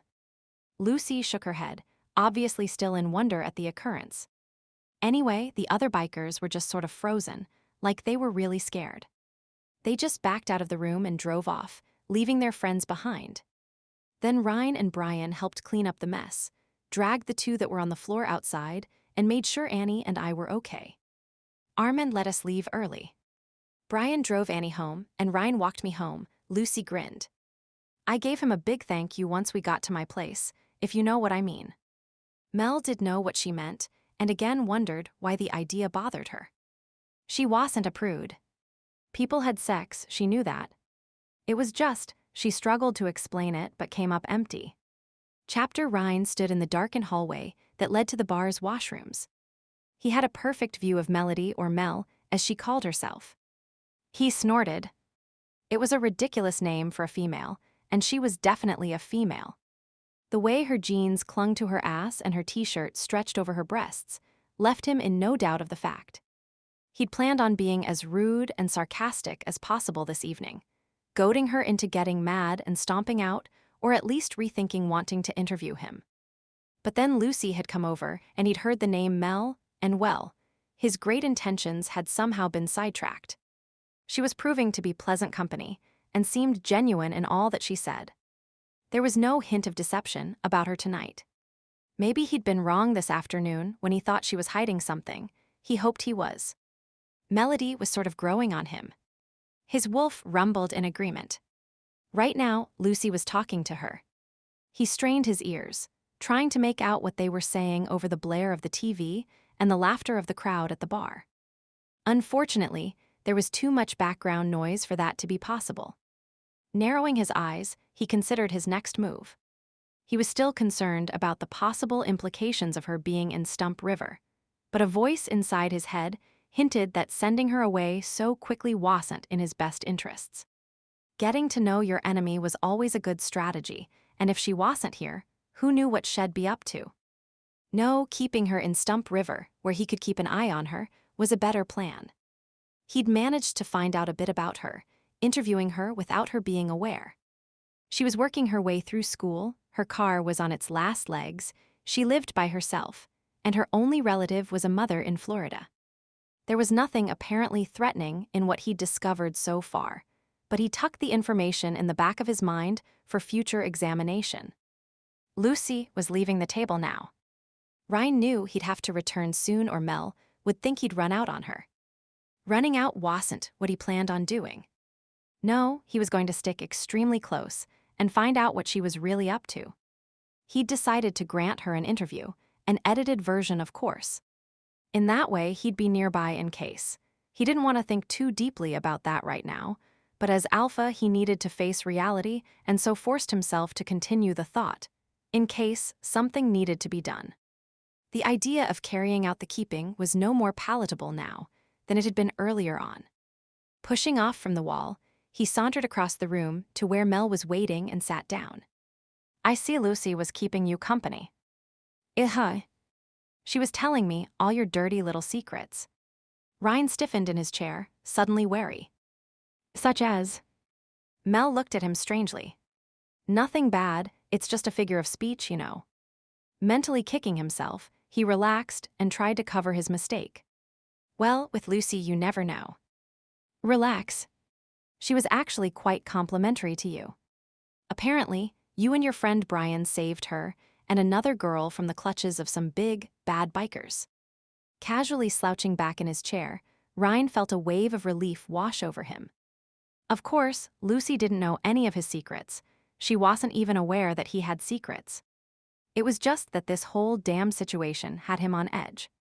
He cast an easy smile at Mel, keeping his lids lowered so she'd have no glimpse of his inner turmoil, and raised his hand towards the bar.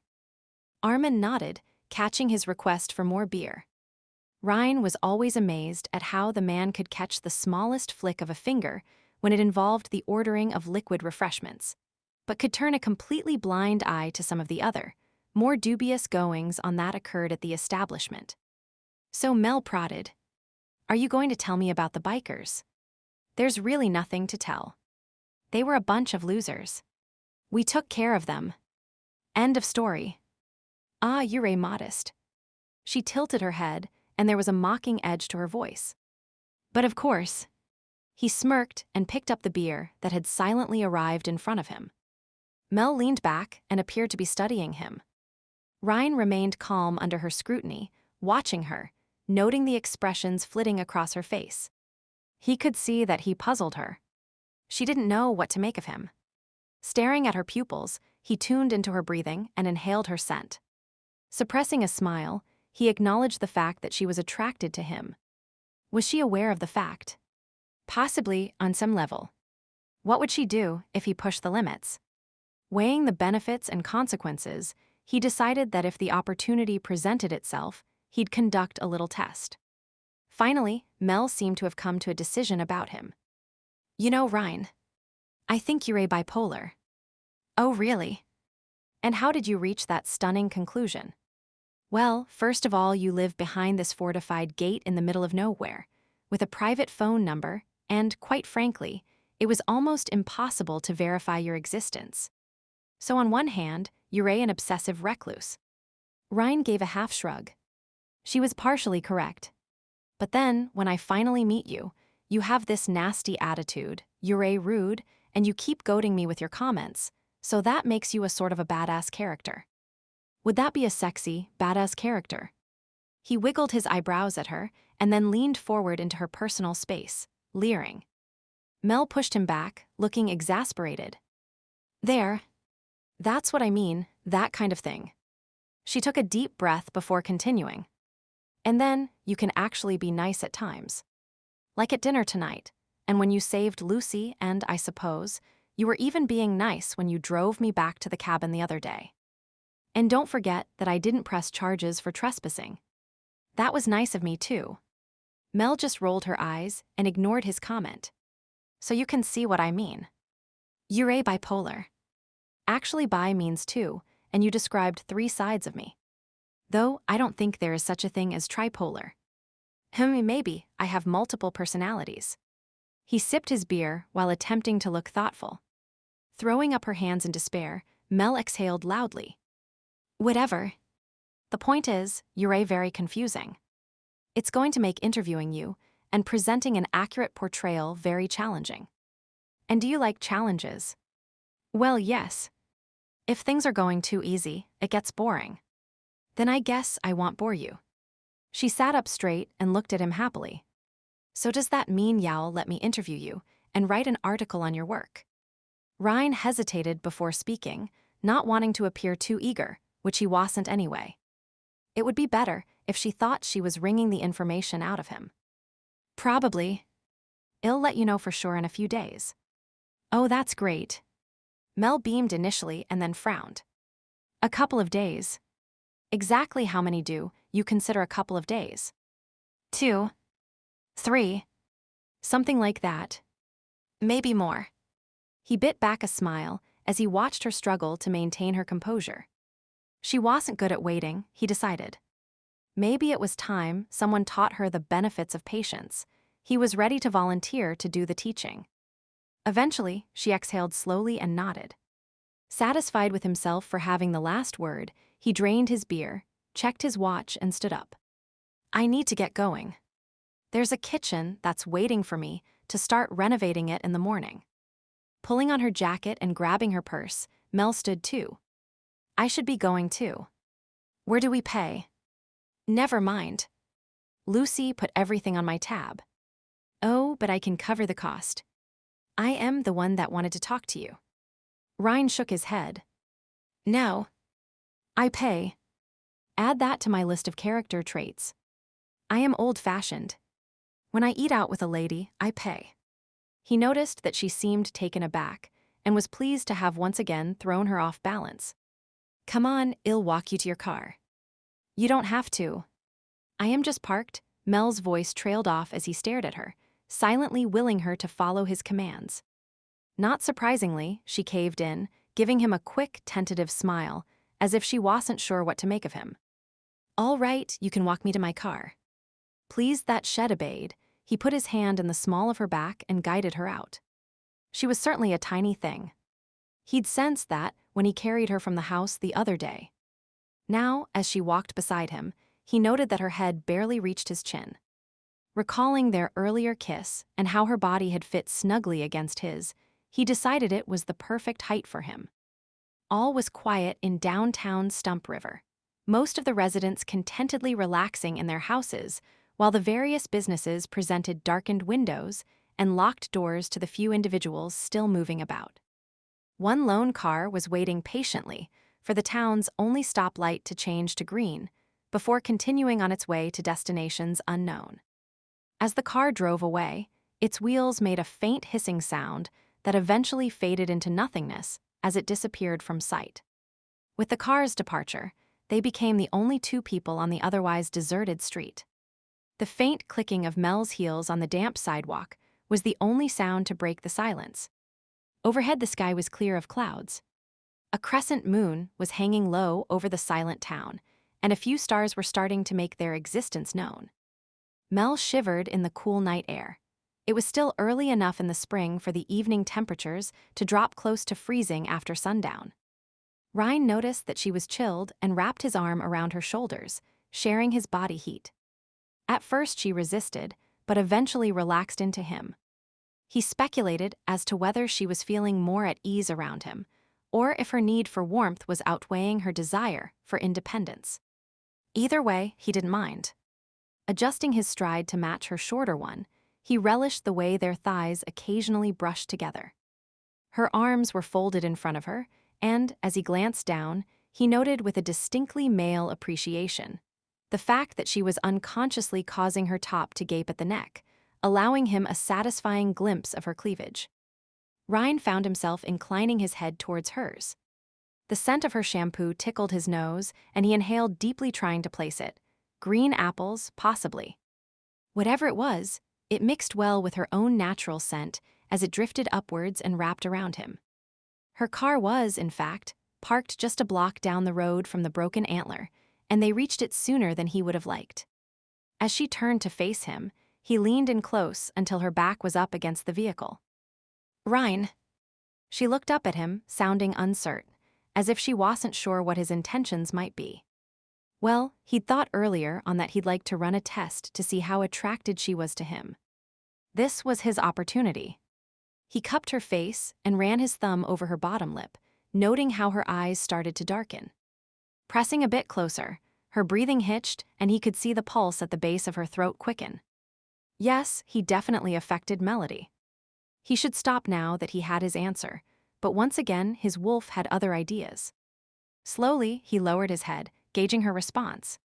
When their lips were almost touching, he paused and waited. Mel made an indistinct little sound and stretched her neck, the tiny amount needed to bring their mouths into contact. Gently, he brushed his lips back and forth across hers, savoring the sweetness of her breath as she exhaled, the softness of the plump surface, and the tingle of sexual awareness that bounced between them. He withdrew and let his eyes lock onto hers. They gazed at each other, questions and uncertainty quivering between them, but overriding it all was a desire for more. Of one accord they kissed again, mouths opening to taste and tease. Ryne wrapped his arms around her, drawing her in closer, and, in response, he felt her moving her hands move up to clasp his shoulders.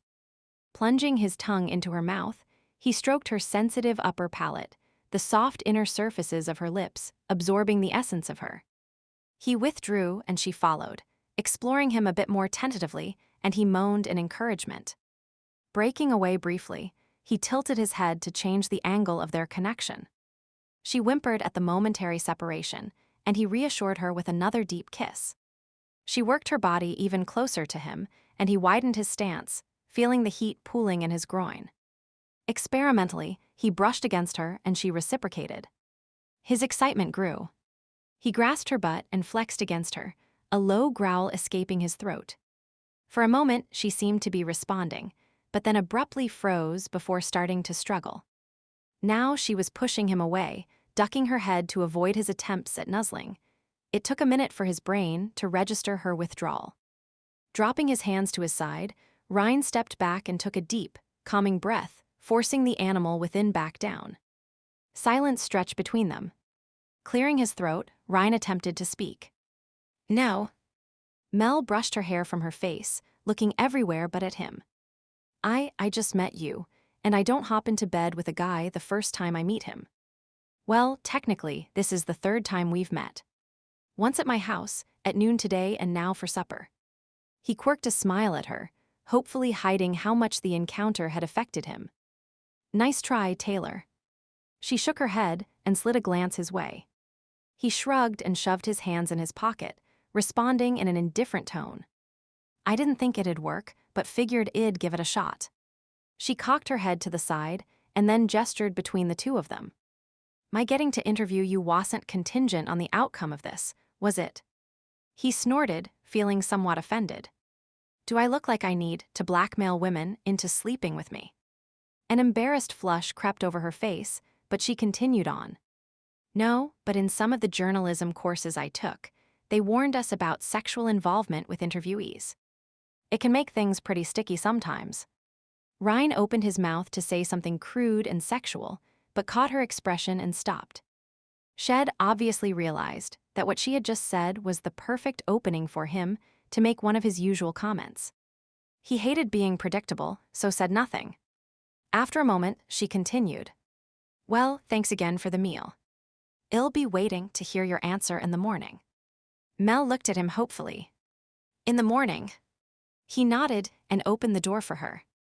She slid inside, and he pushed the door shut. With a final puzzled look in his direction, she drove off. Ryne stood there until her tail lights disappeared, before starting towards his own vehicle. It would be a great night for a run, but turning into a wolf in the middle of Main Street, even if no one seemed to be about, was definitely courting trouble. Instead, he climbed into his truck and drove home, mulling over the events of the night. Chapter Mel was having trouble sleeping. She lay on her back, enumerating all of the positives around her that should be contributing to a blissful state of slumber. The bed was relatively comfortable, the temperature correct, and there was no noise outside to bother her. She wasn't thirsty, nor did she need to go to the bathroom. Even her feet were warm, due to the presence of her favorite fuzzy socks encasing her lower extremities. So if everything was perfect, then why did her mind refuse to turn off? She flopped over for what seemed like the 20th time, and firmly closed her eyes only to pop them open again, as thoughts of Ryne filled her head yet again. She wasn't sure exactly when her mind had made the switch from referring to him as Taylor to calling him by his first name, but they seemed to be on a more personal level now, and he was no longer just an anonymous, but annoying research project. Correction. He was still annoying, but she was learning to deal with it. The main problem, beyond getting him to agree to an interview, was figuring out what to do about the physical attraction that threatened to arise between them. As Shed said before, she didn't poach men from other women, and Lucy was involved with Ryne in some way. Ryne inexplicably found her attractive. The bulge pressed against her stomach had been undeniable, and the heat of his kisses hadn't been faked. She knew she wasn't ugly, but neither was she drop-dead gorgeous. Her brown eyes and hair that was some shade between blonde and brown were just ordinary. Similarly, her features were okay. An average-sized nose with the faintest smattering of freckles, a wide mouth with a friendly smile. Again, just ordinary.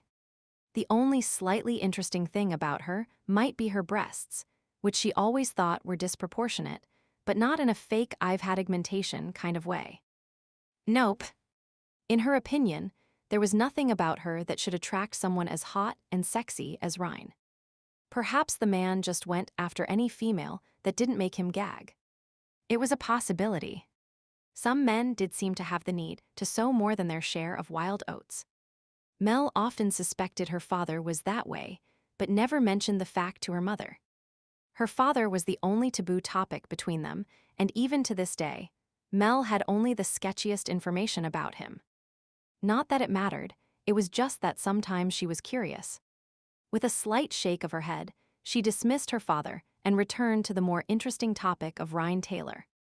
Without a doubt, The man was attractive, and just the idea of having sex with him had warmth pooling between her legs, but it wasn't in the cards. Maybe after the interview, if he did go along with the idea, it would be a possibility. However, there was Lucy to consider. Mel liked the woman even though they'd only talked twice. The waitress wasn't exactly refined, but there was something likable about her. Lucy was open and friendly. She didn't try to put on airs, she was who she was. In fact, Lucy was almost too nice for someone like Ryne, who seemed more of a love M and leave M type. Mel tried to picture Ryne in a long-term relationship, with a wife at his side and little kitties playing at his feet. The image quavered in and out of focus in her mind. She frowned. Somehow she was putting herself in the wife position. No, that wouldn't do. Erasing the very idea, she rolled on her stomach and buried her head under the pillow, forcibly pushing Ryne out of her head. She began humming a popular tune, but grunted in disgust when she realized it was a mushy love song, and she was getting all hot and bothered by it. Throwing back the covers, Mel got up and stomped into the kitchen. Taking a glass from the cupboard, she got a drink of cold water and then stood in front of the window, pressing her warm cheek to the cool, smooth pane. The night here was much blacker than it was in Chicago. With no streetlights or neon signs to hold back the night, it shrouded the world in complete inky darkness. It was calming, but also a bit frightening to think that, except for the Kennedys, there was no one around for miles. And without a phone, she had no way of summoning help. Unless she ran along the path through the little woodlot in the dead of night, a shiver passed over her as she realized how truly alone she was. Just herself, the darkness, and whatever animal life existed in the forest behind the cabin. She set the glass down on the counter and walked to her bedroom, intent on climbing back into bed and hiding under the covers, but for some reason, found herself peeking out the bedroom curtains instead. The view from the kitchen had been that of the woodlot, but this room faced the actual forest. She recalled the footprints, both human and canine, that Shed found the other day and searched the murky darkness for any sign of life. The moonlight was dimmer now than it had been when Ryne had walked her to her car. No doubt clouds were starting to roll in as the forecast had called for rain. Still, as her eyes adjusted, she could just make out the shadowy shapes of tree trunks and a few low-slung bushes. For a moment, she thought she detected something moving. It was just a sense of the shadows shifting near the base of a tree and maybe a glint of something shining, but then it was gone. For long moments, she waited and stared, but saw nothing. With a sigh, she let the curtain fall back into place. It was just her imagination, thank heavens. There was nothing dangerous out there, at least not to her. Probably the little rabbits and squirrels that were regularly prey had a different perspective, but she had nothing to be concerned about. Ignoring the little niggling worry in the back of her mind, Mel climbed into bed, wiggling around until she found a comfortable spot.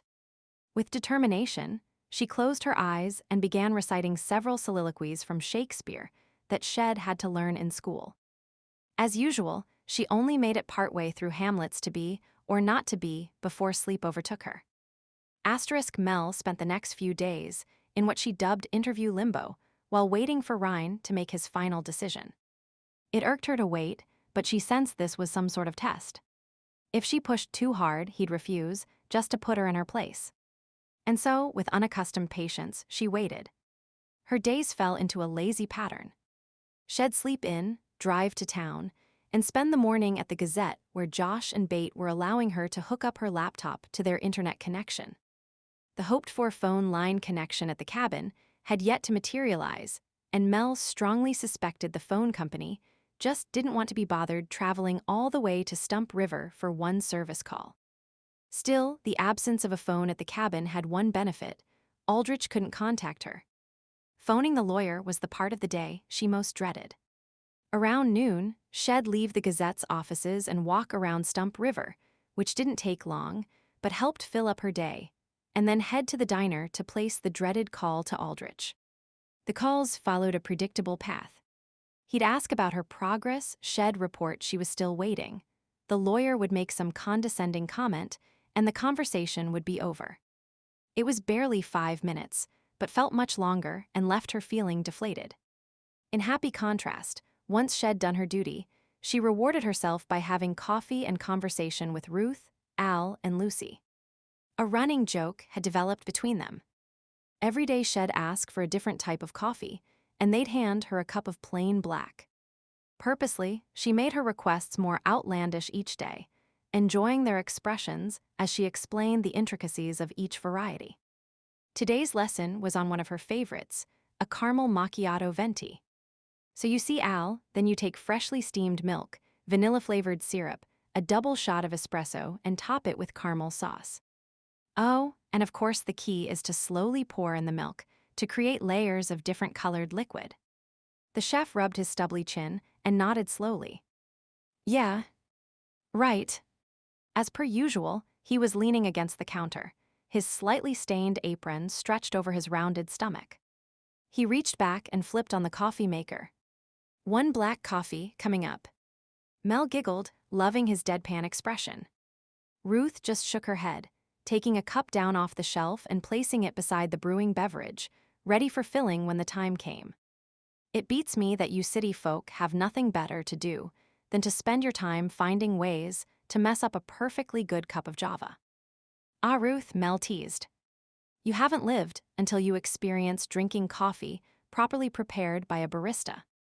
Straightening her uniform on her bony frame, Ruth sniffed, but patted Mel's shoulder. I'll survive just fine, girlie, don't you worry. The men on my soap operas give me a better jolt than caffeine any day. Lucy wandered over just then, and Mel settled into her favorite seat for a bit of gossip with the friendly waitress, all the while keeping a watchful eye on Miller's service station in case Ryne should emerge.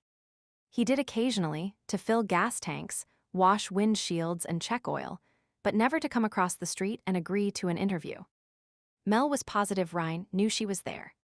A couple of times, she even thought she caught him glancing her way, but he always went back inside, leaving her fuming and irritably drumming her fingers on the countertop. The time spent at the diner wasn't a total waste, however. Ruth and Al enjoyed regaling her with tales of small-town life. Mel was actually writing some of the amusing anecdotes down, toying with the idea of composing a series of articles about the place. Lucy was all for the idea when she heard about it. She'd lean against the counter, a pot of coffee in one hand to give the impression that she was working, while conspiratorially whispering tidbits of scandalous, yet amusing information on the various patrons of Ruth's Diner and the Broken Antler. Mel was surprised that for a town where nothing seemed to happen, so much actually took place. It was amazing, the activities that occurred at the bar and behind closed doors. Despite her enjoyment of the coffee, company, and conversation, Mel was fed up waiting for Ryne. It was already Friday, and Shed made absolutely no progress with regards to her real mission, which was learning about Ryne Taylor. If he doesn't come over and talk to me today, I am going to march across the street and strangle him, Mel confided to Lucy. I'll cheer while you do it. Lucy agreed. You two have a spat or something? Mel looked at her new friend with concern. Nah, we don't have that type of relationship. Nothing to really argue over when it's just about good sex, you know. She poured more coffee into Mel's cup. Nope, the problem is he hasn't been around to see me since his birthday, and he promised me a month ago he'd stop by and fix the leaky faucet in my kitchen. Not the reliable sort, is he? What man is? Philosophically, Lucy shrugged and then pointed out the window. Hey, there goes Harley. I just love watching him cross the street. The two women paused their conversation to watch the dog wait and cross at the light. Once he was on the other side, he turned and walked up to the diner and pawed at the door. What's he doing? Mel queried. Beats me, this is a new one. Lucy walked to the door and opened it. What do you want, Harley? Harley walked inside as if it was part of his daily routine, came right up to Mel, and dropped a piece of paper in her lap. The paper was rather wrinkled and sticky with drool. Gingerly, Mel picked it up, avoiding the worst of the slobber. There was a message addressed to her, and despite the ink smearing a bit from the dog's saliva, it was still quite readable. It's from Ryne. He says he wants to talk to me about terms. I should be at his house at noon tomorrow. The gate will be open, and hell provide lunch. She happily clenched the soggy note in her hand. Finally, something was happening. This is great news. Thanks, Harley. The dog woofed and sauntered out of the diner, heading back towards the traffic light. Mel glanced across the street. Ryne was standing by the door of the service station, his arms folded. Despite the distance, they managed to make eye contact.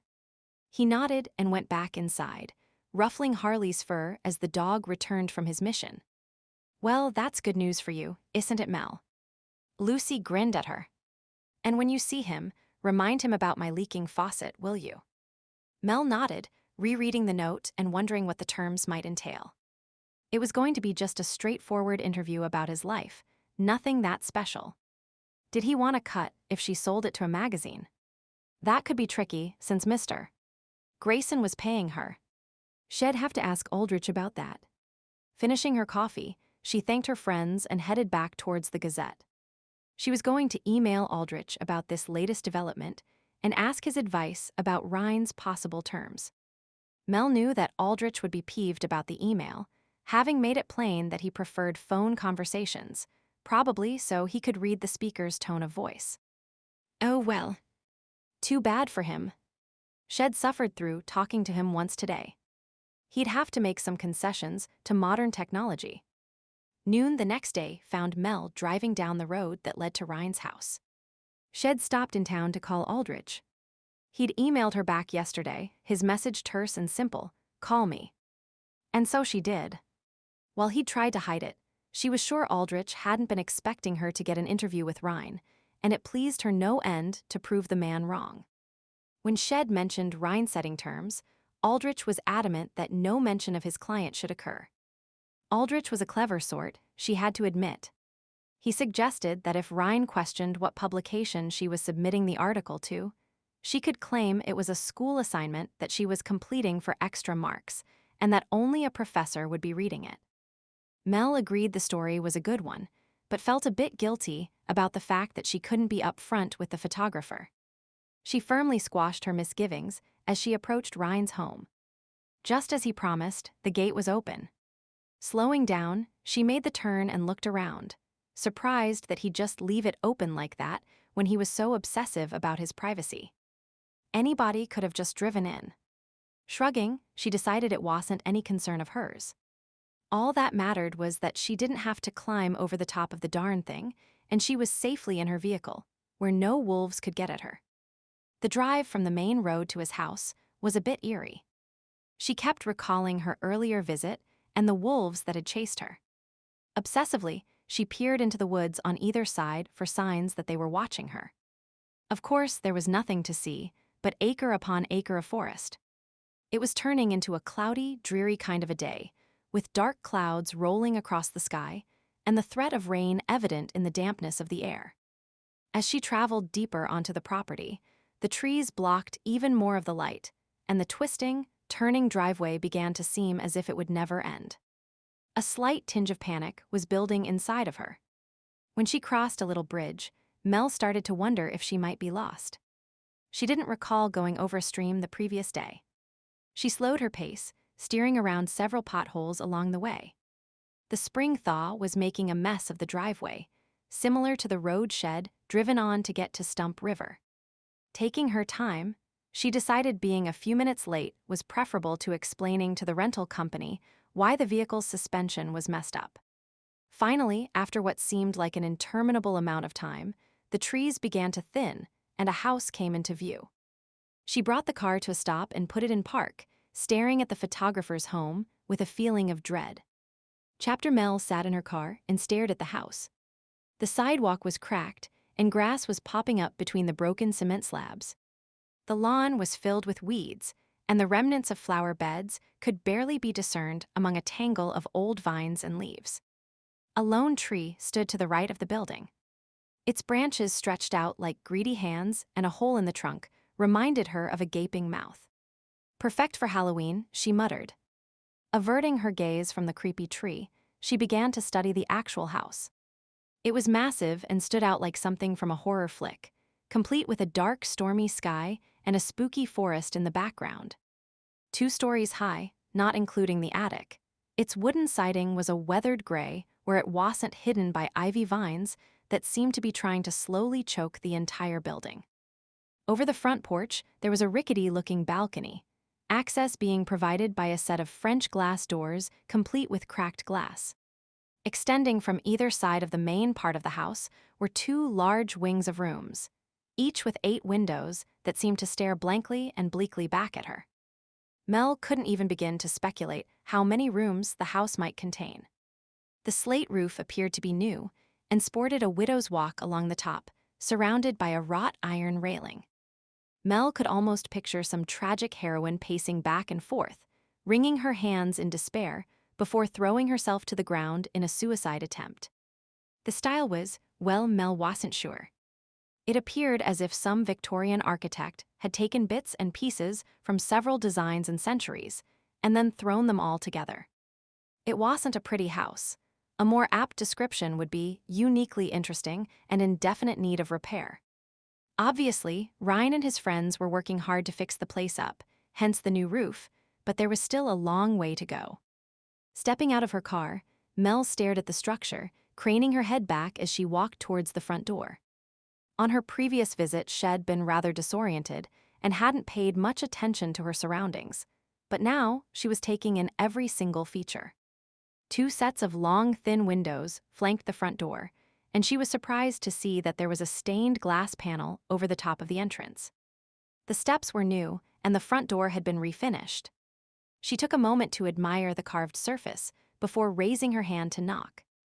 Just as she was bringing her fist down, the door swung open, and she suddenly found her hand held firmly in Ryne's. "Trying to hit me already?" He quirked an eyebrow at her. "No, that comes later, after the 5th time you annoy me. Right now, I am just knocking on your door, but if you insist on opening it when my fist is up, well, I can't be held responsible now, can I?" Mel smiled with fake sweetness while trying to retrieve her hand from his grip. He didn't let go, somehow she'd known that he wouldn't. Instead, he used his hold to pull her inside. "Good. I thought we'd save that rough stuff until later, once we're better acquainted." He leered at her. Mel bit back the retort that sprang to her lips. Sternly reminding herself that she was here for an interview and needed to be professional, she forced a smile instead. "I was pleased to get your message, and I am sure, whatever your terms might be, we can come to some form of satisfactory arrangement." He dropped her hand, his face suddenly becoming serious. "I hope so. I don't like interviews. I prefer my privacy, but with you, I think the easiest way to regain my peaceful lifestyle is to give you what you want." She stared at him for a moment. Ryne was not a happy camper, and she wasn't sure why. Her tactics hadn't been that pushy, had they? He had no reason to dislike her, but for that brief moment, she was sure he did. Waves of something, anger, hatred, seemed to be rolling off him. Hoping to get on a positive footing, Mel tried to smooth things over with a smile and a conciliatory tone. "I promise this will be painless. Just a few questions, some background information, and then I'll leave you alone." Ryne grunted, and she wasn't sure whether he was agreeing or scoffing. Before she could decide, he turned and indicated she should follow him. They walked down the hallway, and Mel noted her surroundings. Wooden wainscoting covered the bottom of the walls, while the upper half showed just a few remnants of old flocked wallpaper. Both the wood and plaster seemed to be in the process of being stripped down in preparation for refinishing. Looking up, she noted the embossed tin ceiling. Even with its layers of peeling and bubbling paint, she could make out the fine workmanship. Decorative moldings framed the ceilings and surrounded the doorways and the windows. They too showed signs of age, some broken and scarred, all in definite need of some attention from sandpaper. It was obvious that this had been an elegant home in its day, but years of decay and neglect had taken their toll. Ryne had a big project ahead of him if he intended to restore the home to its former glory. What had he mentioned the other day? Renovating the kitchen. She supposed he was doing the most crucial areas first, hence the new roof and step. Probably the plumbing and electrical had been the next on his list. As if reading her thoughts, he turned to the left and led her into a room, flipping on the lights. New fixtures immediately sprang to life, filling the area with brightness. Along one side of the room, a large entertainment center, complete with a flat-screen TV, was centered on the wall directly across from an overstuffed leather sofa. 2 matching recliner chairs were on either side. Chocolate brown paint covered the walls, accented by white window moldings and an area rug in varying shades of green. There were no blinds or curtains on the window, but Mel supposed that being in the middle of nowhere, there was no need to block the neighbors out. A fireplace, flanked by bookshelves, occupied the fourth wall, and from the look of the partially burnt logs, they used it to help heat the room. "This is nice," she commented as she looked around. It needed a few pictures on the wall to give it a more homey feeling, but for 3 men on their own, it was eminently suitable. "Thanks. It's where we relax." He nodded towards the sofa. "Have a seat."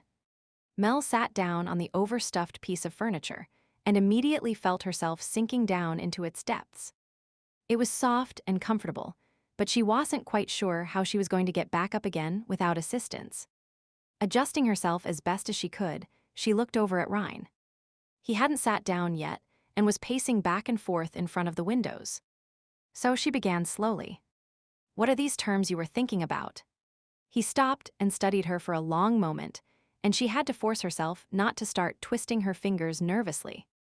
Shed almost decided he wasn't going to answer when he finally spoke. "I have complete control over what you write and want to see a list of questions ahead of time so that I can consider which ones I want to answer." She straightened and opened her mouth to protest. Who did he think he was? Before she could speak, though, he continued, still staring at her, no doubt reading her reaction to his words. "At any time, I can veto the entire article if I choose, and you will leave Stump River immediately. You are not allowed to ask my partners questions about me either. If you don't like the terms, you can leave now before we even start." Mel snapped her mouth shut and thought the situation over. Really, she had no choice. If he didn't want to be interviewed, then there was nothing she could do about it. Slowly she nodded, an idea already forming in her head.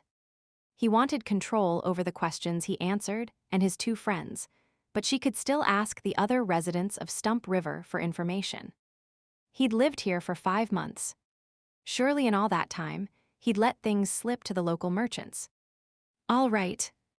I'll make up a list of questions and have it to you by tomorrow. Would one day be long enough for you to read them over and have some answers ready?" "It should be sufficient. If not, I'll let you know." He seemed to relax a bit. "Okay.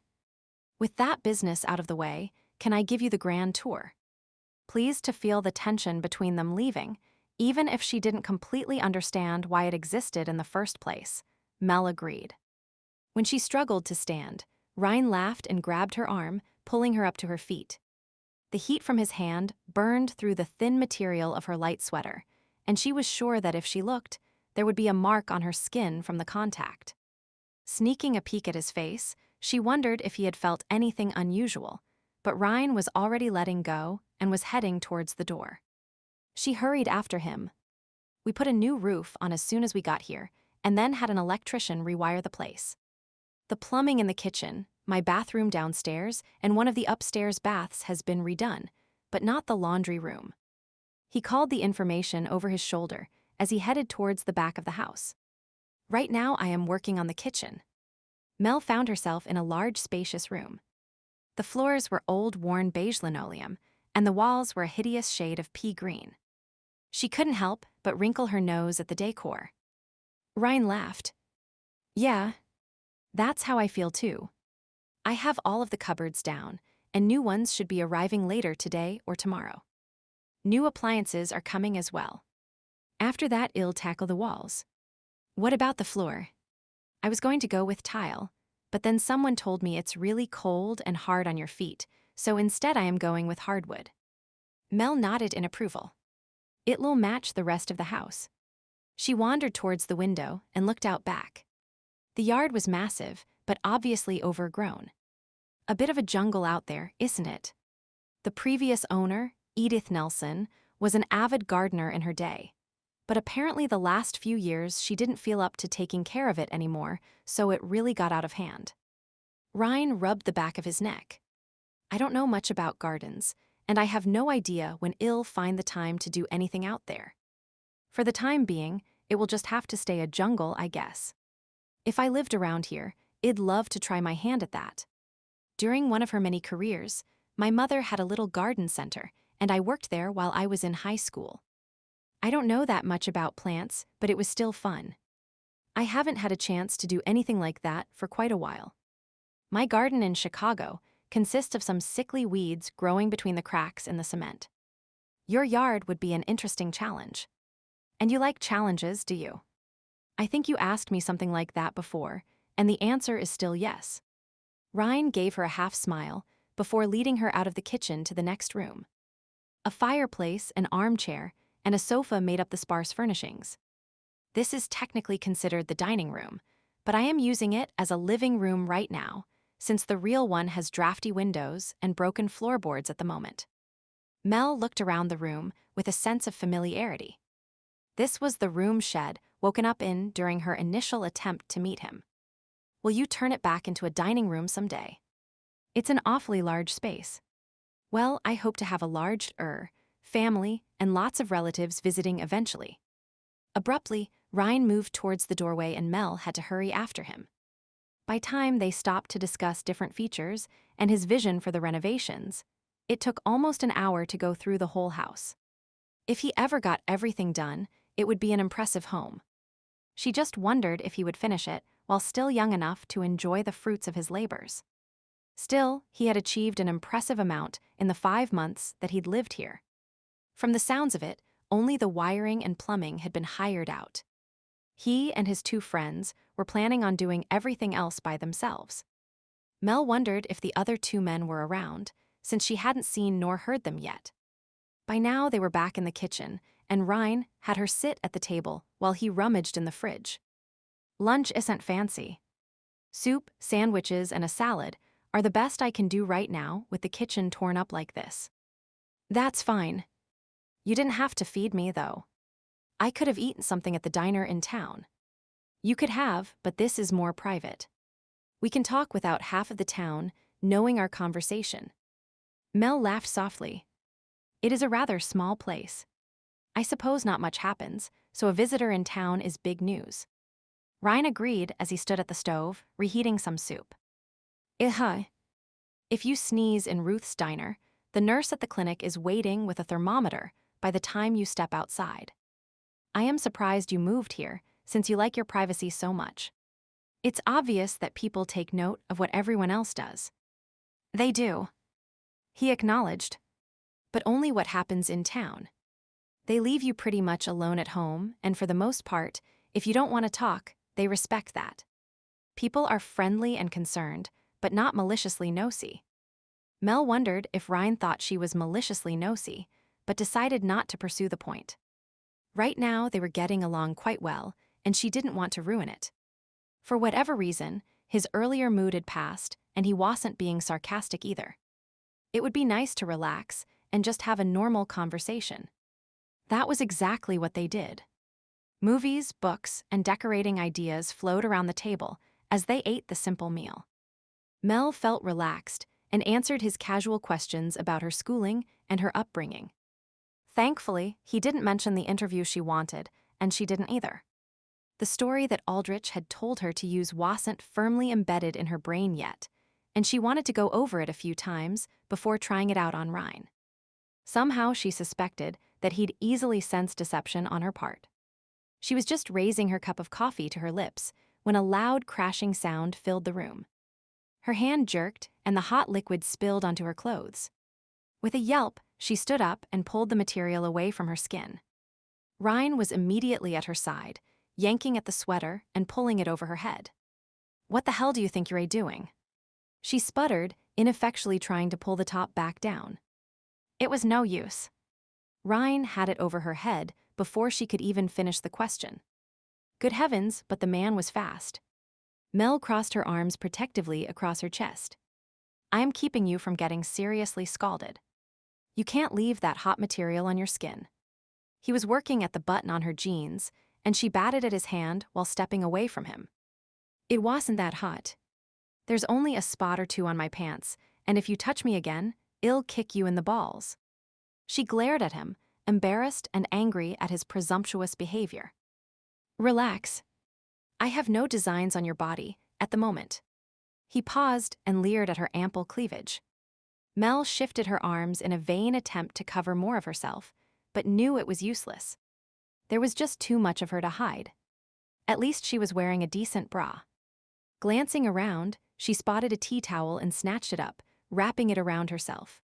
Ryne had now moved to the sink and was soaking a cloth. Once it was wet, he approached her and flicked up the towel, pressing the wet cloth to the hot pink skin of her stomach. The cloth was ice cold. Giving a startled cry, Mel tired to step back, but Ryne simply grabbed her and held her in place. Once again, she found herself sputtering wordlessly, not sure if she should be protesting him touching her or the coldness of the cloth. Preempting any comment from her, he spoke sternly. "Be still. It's important to cool a burn immediately. Now hold this cloth while I stick your sweater in water so it doesn't stain." He grabbed her hand and pressed it to her stomach so she could keep the cloth in place. "Oh." It was a small comment, but the only one that came to mind. The cool rag did feel good, and Mel let herself relax a bit. Apparently Ryne had nothing else in mind but tending her burn. She watched him fill a large bowl with water and plunge her top into it. "How do you know how to do that? Treat a stain, I mean." He glanced over his shoulder at her. "I am 27, and I've been doing my own laundry for quite a while now." Mel nodded. "What was that noise?" He nodded his head towards the window, and Mel looked out to see rain pouring down. She hadn't realized how dark it had become. "We're having a spring storm, it looks like. The wind has really picked up. I wouldn't be surprised if one of the older trees in forest fell, and that's what the sound was." She giggled. "So if a tree falls in the forest and nobody is there, it still makes a noise." He chuckled back. "How's your burn?" Mel took the cloth away. Her skin wasn't nearly as pink now. "I think it's better." "Good. I'll wet the cloth again, and you can hold it on for a bit longer. You should cool a burn for 10 minutes. First aid training. Something like that. I've lived in places where it pays to know how to take care of simple injuries." He fixed the cloth for her. "You wait here. I'll go upstairs and get a shirt for you to wear. As enticing as the tea towel is, I assume you don't want to drive home in it." "Ah, no. I think that would definitely give the people of Stump River something to talk about." Ryne left to find her a shirt, and Mel moved to stand by the window, staring out at the pouring rain. It was raining heavier by the minute, and becoming harder to even see across the yard. Something flashed by the window, and for a moment she was sure it was a pair of wolves, but that was ridiculous. What would wolves be doing out in the rain, running around the house? Surely they'd hole up in a cave or a burrow, or wherever they made their home. She shook her head. No, she was just imagining things. A door slammed, the noise coming from the back entryway just off the kitchen. She could hear male voices laughing, and then two very damp, scantily clad men entered the room. When they saw her, they came up short and fell silent. Mel stared at them speechless. At one point, she believed Shed said that good-looking men didn't grow on trees. Apparently that wasn't quite true in Stump River. Both of the men before her were amazing specimens, tall and lean, with well-defined muscles. She watched, fascinated, as little rivers of water cascaded down their bare chests, rising and falling over the well-developed abdominals. Some drops were lost in the indent of their navels, while other luckier ones traveled even lower, disappearing below the waistband of their shorts. Said shorts were sopping wet and clinging to their bodies, hinting at the interesting anatomy hidden beneath. Tearing her gaze upwards, Mel felt her face flush with embarrassment and hoped they hadn't noticed the direction of her eyes. Unfortunately, from the smirks on their faces, she strongly suspected they had. Both men appeared to be around 20 and had blonde or light brown hair. It was so wet at the moment, it was hard to determine the exact shades. Their heights were comparable, though the one with hazel eyes carried himself in such a way that he seemed the larger of the two. He was the one that moved first, stepping forward, his hand extended. "Hi, I am Brian. We met out by the road the other day." Realizing she was basically ogling them, Mel gave herself a little shake and accepted his hand. "Sorry, I didn't recognize you at first, with you being so wet and nearly naked." She let her voice trail off, feeling her cheeks growing even hotter as he laughed lightly. "That's okay, it's always nice to be appreciated. You're a Melody Greene, right?" She nodded.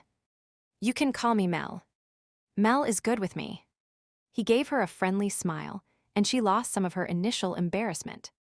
Giving his head a nod to the side, Brian introduced his companion. "This is Daniel."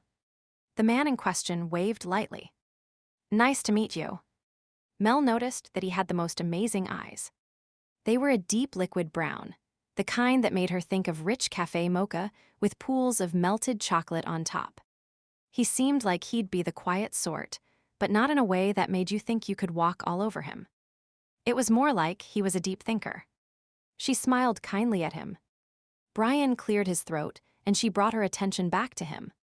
"I see you and Ryne have had an interesting afternoon." "Interesting." His comment puzzled her. "Well, we talked a bit, and he showed me the house."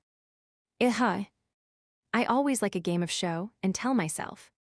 Brian gestured towards her with his hand. Mel frowned, not getting his meaning at all. He chuckled. Reaching forward, he flicked the edge of her makeshift shirt, also known as a tea towel, and Mel gasped. She'd completely forgot she was shirtless and barely covered. She crossed her arms protectively over her chest and struggled to not blush, yet again. Good heavens, her blood pressure had never had this much of a workout before. "Hey." "No need to be embarrassed." Brian grinned. Brian." A low growl followed the utterance of his name, and Brian underwent a complete transformation. The grin disappeared, and he seemed to shrink down. He turned to face the speaker, tipping his head down. "Ryne, I know what you were just doing. Keep your hands to yourself. Both of you get upstairs and dry off. And don't forget to clean up the puddles you undoubtedly left all over the floor." Both men almost slunk out of the room, leaving Mel gaping at Ryne, who stood in the doorway holding a shirt in his hand. His stance, his expression, the way his hand was fisted, all screamed aggression. He kept his eyes fixed on the other two until they were out of sight. Shifting uncomfortably, Mel spoke hesitantly. "They were just introducing themselves to me. Neither one did or said anything wrong." She tried to placate Ryne, not sure why he had sounded so angry and dominant. The reaction of the other two was puzzling as well. Why did they put up with his attitude and allow him to order them around, as if they were naughty children and he was their father? Even if he owned the place, that was no way to speak to grown men. Ryne's response was delivered in a sharp tone. "They know better. I told them to keep their distance. From me." "Why?" "I have my reasons." Ryne abruptly changed the topic. "Here's a t-shirt to wear." Mel took the offered clothing and turning her back, she somehow managed to shimmy into it without losing the towel. Once she was decently covered, she pulled the towel from underneath the shirt and hung it over the back of a chair. By the time she'd finished, Ryne seemed calmer, but Mel was still anxious to get away from the man. He was just too unpredictable for her to feel comfortable around him. "I suppose I'd better go. I'll type up a list of questions and drop them in your mailbox tomorrow. That way you won't have to leave the gate unlocked. Actually, I am in town tomorrow. I work at Miller's on Wednesdays."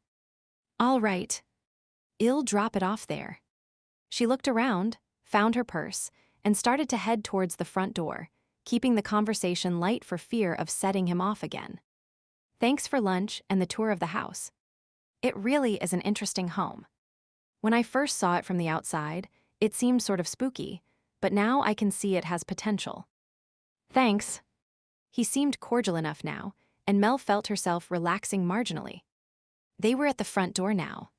Her hand was on the doorknob, ready to open it when Brian walked down the stairs, rubbing his hair dry with a towel. He was whistling unconcernedly. Surprisingly, the younger man didn't seem to bear a grudge for the way Ryne had talked to him, merely grinning and offering a bit of advice. "I wouldn't go out there if I were you. Ryne raised his eyebrows in query and Brian continued. First of all, it's raining so hard, I doubt if Mel could see to drive. Secondly, there's a large tree that fell down across the driveway, about halfway to the road. There's no way you can get a car around it. You mean I am stuck here? Mel couldn't keep the squeak of surprise out of her voice. She didn't believe this. This was the sort of thing that happened in books and movies, not real life. I am afraid so. He turned to Ryne. Daniel and I looked at it, but it will take all three of us and probably a chainsaw to move it out of the way. Brian shrugged and wandered on his way, seeming completely unconcerned by the situation. Mel turned to Ryne, all thoughts of his earlier bad temper washed away by a sudden pressing need to leave. She was his guest, and she figured he had certain obligations towards her. Rocking back and forth on her heels, she looked at him expectantly. Well, what? Well, do something. She fluttered her hands at him, as if shooing him on his way. Instead of moving, he put his hands in his back pockets and then shrugged. If the road is blocked, it's blocked. Like Brian said, it'll probably take all three of us and a chainsaw to clear the road. Those trees are massive. I heard him. I mean, why aren't you getting your coat and umbrella and whatever else you need to go out there and get to work? Ryne looked at her as if she was crazy. Because it's pouring rain and quite possibly, it will start to thunder and lightning. I don't know about you, but I've always heard you don't stand outside playing with power tools in the middle of a storm. Mel regarded him for a few minutes, blinking slowly as she processed his words and their implications. When it all made sense, she slumped back against the door and closed her eyes, shaking her head slowly side to side in denial. So I am stuck here for how long? Probably until morning. Ryne glanced at his watch. It's almost 4 now. By time the rain stops, it will be getting dark and too late to do anything. She whimpered and opened her eyes, looking at him resignedly. As I recall from the tour of the house, you don't have any spare rooms, do you?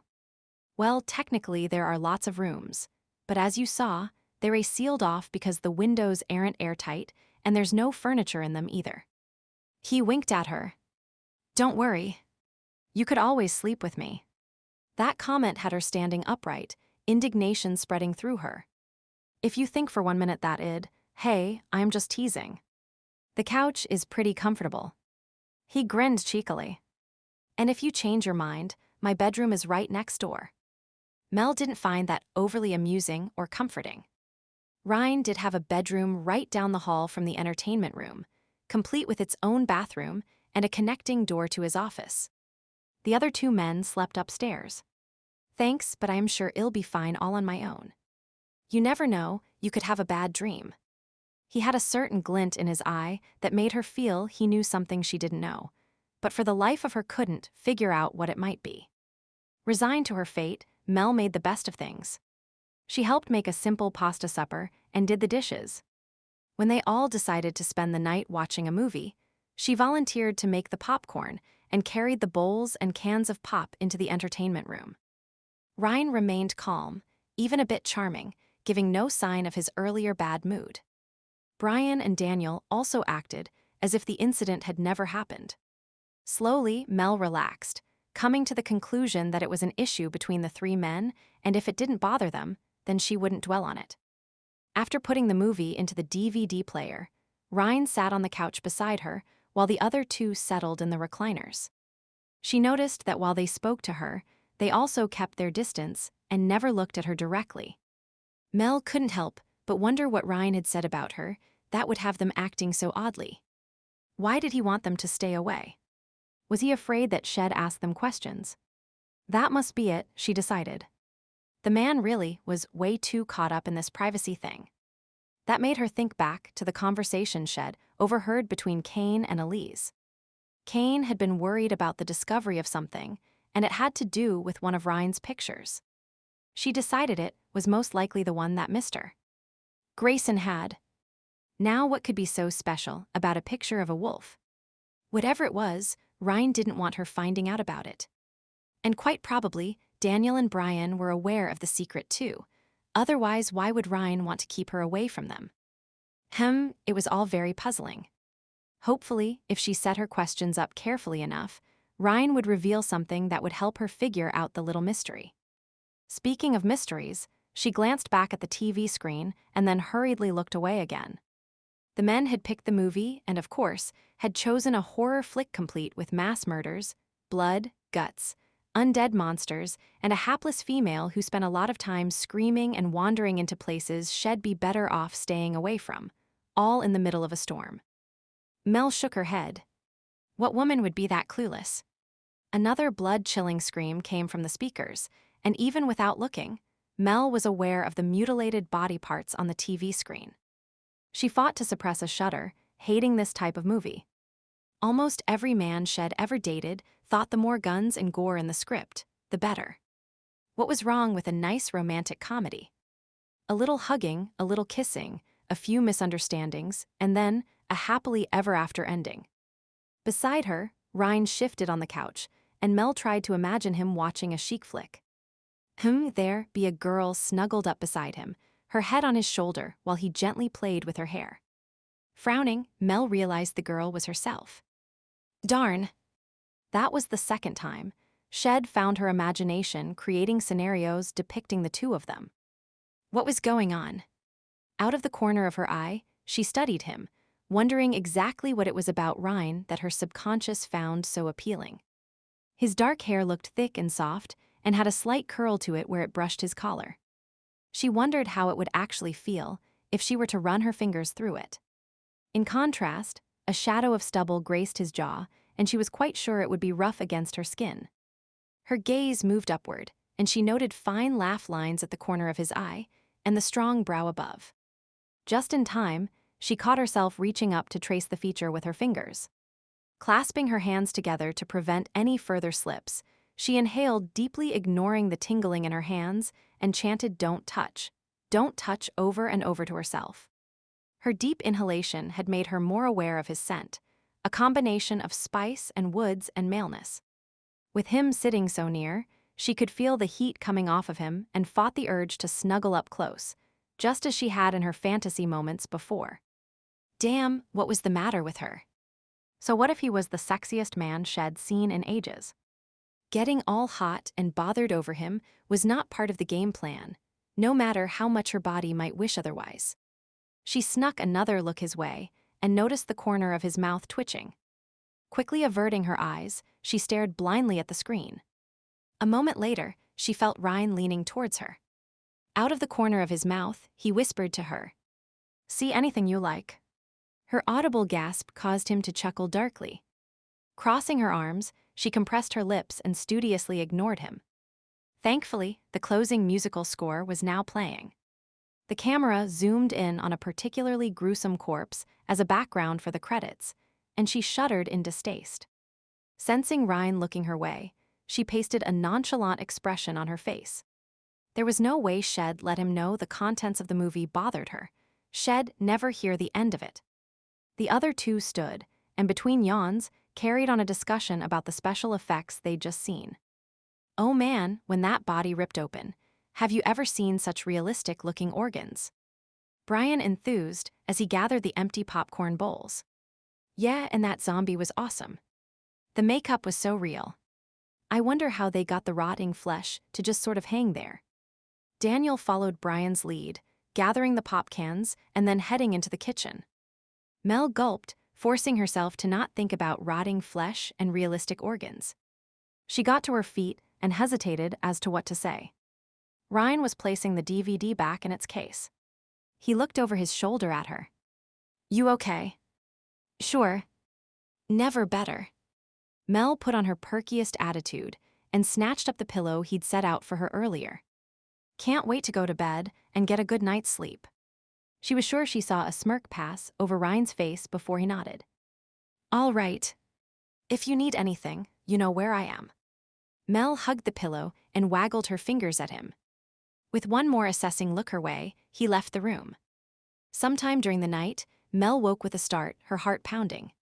She lay there, trying to separate dream from reality, to convince herself that she was awake and no longer running through the woods being chased by a pack of wolves. What was it with wolves lately? Wolves had never figured prominently in her life before. Now they were in pictures, walking around her cabin, cornering her in the woods, and even chasing her in her sleep. She withdrew her arm from under the blanket and brushed her hair from her sweaty forehead. Her hand was shaking with leftover fear. Pushing herself upright, she hugged her knees to her chest and tried to calm down. The room was cool and she shivered slightly, pulling the blanket closer. Ryne's t-shirt was long enough to cover her adequately, but not overly warm. For a moment, she considered putting her jeans on again, but decided against it. They fit too tightly to make for comfortable sleepwear. The house was still, everyone apparently asleep except for herself. Rain beat down outside, tapping on the windows. An occasional flash of light and a slight rumbling of thunder let her know that Ryne had been right. A storm had rolled in. As it got closer, lightning flashes would briefly illuminate the room, casting weird shadows on the wall. Mel shivered again, but this time due to nerves. There was nothing in the room with her, she knew that, but Shed never liked shadows. They always took on ominous shapes, turning harmless daytime bits of furniture into scary creatures of the night. A tapping sound began to make itself noticed, and she stiffened, trying to locate its source. It seemed to be coming from the window. Carefully and oh so slowly, she moved her head in that direction, wondering what she would see. Of course, there was nothing there, but still the tapping continued.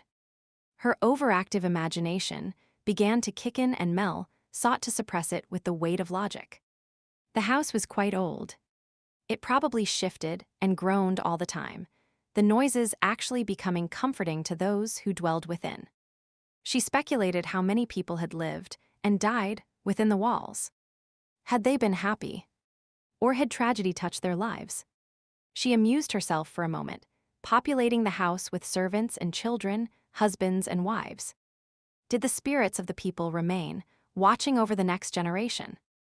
Mel was never really sure what she believed when it came to spirits and ghosts.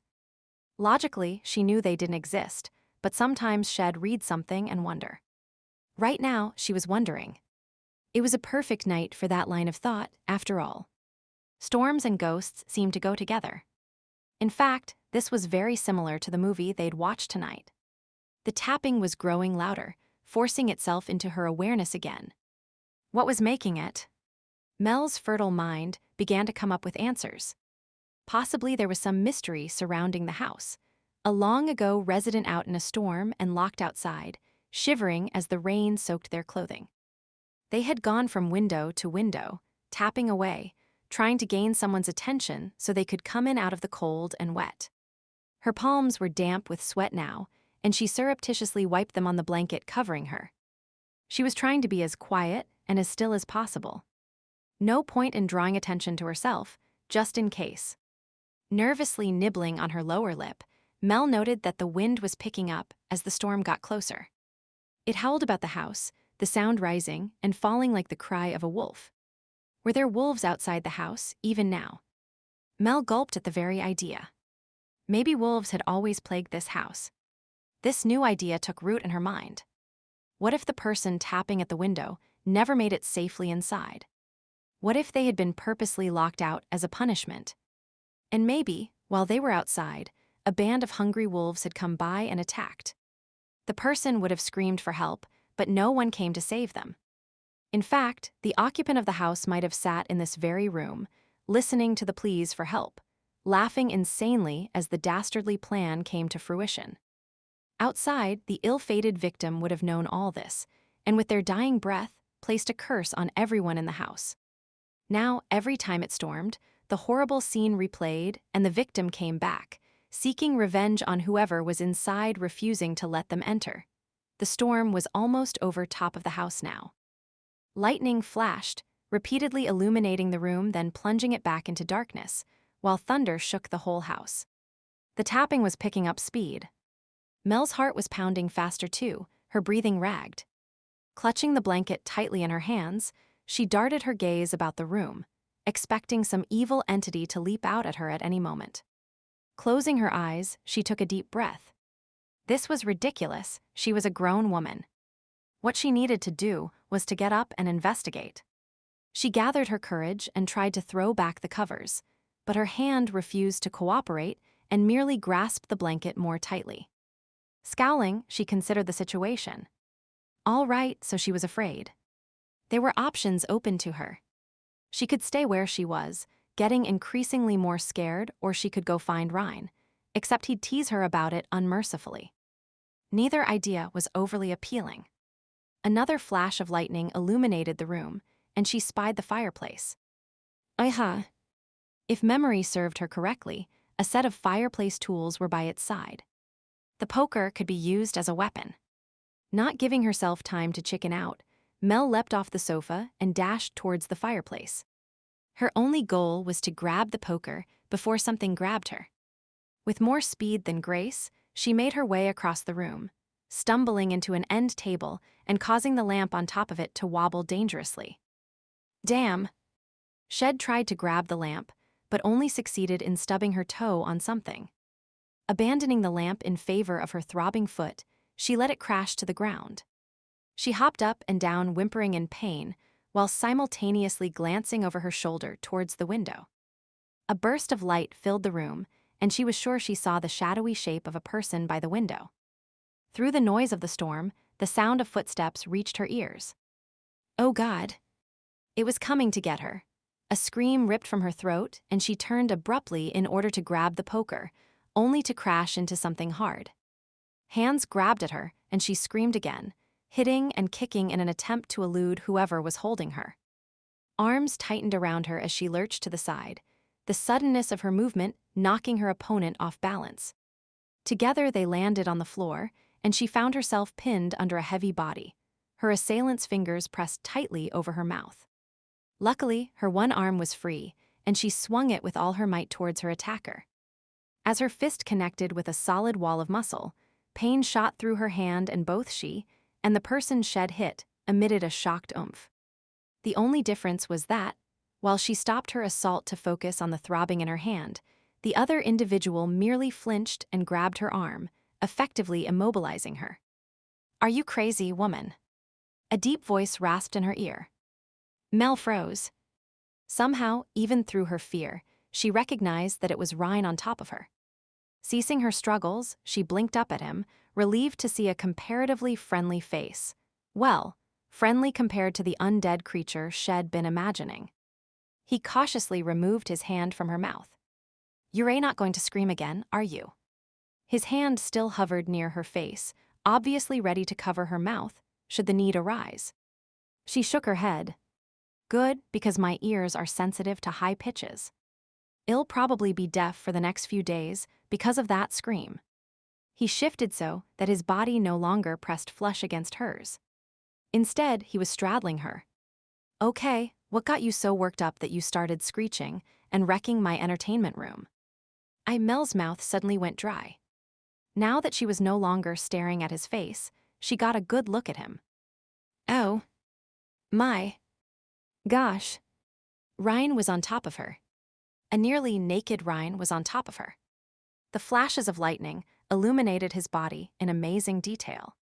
Starting at his broad shoulders, her gaze ran over his muscular chest, noting the flat brown nipples, the faint trace of hair, the well-defined abdominals and lean hips. Black boxer shorts covered his lower half, but hung low enough that she could see the beginning of an interesting V that disappeared below his waistband. Under the cover of the boxers, well, a certain something pressed against sensitive portions of her anatomy. She gulped and forced her eyes back up to his face, only to discover he was glaring down at her impatiently. Oh, right. He'd asked her a question. Now, what was it again? Ryne wanted to know why she was screaming. Well, now that she was no longer alone, the danger her imagination had conjured up had faded into obscurity. Mel blushed, feeling rather foolish, and looked away, biting her lip. Unfortunately, Ryne didn't relent despite her obvious discomfort. He just sat on top of her, staring down. Mel licked her lips as she realized he wasn't about to give in to her silent plea. I heard something. Such as, I know y'all think this is silly, but it sounded like someone was tapping at the window, and your imagination took over. He quirked an eyebrow at her, and Mel felt herself flush even more. At least it was dark so he couldn't see. The thought wasn't even completely formed when the lights went on, exposing her to Ryne's gaze. She winced at the sudden brightness. Couldn't anything ever go her way? Hey, what's going on down here? Looking up in the direction of the voice, Mel saw Brian leaning in the doorway, his hand on the light switch. Muscles rippled across his bare chest, and his pajama pants hung low on his hips. Her heart gave a lurch as she realized nearly naked hunks surrounded her. Unfortunately, none of the hunks seemed as impressed by her as she was by them. This latest one appeared to be laughing as he took in the scene. Nothing. Go back to bed. Ryne didn't move from on top of her, and Mel shifted, trying to give him the hint that he really should move. Doesn't look like nothing to me. Brian continued. More like the two of you are about to get it on. Sorry to disappoint you, my friend, but it was nothing that interesting. Mel thought she heard a noise at the window. Ryne completely ignored her efforts to dislodge him. Mel stopped struggling, instead twisting her neck so she could better see Brian. Yeah, something was tapping at the window, and I was getting up to investigate. A grin started to spread over Ryne's face as he called her on the veracity of her story. Really? The window's the other way. It looks more like you were coming to get me to save you. Well, I wasn't. I was going to get a poker from the fireplace and take it with me for protection. Mel lifted her chin, daring him to doubt her. Ryne tossed her a disbelieving look, while Brian crossed the room to check the window. He quickly returned. Well, you did hear something, Mel. The window is leaking, and there's a steady drip landing on the floor. I'll get a bucket to catch the water. As Brian went to get a bucket, Ryne leaned forward, a teasing glint in his eye. He spoke in a voice that was menacingly slow and creepy. I've heard that evil drops of water often stalk fair young maidens in the middle of the night. That's not funny. Mel pushed ineffectually at Ryne's thighs. Will you get off me? She hissed. No, I don't think so. I am quite comfortable. Well, I am not. Now get off. She noticed that he'd focused his eyes on her chest, and she could only imagine what he must be seeing. The t-shirt wasn't that heavy, and the room was cold. Brian walked in carrying a bucket just as she spoke. He chuckled. Mel, would you mind waiting until I'm gone? I'd rather not be here to see Ryne getting off. We're good friends and all, but I don't particularly want to witness his sexual exploits. Mel was sure her face was as red as a tomato by now. She crossed her arms protectively over her chest, while chastising Brian. That's not what I meant, and you know it. Brian said nothing else, merely setting the bucket in place and walking out of the room snickering. Chapter Mel awoke, wrapped in a cocoon of warmth. She sighed contentedly and snuggled in closer to the source of the heat. Now this was the way to wake up. Funny, Shed never realized how comfortable her body pillow was before. It smelled good too, sort of spicy and masculine. Wait. That wasn't right. Her pillow smelled like the lemon-fresh scent of her laundry soap. She moved her fingers, exploring the surface beneath her. Uh-oh. Last time she checked, her body pillow didn't have a rib cage. This was not good. Cautiously, she opened one eye and saw a muscular pectoral just inches from her face. Oh great, what had she done now? Without thinking, she gathered her strength and pushed hard against the body that was pressed to hers, twisting away with the intent of creating as much space, as fast as possible, between herself and the person beside her. As escape attempts went, it was highly unsuccessful. She barely made a quarter turn before strong hands caught her, pulling her back. Not so fast, sweetheart. Ryne's voice was rough with sleep. Yep. Just as she suspected. She was in Ryne Taylor's bed, and he was in it as well. Finding herself effectively trapped, Mel looked up at him and scowled.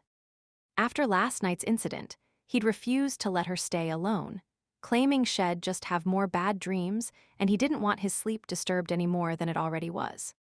Of course, Shed protested, and in the end, the annoying man had simply picked her up and slung her over his shoulder. Once in the bedroom, he dropped her onto the mattress, turned off the lights, and climbed in beside her before she even had her wits about her. His arms had held her tightly against him, thwarting her attempts to leave. In the end, under the threat of being tied and gagged, he wouldn't really do that, would he? Shed finally stopped her struggles. Lying stiffly at his side, Shed listened as his breathing fell into a steady rhythm, indicating he was nearing sleep. At some point, she must have dozed off too, though her intention had been to sneak out as soon as he slept. I see, from the frown on your face, that you aren't a morning person. Ryne rose up on his elbow beside her. His dark hair hung messily about his face, and the morning stubble on his chin made him appear more handsome than ever. How dare he look so sexy first thing in the morning, Mel thought to herself. She scowled, thinking that her own morning appearance was probably less than appealing. It just wasn't fair. Tusk. I can't have a grumpy woman in my bed. I have a reputation to uphold, you know. A crooked grin appeared on his face, and his eyes twinkled with devilment. I definitely have to do something about this. Without another word, he tilted her chin up and kissed her. In shock, Mel gasped, which provided him the perfect opportunity to slip his tongue into her mouth. Instinctively, she struggled, but he merely chuckled against her lips and continued on with the kiss, using his weight and superior strength to keep her in place. She pushed against his shoulders and twisted her head, trying to break free, with no effect. Annoyingly, even as she began pummeling him with her fists, she realized her lips were moving against his, returning the kiss. Ryne lifted his head and grinned down at her. Ah, no more scowl, but him still not quite the look I was hoping for, maybe. Suddenly, Mel found her arms pinned over her head. Hey, what are you doing? Experimenting. And with that, he kissed her again. This time it was slow and gentle, his lips pulling and sucking on one of hers, tenderly nibbling then licking. Abandoning her mouth, he trailed his lips lightly over her jaw to her ear. Taking his time, he left butterfly kisses on her forehead, down her nose, across her cheeks before finally settling on her mouth once again. Mel felt every nerve-ending tingle to life as something inside her instinctively responded to him. At some point, she had stopped her struggles and was now kissing him back with growing enthusiasm. Ryne lifted his head and whispered into her ear. You liked that, didn't you? Me holding you down. That jolted her to awareness. No, this couldn't be happening. Mel grabbed onto a remaining bit of sanity and wriggled, trying to work herself free again. Ryne moaned in approval and shifted his attention to her neck, his teeth grazing the skin there. He rolled so that his body only half covered hers, his leg insinuating itself between hers. She could feel his erection pressing against her thigh, hot and heavy. For the first time, she became aware that he was nude. The realization had her struggling even more, but perversely, her resistance was increasing her own excitement, the touch of domination proving to be highly erotic. Her blood was thrumming through her veins now, her heart was pounding. An intimate ache grew within her. Struggles to escape became undulations, inviting him to explore and satisfy the need she could no longer deny. A thrill ran through her as he rocked his swollen member against her, and his hand brushed her stomach. With a sigh, she gave in to the craving inside her. After that, everything got a bit blurry. At some point, her wrists had been freed, and she was able to wrap her arms around him, splaying her fingers over the hot, muscled surface of his back. Ryne grabbed the edge of her t-shirt and worked it up to her armpits. He pressed their bodies together, and her breasts compressed against the solid wall of his chest. The scattering of hair abraded her skin and made it tingle. He nipped at her chin and nuzzled her neck, the feel of his hot breath trailing across her collarbone, sending shivers up and down her spine. Working his way down her body, he buried his face in her cleavage while rhythmically kneading her breast. Mel moaned in pleasure at the feel of his calloused hand on her soft skin. Her nipples stiffened as he drew his thumb back and forth across the taut peak before giving it a little pinch and twist. Pleasure shot through her, and she felt moisture gather between her legs. It had been so long since she'd been with someone, since she'd felt that sweet release. Tension quickly built within her as she thought of Ryne's strong, muscular body possessing hers, of wrapping her legs around his waist, her fingers digging into his back while his long, thick shaft moved within her. Suddenly, she realized that she had parted her legs and Ryne was probing her with his finger. When had she lost her panties? And did she even care? Stroking her silken folds, Ryne gently slid a digit into her, and she gasped, jerking at the onslaught of sensations. He moved his finger in and out, barely brushing against her sensitive spot. The feeling was incredible, yet left her squirming and pleading for more. "Patience, Melody," Ryne murmured against her breast, before enveloping her aching nipple in his hot mouth. She arched her back as the sensations caused by his sucking mixed with the stroking of her swollen nub. Need was coiling inside her, and she abandoned his back in favor of gripping the bed sheets. He switched to her other nipple, and she began to whimper, tremors starting to build. His stroking changed pace, and he added another finger inside her, then a third. With the extra thickness stretching her, Mel went over the edge, convulsing as her release swept through her from head to toe, leaving her panting and limp. A much better morning expression, all happy and relaxed. Ryne smoothed his hand down her body, sounding much too smug. If Mel hadn't been so pleasantly relaxed, she would have slapped him. Not knowing, and probably not caring, about her thoughts, he continued on in a teasing tone of voice. "But you look so much more relaxed than I do, and we really should be a match set, don't you think?" With that, he put on a condom, moved over her, and settled between her thighs. Again. Mel managed to make her mouth move. He chuckled against her lips as he leaned down for a kiss. Yes. Again. Mel felt him probing and pressing against her, sliding into the mouth of her tunnel, as if testing her ability to receive him, before pushing forward inch by inch until he was fully sheathed.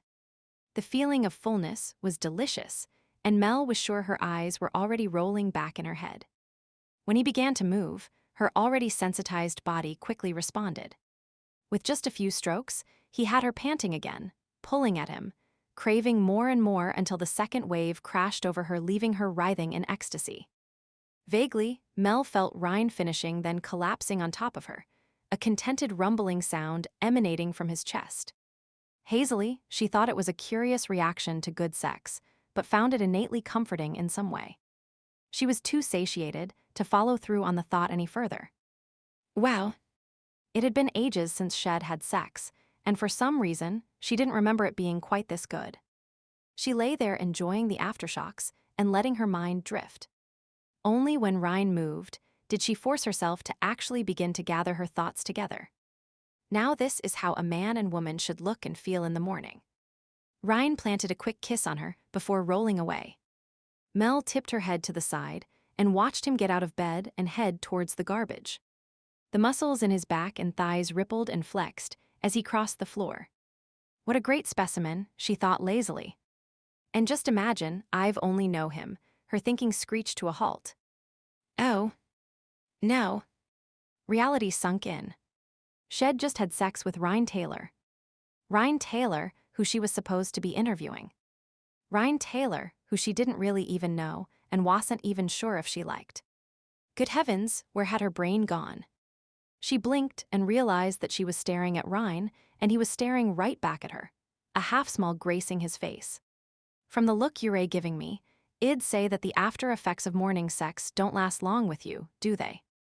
Ryne strolled back to the bed and sat beside her, appearing completely unconcerned that he was naked. Mel flushed and averted her gaze from his body, though it wasn't easy. Still, I suppose I have enough time to try it again. Maybe that happy mood would stick around longer with one more orgasm. What do you think? Mel jerked as she felt him run his hands down her body. Her naked body. Oh God, Shed forgotten that she was naked. Well, almost naked. Her t-shirt was bunched up under her arms, but the rest of her was bare. Realizing that even her legs were still splayed, Mel quickly brought them together and tugged the t-shirt down to cover herself. Not in the mood for more. Ryne flicked the end of her nose. Well, if you change your mind, let me know. I am going to take a shower, get dressed, and then go see about clearing the driveway. He stood up, took a step towards the bathroom, and stopped. Do you want to join me? The shower stall is large enough. No. Mel barely managed the strangled response, totally mortified at her own behavior. Ryne just chuckled and left. Sitting up, she pulled her knees to her chest and wrapped her arms around them. She'd just had sex with a man she barely knew. That wasn't like her. It wasn't like her at all. What had she been thinking? Well, she hadn't been thinking, that was the problem. She'd only been feeling, and it had felt good. When was the last time Shed had sex?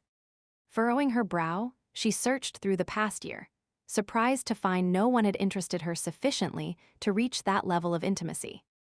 Okay. That explained this morning's aberration. A long period of abstinence had short-circuited her common sense. But now that Shed had her bit of fun, Shed be fine. No more nookie with Ryne. Feeling somewhat better, she got out of bed and eschewed observing her surroundings in favor of looking for her panties. When she found them, they were in shreds, so she hurriedly stuffed them in the garbage pail. This was just great. She'd have to go commando. She began to pull open the drawers of Ryne's dresser, looking for a pair of track pants or shorts. She might not have underwear on, but darned if she'd walk around with no pants at all. After finding a suitable pair of shorts, she snugged them around her waist as best she could. They were still a bit big and rode low on her hips, but with the t-shirt hanging halfway down her thighs, it wasn't noticeable. Ryne came out of the bathroom just as she was pushing the drawers shut. He had a towel slung around his hips, and little drops of water clung to his chest. Mel felt her knees go weak. Making yourself at home, I see. His blue eyes twinkled as he grinned at her. Nervously, she pushed her hair from her face. Yeah. I hope you don't mind, but I needed no problem. Help yourself. He casually brushed past her, pulled open a drawer, and took out some underwear. Realizing he was going to get dressed in front of her, Mel turned her back just as he pulled the towel off. It landed lightly on the bed beside her, and she gave a little start. Still shy after all we've shared. Yes. Mel heard her voice crack and winced. She cleared her throat and gathered her courage to speak. She wasn't sure of the proper protocol for this type of a situation. About this morning. Ryne placed his hands on her shoulders and turned her around. Mel gave a surprised squeak and scrunched her eyes shut. He gave a quick bark of laughter. You can open your eyes. I am dressed. He waited patiently until she complied. She stared up into his handsome face. His blue eyes were intense, yet there was a shadow to them as well. What was it? Caution. Regret. Unable to interpret it, she focused on his words instead. Melody, this morning was fun. It was great sex and maybe we can do it again, but that's all it was, okay. Now I am going to get the guys and move that tree from the driveway. Feel free to use the shower. I set a towel out for you and look for something to eat in the kitchen. We'll probably be back in about an hour if all goes well. With that, he kissed her forehead and left. She watched him leave, her mouth hanging open, only one thought in her head. Mel stood in the entertainment room, staring out the window. She'd showered, found her bra and jeans, and dressed, though she still felt strange not wearing panties. Every step she took had the crotch seam rubbing against her sensitive core, definitely not comfortable. Nor was it comfortable thinking about Ryne and how they'd parted. He'd basically blown the whole incident off, and she wasn't sure how she felt about that. Her first instinct had been to be angry at him, but then her more practical side had intervened. They didn't have a relationship, so she had no right to any sort of anger or hurt. The thought that he was actually interested in her had briefly flashed through her mind, but his words upon leaving the shower had squashed that idea. It had just been sex, fulfilling a need they both felt at that moment. Even if it wasn't the sort of thing she usually did, it obviously was for him. Remaining casual about what happened would be the best course of action. Yes, the sex was good, but now it was time to focus on the real reason she was seeking him out, the interview for Grayson and the money it would bring her. After finding the makings for some toast in the kitchen, she poured herself a cup of coffee and wandered around the house trying to fill her time. She checked out the view from various windows, found it unremarkable, and then decided to investigate the bookshelves. Books could tell a lot about a person, she mused as she began to scan the titles. Horrors, mysteries, war stories, ancient history. Which ones were Ryne's and which ones belonged to the other two? She pulled out several old leather-bound books, their titles barely readable due to age, and sat down to look through them. One was entitled Mythology and Cryptozoology, while another was on lycanthropy. In the second book, the sections dealing with werewolves were the most worn, and someone had made notes in the margins, underlining certain passages. The penmanship was bold, written in black ink, and she wondered if it could be Ryne's, though the topic didn't seem like one he'd pursue. Studying the comments, she chuckled. Words such as idiots and as if were written near some of the illustrations of werewolves. Almost Got It Right was penned near a passage about the effects of the full moon, and the word allergic, but not deadly, was beside a bit about silver bullets. It almost appeared as if the owner of the book took the topic seriously. She raised her eyebrows at the thought of any intelligent person believing such stuff. Get a life, she muttered. Still, it was interesting that people would devote so much time to create such a realistic myth. Having nothing better to do, she started to read. It proved to be quite fascinating, and she was surprised to hear the sound of voices approaching the house. Mel shoved the books back on the shelf and grabbed her coffee cup. Intent on heading to the door to check on their progress, she took a sip from her cup and grimaced. It was cold. Changing direction, she went towards the kitchen instead. The guys could let themselves in. She needed fresh coffee. Ryne entered the house and ran his hands through his windswept hair. Typical spring. After an unseasonably warm 2 weeks, last night's storm had blown in a cold front.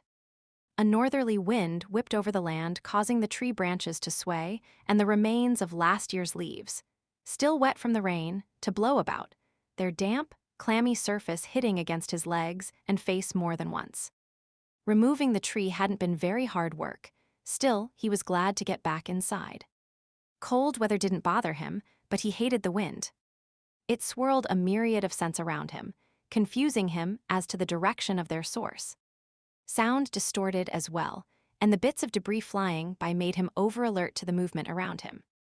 Yes, all in all, windy days made him feel as if he was losing touch with some of his senses, and he didn't like the experience at all.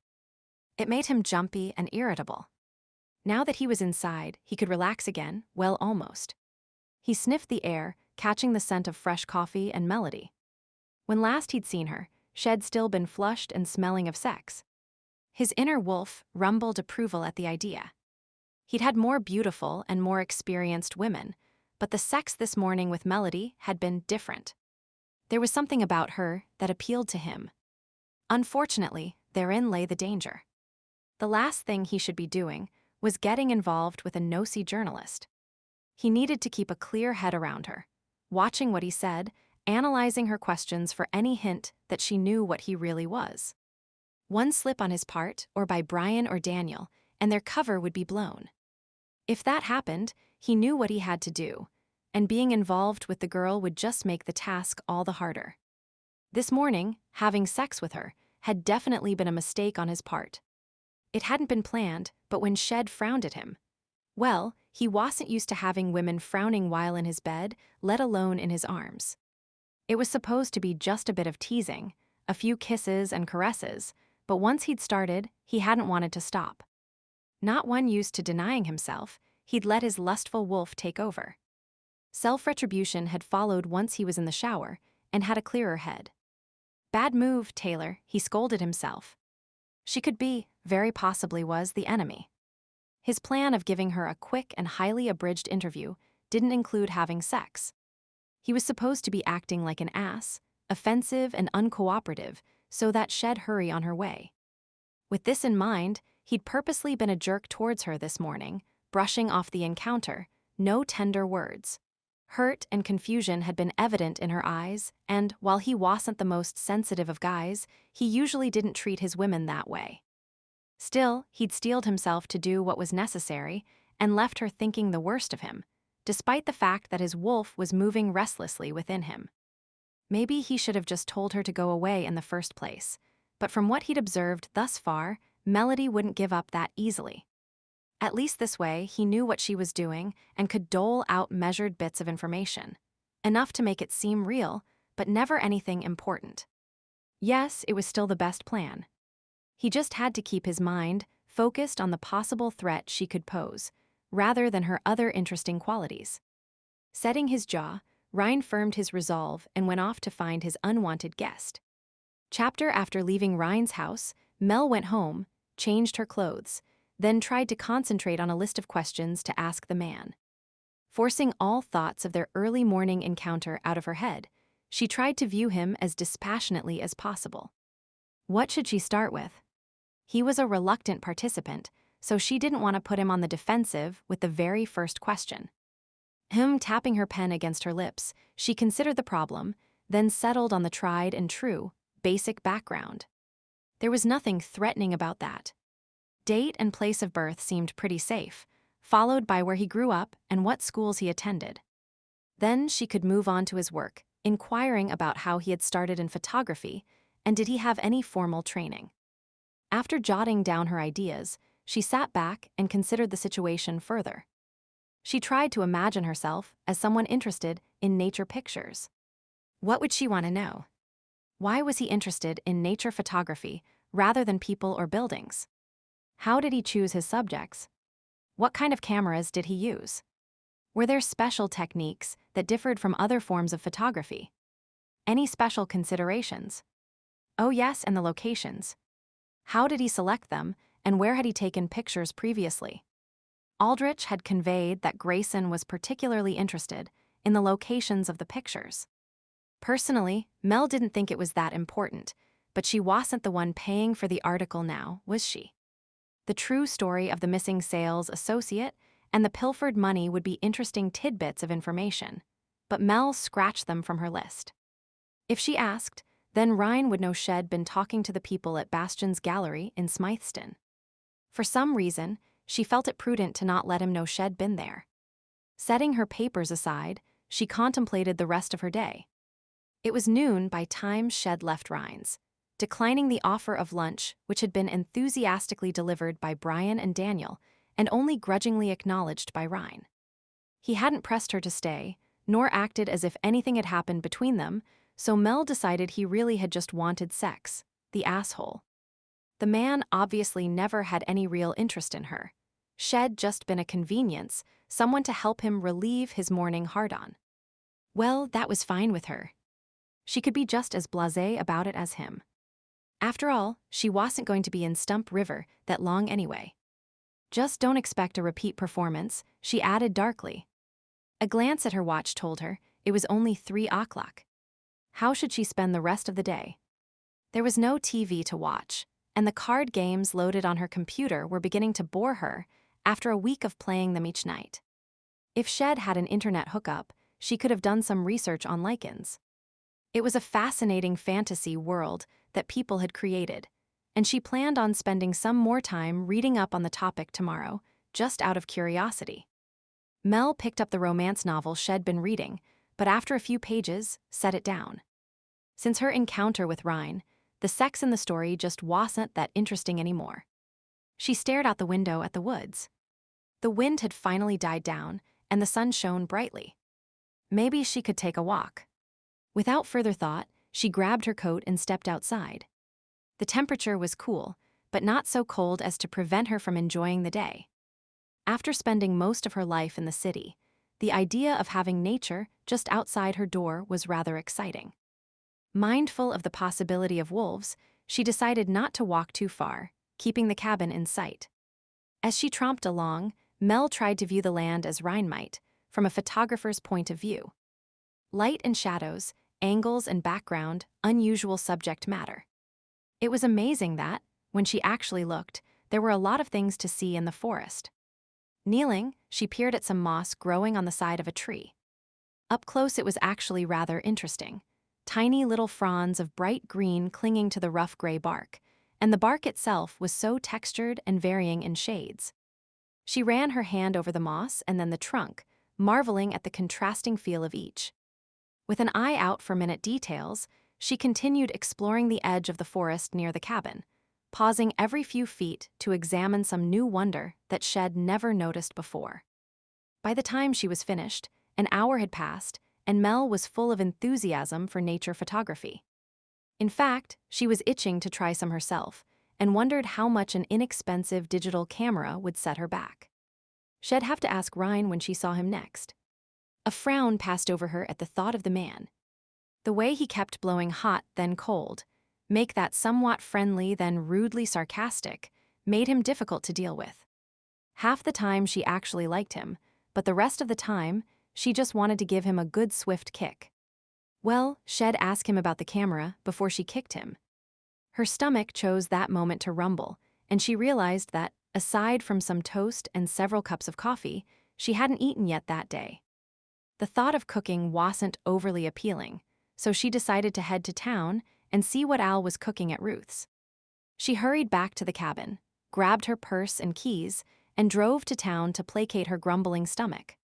Parking the car outside the diner, Mel suddenly hesitated, her hand on the key. Lucy would be inside, working. Damn. How could she have forgotten her new friend? Double damn. Mel closed her eyes as guilt washed over her. She'd had sex with Lucy's man this morning and broken one of her own basic rules. No poaching. What kind of a person was she, to let something like that completely slip her mind?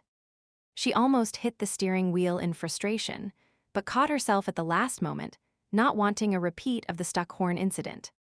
Instead, she curled her hands into fists, her nails digging into her palms. The pain was a welcome penance for her misdeeds. Through the window, she could see Lucy serving the various tables. The woman was laughing at something one of the customers said, while skillfully balancing a heavy tray of food in one hand and pouring coffee with the other. Lucy really was something. Once you got past the slightly ungrammatical speech, layers of makeup, bleached blonde hair, and too tight tops, there was a warm, generous person underneath. A person who willingly offered friendship to a newcomer, and Mel had betrayed her. Ryne and Lucy were, well, Mel wasn't quite sure exactly what they were, but they were something. And now she felt awful. Ryne was Lucy's property, despite what the woman might say otherwise. Who in their right mind wouldn't want Ryne? Lucy had seen him first, and so it should have been hands off. Mind you, Ryne laid his hands on Mel first, but she didn't do much protesting. Mel's stomach clenched. Why hadn't she thought of this sooner? And what should she do about it now? If she told Lucy, the woman would be hurt, yet if she didn't tell her, someone else might. Would Ryne say something to the waitress next time he saw her? No, he didn't seem like the kiss and tell type. But what about Daniel and Brian? They both knew something had gone on this morning, if their knowing grins were any indication. Mel flushed, remembering how Brian had looked at her and winked. Still, they probably wouldn't mention the matter to Lucy, either. Okay. So the only way Lucy would find out would be if Mel told her, and she certainly wouldn't do that, would she? But if she didn't, it was lying by omission, and Mel didn't like to lie to her friends. Yet the truth might hurt more than the lie. Minutes passed while Mel wavered back and forth. Finally, she huffed in exasperation at herself, got out of the car, and went inside, deciding to gently broach the subject of having lunch with Ryne yesterday and gauge Lucy's reaction. If there was any spark of jealousy then, well, she wasn't sure what she'd do, but at least she'd have a better sense of Lucy's feelings. Entering the diner, Mel slid onto her usual chair, picked up the menu, and studied it, all the while watching for Lucy out of the corner of her eye. It was busy in the diner, no one apparently wanting to cook on Sunday night. Good, Mel thought. Lucy would have less time to spend chatting. Stiffening her spine, Mel made a selection and waited, with only a minor sense of impending doom, for the waitress to arrive. Hey Mel, you don't usually come this late. Did you have a busy day? Lucy bustled up. A blonde curl bobbing up and down beside her ear was the only evidence that the woman had been working hard this shift. She leaned her hip against the table top, as if she planned to stay for a few minutes. Yeah. I was busy working on questions for my article. The one with Ryne. How did your meeting go with him? Lucy's eyes sparkled with interest. Meeting? Mel could feel heat creeping up her neck. The meeting was what had started the whole mess. Yeah, the one Harley delivered the message for. Or did the big storm keep you from going? I heard there were some trees down across the roads, and some power lines too. She frowned and tucked the wayward curl behind her ear. Mel swallowed, but forced herself to answer calmly. No, the storm didn't stop me from going to Ryne's house. It only kept me from leaving, she added in her head. Great. I've never been to his place, oh damn. Table 6 wants more coffee. I've got to go. Do you know what you want? The chicken parmesan is really tasty. That sounds good. Mel agreed, not recalling what she'd previously selected, just thankful Lucy had to leave before she asked any more questions. Great. I'll be back in just a minute. As she walked away, Lucy yelled Mel's order into the kitchen, and the cook grunted in reply. Mel nibbled on her thumbnail, and when she realized what she was doing, clutched her hands together in her lap. She hardly ever chewed her nails anymore, which just went to prove how guilty she was feeling over Ryne. Hopefully, all the customers in the diner would be very demanding and leave Lucy no time for idle chatter. Squeezing her eyes shut, she sent up a little prayer to that effect, and then slowly opened her eyes to check the results of her missive. As per usual, it had the exact opposite effect that she'd hoped for. A table of 8 diners were standing up preparing to leave, and 2 smaller parties were also showing signs of finishing their meal. Here you go, Mel. Enjoy. I'll be back later to chat. Lucy breezed by and set a plate of food in front of her. With little appetite left, Mel placed her napkin in her lap and picked up her utensils. Half-heartedly, she began to cut the chicken into small pieces, but only pushed them about her plate, making a show of actually caring what was in front of her. Damn. Why had she given in to Ryne this morning? If only she'd been stronger, if only she'd thought before she'd acted. How's that dinner? Al called out to her from the serving window between the kitchen and dining area, causing Mel to start in surprise. She looked at her plate. The food was now in small enough pieces that even a baby could eat it. Delicious. Mel answered Al's question, pasting a smile on her face and popping a piece of food into her mouth. She chewed with feigned enthusiasm. It probably tasted wonderful, but at the moment, she was sure sawdust would have been just as palatable. Taking a sip of water, Mel washed the chicken down, then stared unseeing at the food in front of her again. To tell Lucy or not to tell Lucy, that was the question. Now, if she only knew the answer.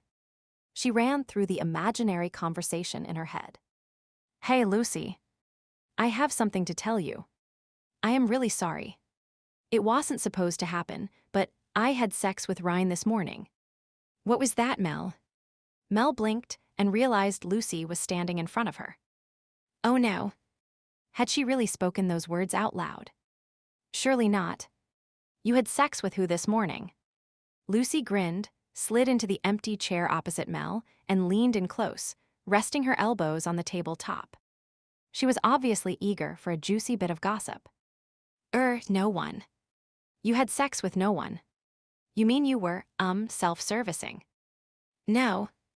Mel felt heat rising in her face at the assumption. Hey, no need to be embarrassed. A girl's gotta do what a girl's gotta do. If you're all tensed up and Lucy.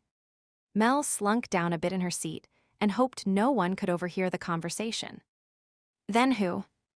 And don't give me any of that no one business. I can see a love bite on your neck.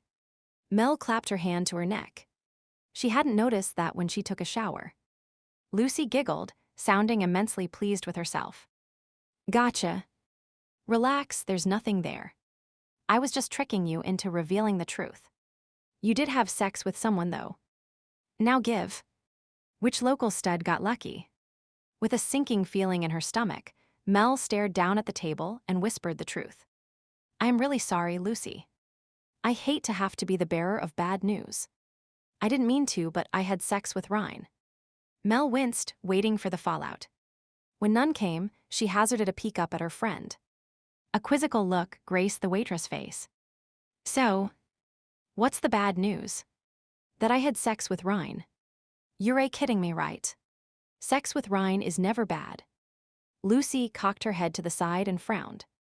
Not sure why Lucy wasn't grasping the gravity of the situation, Mel explained again. The sex wasn't bad. It was great. But it was with Ryne. You're Ryne.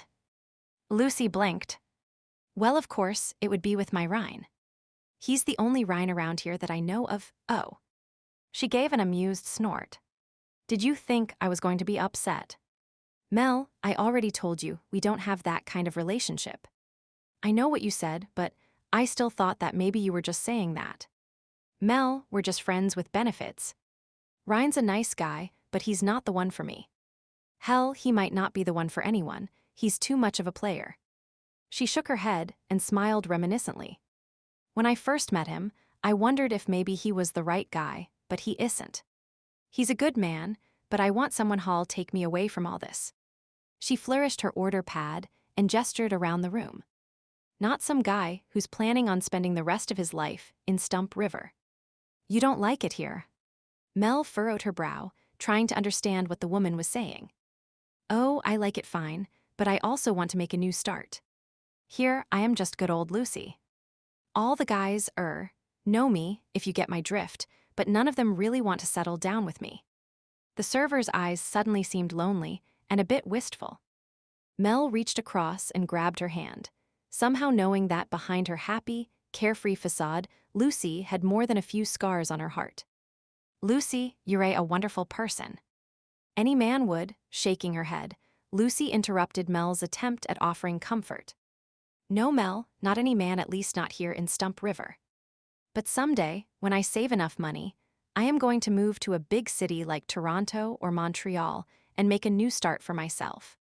Find some guy who thinks I'm more than just a roll in the hay. She gave a determined smile. Don't get me wrong. The people here are good to me, but I want more. I deserve more. Mel looked at her friend, taking in the tilt of her chin and her slightly narrowed eyes. Her heart swelled with pride in the woman. Lucy was more than people thought she was. You're right, Lucy. You do deserve more, and if I can help. She let the sentence trail off, not sure exactly what she could do, but willing to offer her services. The two women's eyes met, and Lucy nodded, obviously understanding the sentiment. She patted Mel's hand. Now enough about me. It's you I am worried about. If you want Ryne, you go for it. Just don't be expecting a lot more than getting your teeth rattled. He wouldn't purposely break your heart, but he's not into long-term commitments. Keep that in mind. Mel brushed Lucy's concerns away. It was a one-time thing. I am here to interview him. It's a job, that's all. Nothing saying you can't enjoy your work. Lucy stood up and winked. Well, maybe, but I doubt it. All we've done so far is argue, well, except for this morning. Besides, I am pretty sure I am not his type. Lucy gave her a once-over. I don't know. I've noticed him watching you on and off this past week, when you weren't looking. He's had his eye on you. Really? Mel felt a ridiculous gush of happiness at the idea of Ryne taking notice of her. If you play your cards right, you might just get lucky more than once. With another wink, Lucy went on her way. Mel watched her leave and mulled over the conversation. Lucy had basically told her to go after Ryne, and that Ryne might be interested in her. She wasn't really sure how she felt about that fact, but knew, from a logical point of view, she shouldn't even consider Ryne in any light other than that of the subject for an article. But still, fantasies were nice. Suddenly, her appetite came back in full force, and she began to eat with gusto. Al really did make good chicken parmesan, she thought as she happily munched away. Chapter Ryne arrived late at Miller's service station on Monday morning. The kitchen cabinets he'd ordered had arrived at the house just as he was leaving, and he'd stayed to double-check that the order was correct. Ben wouldn't care that he'd been delayed, but Ryne hated being late. As he climbed out of the truck and made his way to the service bay, he decided he'd have to try to get in early or work a bit longer one day this week to make up the time. Hey, Harley. He greeted the black lab that wiggled with joy at his appearance, ruffling his fur and giving a quick scratch behind his ears before sending him to tell Ben of his arrival. Harley was a good dog, and Ryne enjoyed the happy-go-lucky beast. When they'd first met, Harley had whimpered and hidden whenever he came around, but once the dog understood Ryne was a benevolent alpha, they'd gotten along just fine. Not that he could truly talk to the dog, as the locals were fond of saying. but he understood and used some universal canine body language to communicate. Sending the dog on his way, Ryne headed for the office to check the day's work orders. Pulling out the buff-colored pages from his mail slot, a white envelope tumbled to the ground. Bending over, he picked it up and turned it over in his hands. Only his name appeared on the front. Even as he tore the flap open, Ryne had a sneaking suspicion as to what lay inside. Yep. True to her word, Melody, he would never be able to think of her as Mel, had left him a list of interview questions. It had been too much to hope that she'd forget the whole thing. As he scanned over the outline, his face grew grim. Where was he born? Where did he grow up? Where did he go to school? How many people were in his family? All those questions had to be vetoed. He couldn't take a chance that she'd associate him with Kane's pack. How he chose his subjects, that was okay. Camera techniques, yep, he'd discuss those. Where he took his pictures, no way. No one could ever discover the wolf picture had been taken just outside Smythston, Oregon. Rubbing his forehead, he tried to ease the headache he could already feel building. This wasn't going to be easy. He'd have to come up with some cock-and-bull story as to why he wouldn't answer what were basically simple questions. Ben Miller sauntered in, Harley leading the way and wagging his tail, obviously pleased to have completed his mission. Hey Ryne, you look worried. What's up? Nothing much, Ben. He folded the list and stuffed it in his pocket, then bent to pat Harley as a reward for following orders. Ben nodded towards Ryne's pocket. That letter you were reading, it was from the new girl in town. Mel, I think her name is. Anyway, she was here bright and early wanting to give it to you, so I said I'd make sure you read it. Thanks, Ben. He turned to go. So is she your new girl? Ryne rolled his eyes, but turned to face his boss. Ben didn't usually indulge in idle gossip, so maybe there was some point to this conversation. Girl? No. Melody isn't my new girl. She wants to interview me about some pictures I took a while back. Ben nodded. That's what I heard. I also heard someone say you were planning on leaving with her, on heading back to the States because you're really a famous photographer. Famous? Hardly. If I was, would I be working here? Now don't be putting down this fine establishment of mine. Ben unsuccessfully tried to look affronted. But I suppose you're right. If you were famous, you wouldn't have started fixing up the old Nelson place or be getting your hands dirty, changing oil for me. I just wanted to check to make sure you weren't planning on suddenly taking off with that girl and leaving me in a lurch. Rest assured, Ben. I have no plans of taking off with Melody. Stump River is where I am staying. Good to know. Now quit standing around here yakking and get to work. Ben headed back towards his office and Ryne shook his head. Nothing ever happened in Stump River, so Melody's presence was a big event and lent itself to the production of rumors. He just hoped the attention died down when Melody left. The last thing a werewolf pack wanted was attention. By time noon rolled around, Ryne had a few ideas of how to avoid certain questions that Melody had on her list. He just hoped he'd be able to pull it off and that shed, accept what he said at face value, and not press too hard for more details. Mentally, he rehearsed his plan. Keep things light and simple. Don't be too friendly. Give her some basic information and send her on her way as quickly as possible. And no more sex.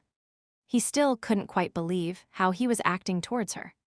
First, there'd been the incident at her cabin, when he had snuck in during the night, and then yesterday morning.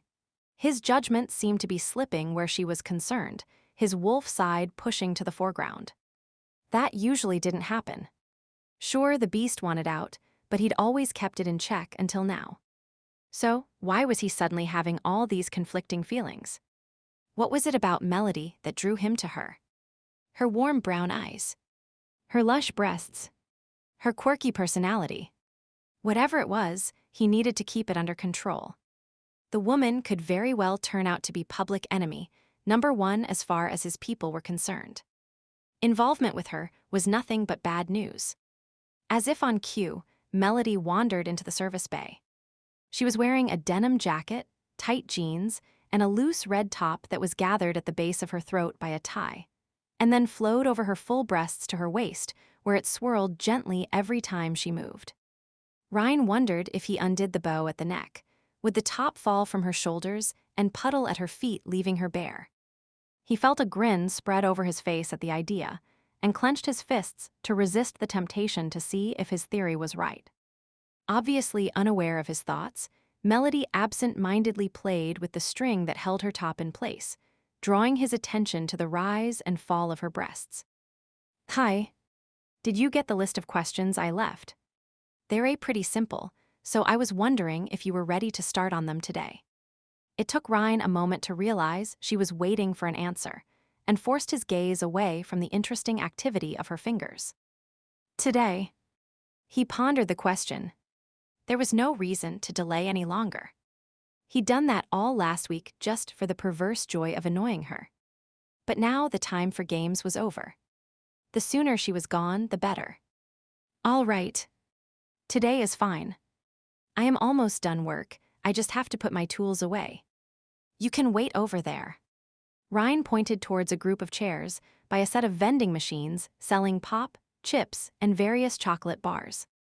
He watched as Melody made herself comfortable, well, at least as comfortable as the old plastic chairs would allow, and then concentrated on cleaning his tools.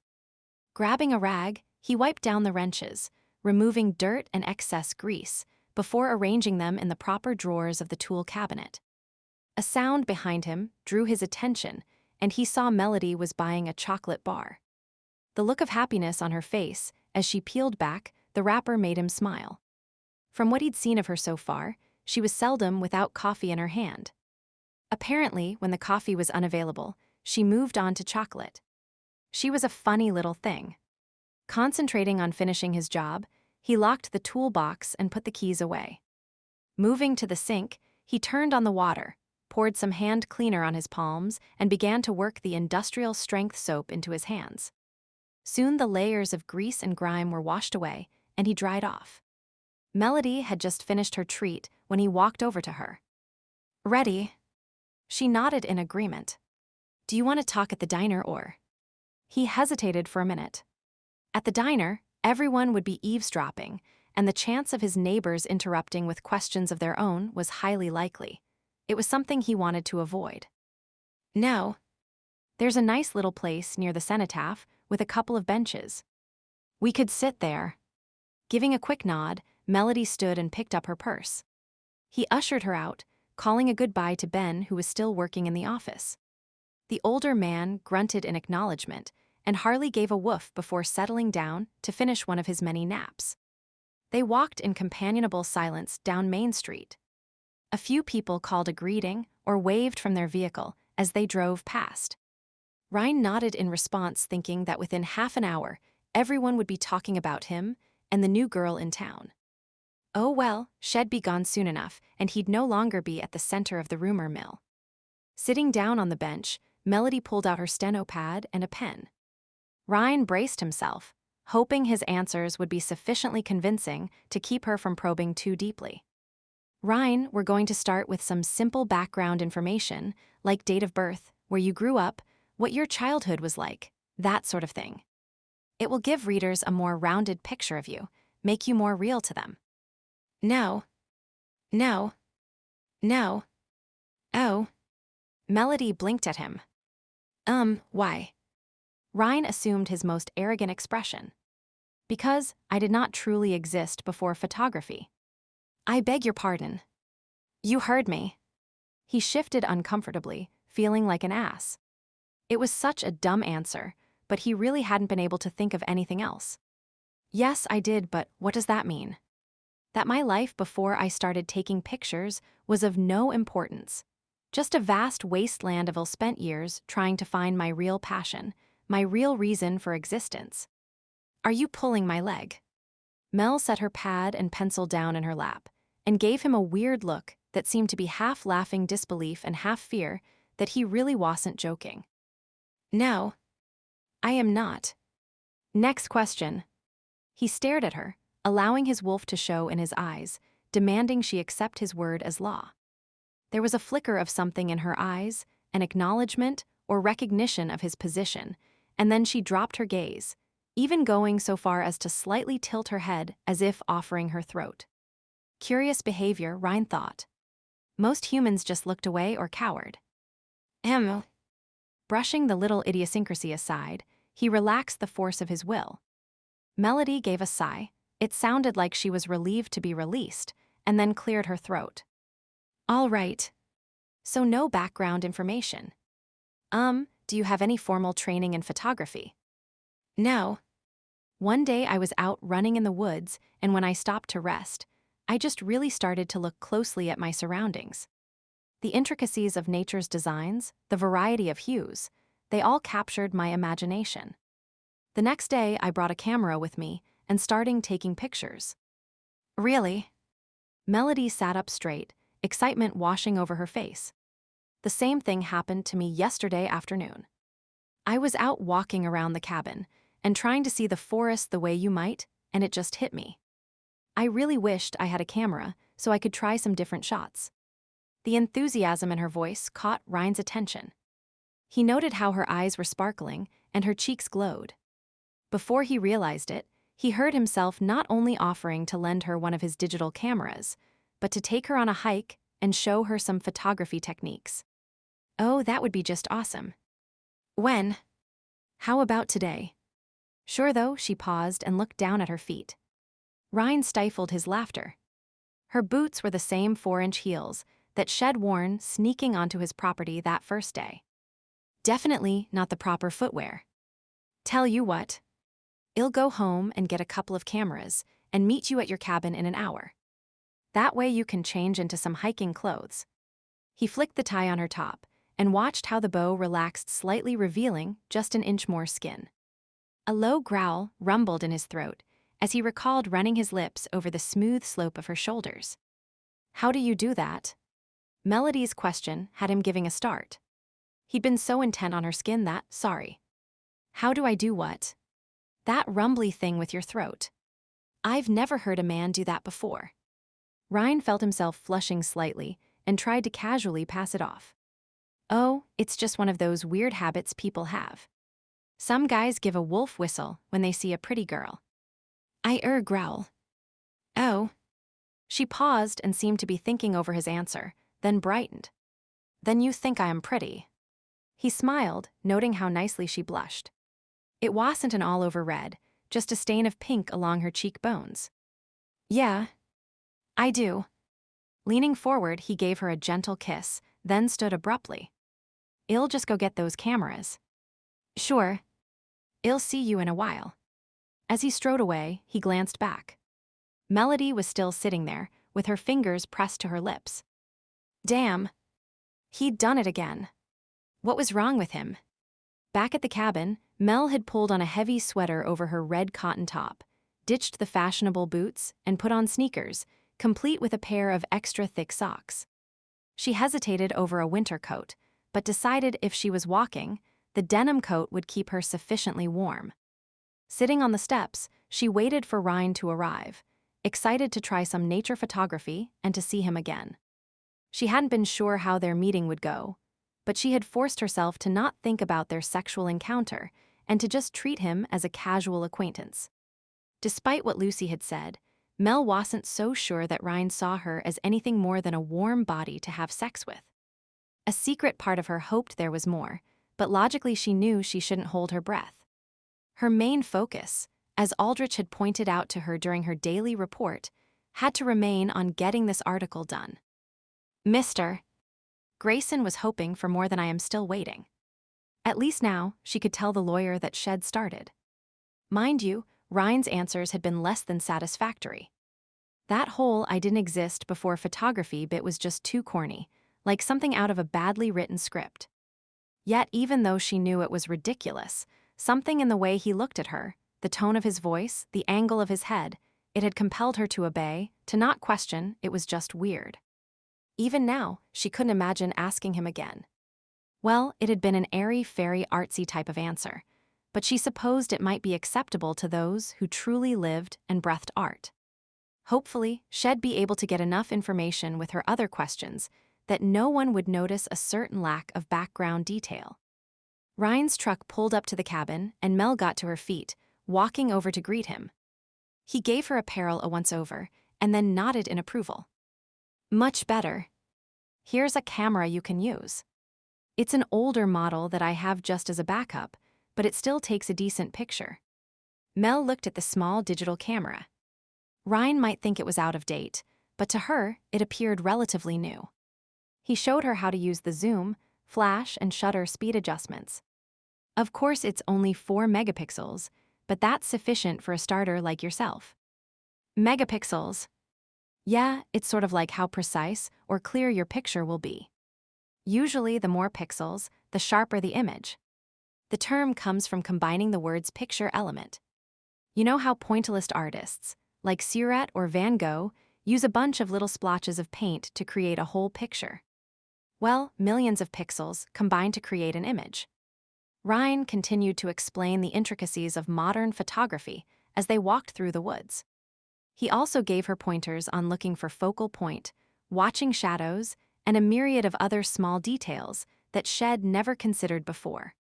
By the time they headed back to the cabin, she had a much greater appreciation for taking pictures. "I hope you know that you've ruined me. I'll never be able to just point and shoot again with a disposable camera from the drugstore." She laughed up at him as they stood by his truck, their shoulders lightly touching. "You won't be the first woman I've ruined." He quirked a smile at her, but Mel felt her happy mood suddenly sour at the mention of his womanizing ways. She stepped back and stuck out her hand. "Well, thank you for your time. Maybe we can continue the interview tomorrow." Ryne looked puzzled. "What's the matter, Melody?" "Nothing's the matter, and my name is Mel." "No. To me, you're Melody." He ignored her outstretched hand, and much to her surprise, pulled her into his arms. Once she was pressed flush against him, he questioned her again. "Now what's wrong? One minute we're laughing and enjoying ourselves, and the next, you're the Ice Queen." Mel compressed her lips tightly, reluctant to explain herself, but once again feeling compelled to bow to his wishes. It was strangely annoying, this effect he had on her. Against her will, she found herself explaining. "You mentioned all the women you've, ruined. And it reminded me that I am just here for a little while, and I have a job to do. Getting too, friendly with you is a bad idea." Ryne's arms tightened around her briefly before letting her go. This time, he was the one to step back. Mel immediately missed the contact with him, but pushed the feeling away. Bad Mel, she told herself. You slipped up the other morning, and just now you forgot again, but no more. You're right. Our getting involved the other morning wasn't the best idea, but Ryne hesitated, appearing conflicted, almost as if he didn't want to utter the next idea. That doesn't mean we can't at least enjoy each other's company, right? There'd be no harm in that. After all, sitting around a table somewhere, just asking and answering questions, won't be a lot of fun. He gave her a half smile and winked. No harm. Mel repeated the words inside her head, not sure if she believed them or not. Looking at the man in front of her, there was no way she could conclude he was harmless. Dangerous, yes, harmless, no. But she did need to finish the interview, and it was much more pleasant to have a friendly conversation, I suppose, she thought for a moment, then made a face. You're right. I was just overreacting. I guess our little encounter yesterday morning threw me off. Feeling herself flush, she forced herself to continue. It's not the sort of thing I usually do. Really? Ryne reached out and tucked a lock of hair behind her ear. His fingers felt cool against her warm cheek. I'd never have known. You seem to have a natural talent in that area. Mel blinked at him, processing the comment, totally unsure if she should feel honored or insulted. Ryne gave a short laugh, obviously pleased at having confounded her, and chucked her under the chin before getting into his truck. Once inside, he rolled down the window. You can keep the camera while you're here. Play around a bit with the different settings and see what you can do. There's a cable in the case, so you can download any pictures you take onto your laptop. But won't you need it? For the moment, Mel gave up on sorting out her feelings and focused on what he was saying. No. Like I said, it's my backup. I hardly ever use it. The batteries are rechargeable, but I put a fresh set in before coming over, so you should be good for a while. Well, thanks. I appreciate this. Mel hesitated before asking about seeing him again. Can we get together again? Seeing the evil twinkle in his eye, she quickly clarified. For another interview session, that is. Sure, he paused, seeming to think of something. If I can ask you a question. What is it? How did you find me? Here in Stump River, that is. I've kept a pretty low profile. Mel swallowed hard. She didn't want to admit that she'd been watching Kane and Elise at the post office in Smythston and then snooped through the mail. Falling back on a tried and true answer, she smiled nervously. Reporters never reveal their sources. What kind of an answer is that? Thinking quickly, she snapped back at him. It came from the same category that I didn't exist before photography did. He narrowed his eyes. Pure bullshit to avoid answering, in other words. Worked for you. Mel raised her brows and inclined her head. Ryne grunted, then gave what appeared to be a reluctant grin. I'll be in town again on Wednesday. I work until 4. We could have dinner at the Broken Antler again and talk then. Mel nodded, and with a wave of his hand, he drove off.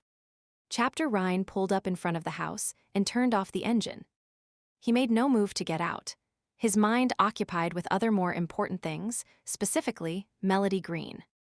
For some strange reason, he had difficulty staying focused when he was around her. The real reason he was spending time with her, to keep an eye on what she was doing and to monitor the information she gathered, kept slipping from his mind. Unexpectedly, the afternoon had turned out to be fun. Melody was an enthusiastic companion, eager to learn about her newfound interest.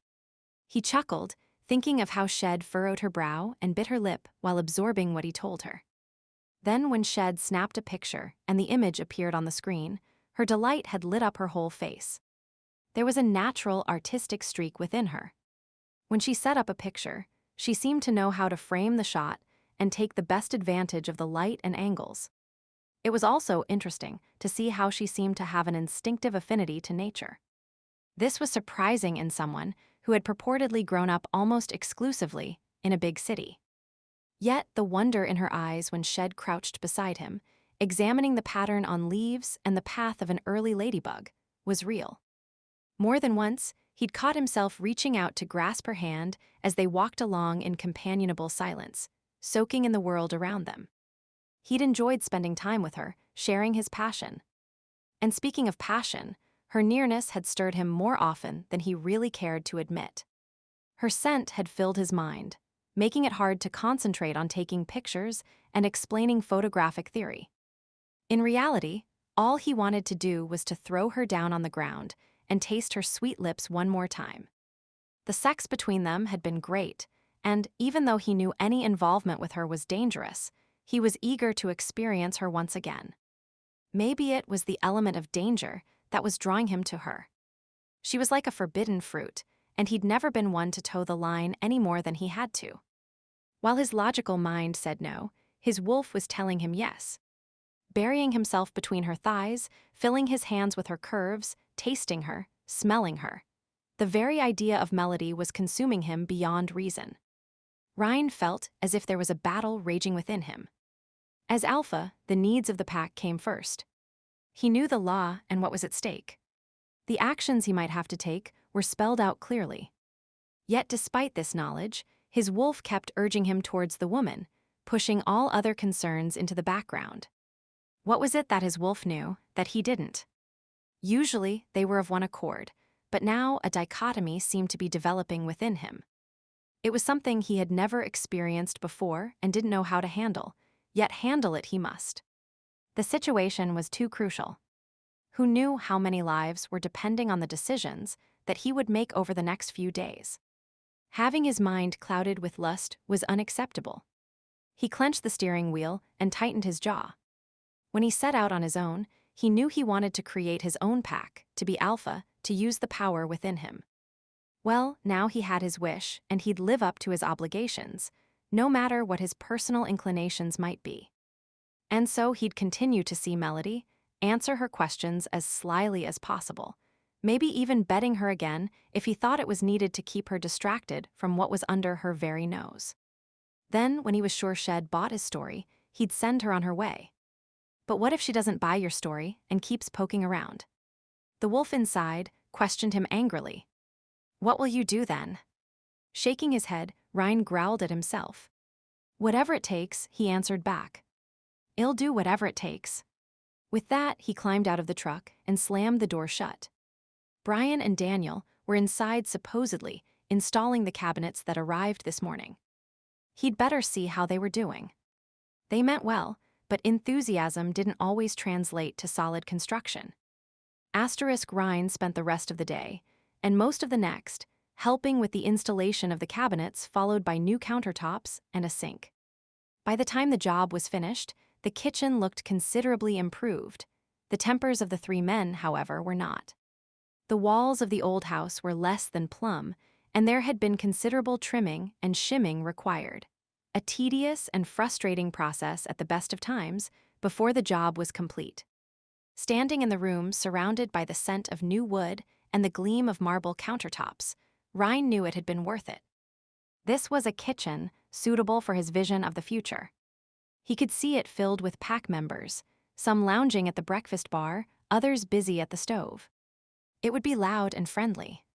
Hey Ryne, Brian and I are heading up to the Broken Antler for dinner and some fun.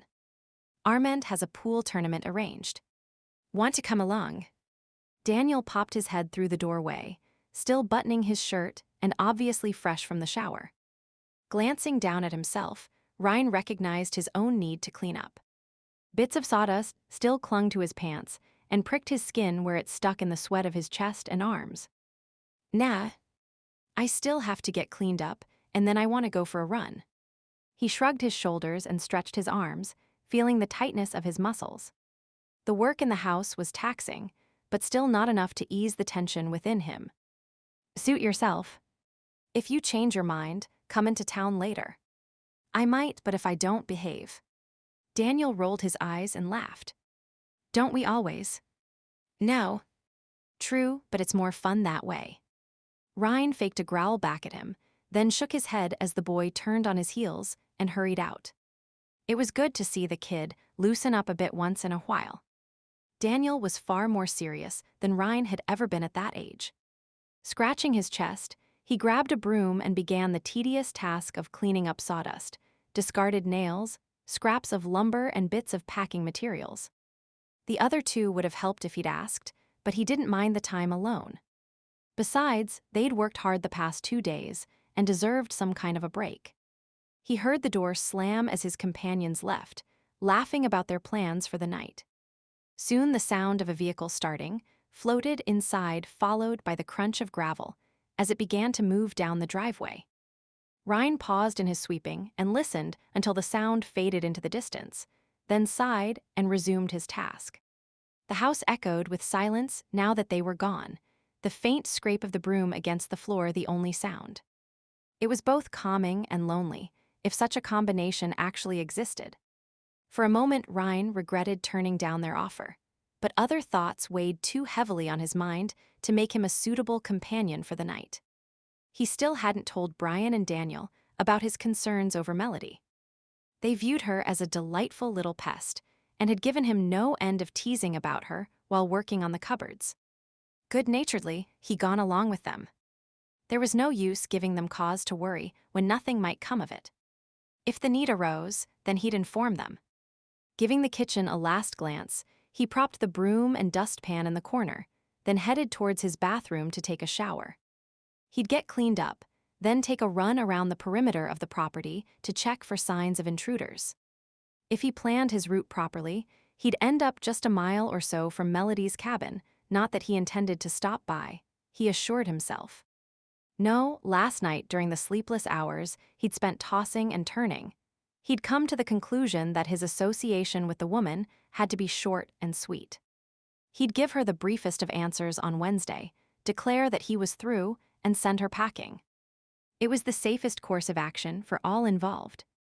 Mel sat in her cabin, staring blankly at the computer screen, waiting for it to download the pictures that Shed taken with Ryne the previous day. She frowned at the screen, wondering why it was taking so long. There seemed to be a lot more pictures in the file than she thought there should be. Idly, she wiped a bit of dust from the screen with her finger, contemplating the fact that she really should buy one of those little laptop cleaning kits when she got back to Chicago. Maybe Shed check out Brown's General Store when she was in town tomorrow. For such a backwoods type of location, it did seem to have quite a varied product line. Adding that to her mental to-do list, she glanced at the screen and sat up straight, a look of anticipation spreading across her face. Ah, the pictures were done downloading. Disconnecting the camera from the laptop, she put the cable away and tucked the camera back into its carrying case, mindful of the fact that it was just alone. Then, turning back to the computer, she found her picture file and began to scroll through, looking for her nature shots, anxious to see how they'd turned out. Scanning down the menu, she found the proper folder and opened it up. A bubble of happiness grew within her as she examined the fruits of her labors.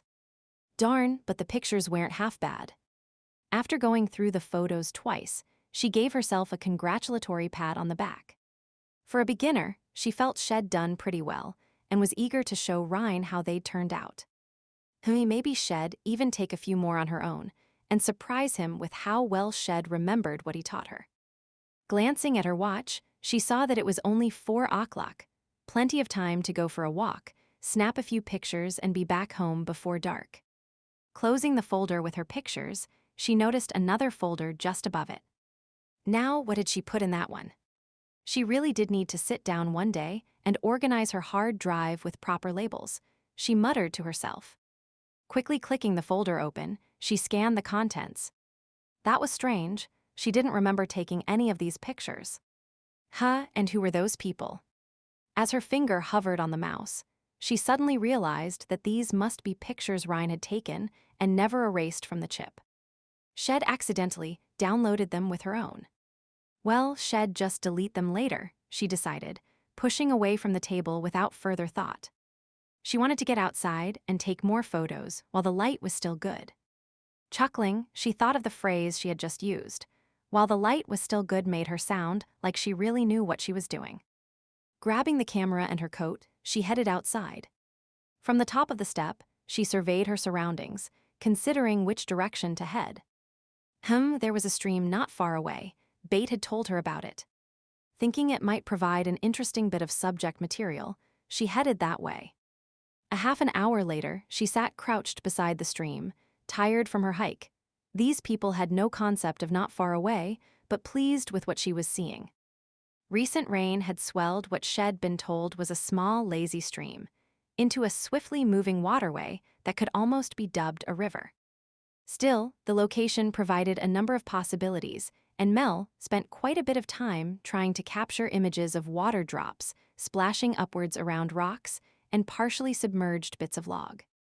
Occasionally, a leaf or bit of grass would go floating by, twirling in the current and bobbing up and down. Feeling adventuresome, Mel carefully picked her way along a set of makeshift stepping stones that led almost to the middle of the stream. The water and bits of mud that had washed up onto them made them somewhat slippery, but she was confident in her ability to keep her balance. After all, she could walk on 4-inch heels. This couldn't be that much trickier, could it? Placing each foot carefully on a relatively flat surface, she bent forward, intent on taking a picture of an old weathered log. The water was eddying around it, and the light danced off the surface, shimmering like so many diamonds. It would make a lovely shot. Slowly, she bent her knees to get the proper angle, then she framed the shot in the viewfinder. Yep, that was it. She snapped a few pictures before shifting the camera 90 degrees to get a different angle. Even better. Zooming in, she focused on a leaf that was momentarily caught on the edge of the log, and when it finally worked its way free, she stood to watch its progress as it moved downstream. A slight movement to the right had her swinging her head to the side. There at the base of a pine tree sat the largest wolf Shed ever seen. It was as black as the night, except for intense blue eyes that seemed to stare right through her. Oh my gosh. She gave a startled cry and instinctively stepped backwards, remembering too late that there was nothing to step back onto. The stomach-lurching sensation of falling filled her as she tipped backwards, barely having time to utter a cry before her head submerged. Icy coldness wrapped itself around her clothing quickly becoming saturated and heavy, tugging her down towards the bottom of the stream. At the last second, she thought to keep her hand up in the air, attempting to save the camera from a watery grave. The soft silt of the river bottom cradled her body. For but a second then, something hard grabbed at her arm and hauled her upward. Her head broke the surface, and she gasped, coughing and sputtering as her lungs sought to simultaneously inhale oxygen and expel water. Stunned, she found herself set on her feet, hard hands gripping her upper arms. For a moment, she simply stood dripping and gaping, too surprised to even push her wet hair from her face. Thankfully, someone else did it for her. Blinking, she realized that she was staring at Ryne. He did not appear happy. "What the hell were you doing this time?" "Huh?" Mel registered that he was yelling at her, but she wasn't quite sure why. What kind of an idiot stands in the middle of a swollen stream in the height of runoff season? Don't you know how dangerous that is? As she recovered from the shock of what had just happened, her temper began to flare. "Idiot? I am not an idiot. I was perfectly fine until that wolf, oh damn." She looked desperately side to side, trying to locate the beast. "We have to get out of here. There's a wolf somewhere nearby." Mel took a step and then froze, unsure of which way to go. The cabin was to the right, but so was the wolf. Wolf? What wolf? Ryne sounded puzzled. The wolf that was right over there. Pointing towards the trees, Mel glanced at Ryne to see if he was looking where she was pointing. He wasn't. Instead, he was frowning at her. "Mel, there was no wolf here unless, did you see Harley? He was out walking with me." Ryne quirked an eyebrow at her. "No.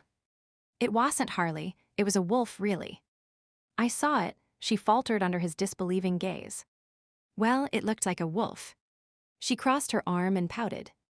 "I suppose, if you were really intent on taking a picture, you might make that mistake." Ryne appeared as if he was about to pat her on the head, as if she was a foolish child. Compressing her lips, Mel sloshed over to the edge of the stream, shivers starting to rack her body. "Where's Harley now?"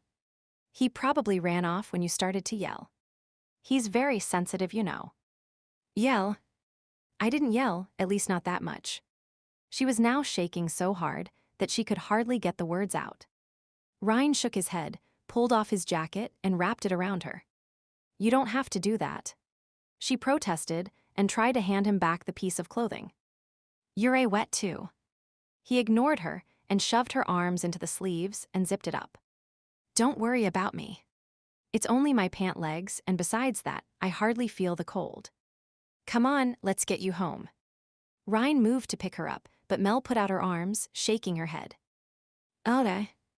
I can get home perfectly well by myself." She set off for the cabin at as quick of a pace as her soggy shoes would allow. Behind her, she could hear Ryne huff in exasperation before following. By the time they reached the cabin, the brisk walk had warmed her a bit, but she still longed to get out of her wet clothes and into a warm shower.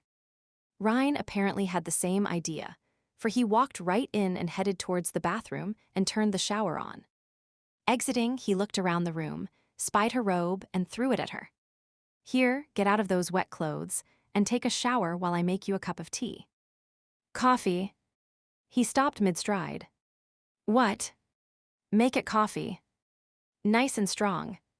He rolled his eyes, but smiled at her, and Mel scooted into the bathroom, a warm feeling filling her despite the cold clothes and her chilled skin. By the time the hot water had run out, Mel felt considerably better. She pulled on her terracloth robe and exited the bathroom, sniffing appreciatively as the smell of fresh coffee greeted her. Automatically, she turned towards the kitchen, but a sound behind her drew her attention. It was Ryne, propped up in her bed. His upper half was naked, his lower extremities hidden by the covers. He was sipping a cup of coffee and appeared to have made himself quite at home. Mel folded her arms and frowned at him. "Why are you in my bed?" "My clothes were wet, and I had nothing to wear. I didn't think you'd appreciate me wandering around in the nude." Besides, despite not minding the cold, a dunking in ice water left me a bit chilled. It's warmer under these blankets. Oh. It did make sense. Racking her brain, Mel tried to think of anything Shed have that he could wear, but came up blank. Sorry, but there's nothing here that would fit you. That's all right. I started a fire going and spread my clothes in front of the fireplace. They'll dry eventually. Wouldn't you warm up faster if you were in front of the fire too? My clothes are draped all over the chairs. There's nowhere to sit, and the floor is hard. Nodding, Mel stood undecided about what to do. Should she go stand in the living room and leave him alone? It seemed a bit rude, but just standing here while he lay in her bed didn't seem right either. She also needed to get dressed, but wasn't going to do that in front of him. Possibly sensing her indecision, Ryne patted the space on the bed beside him. Come, sit here and keep me company. When she hesitated, he pulled out the big guns. I have a cup of coffee here for you. He gestured to the bedside table, and she zeroed in on the steaming cup. In mere seconds, she was sitting beside him, sipping the dark liquid and sighing appreciatively.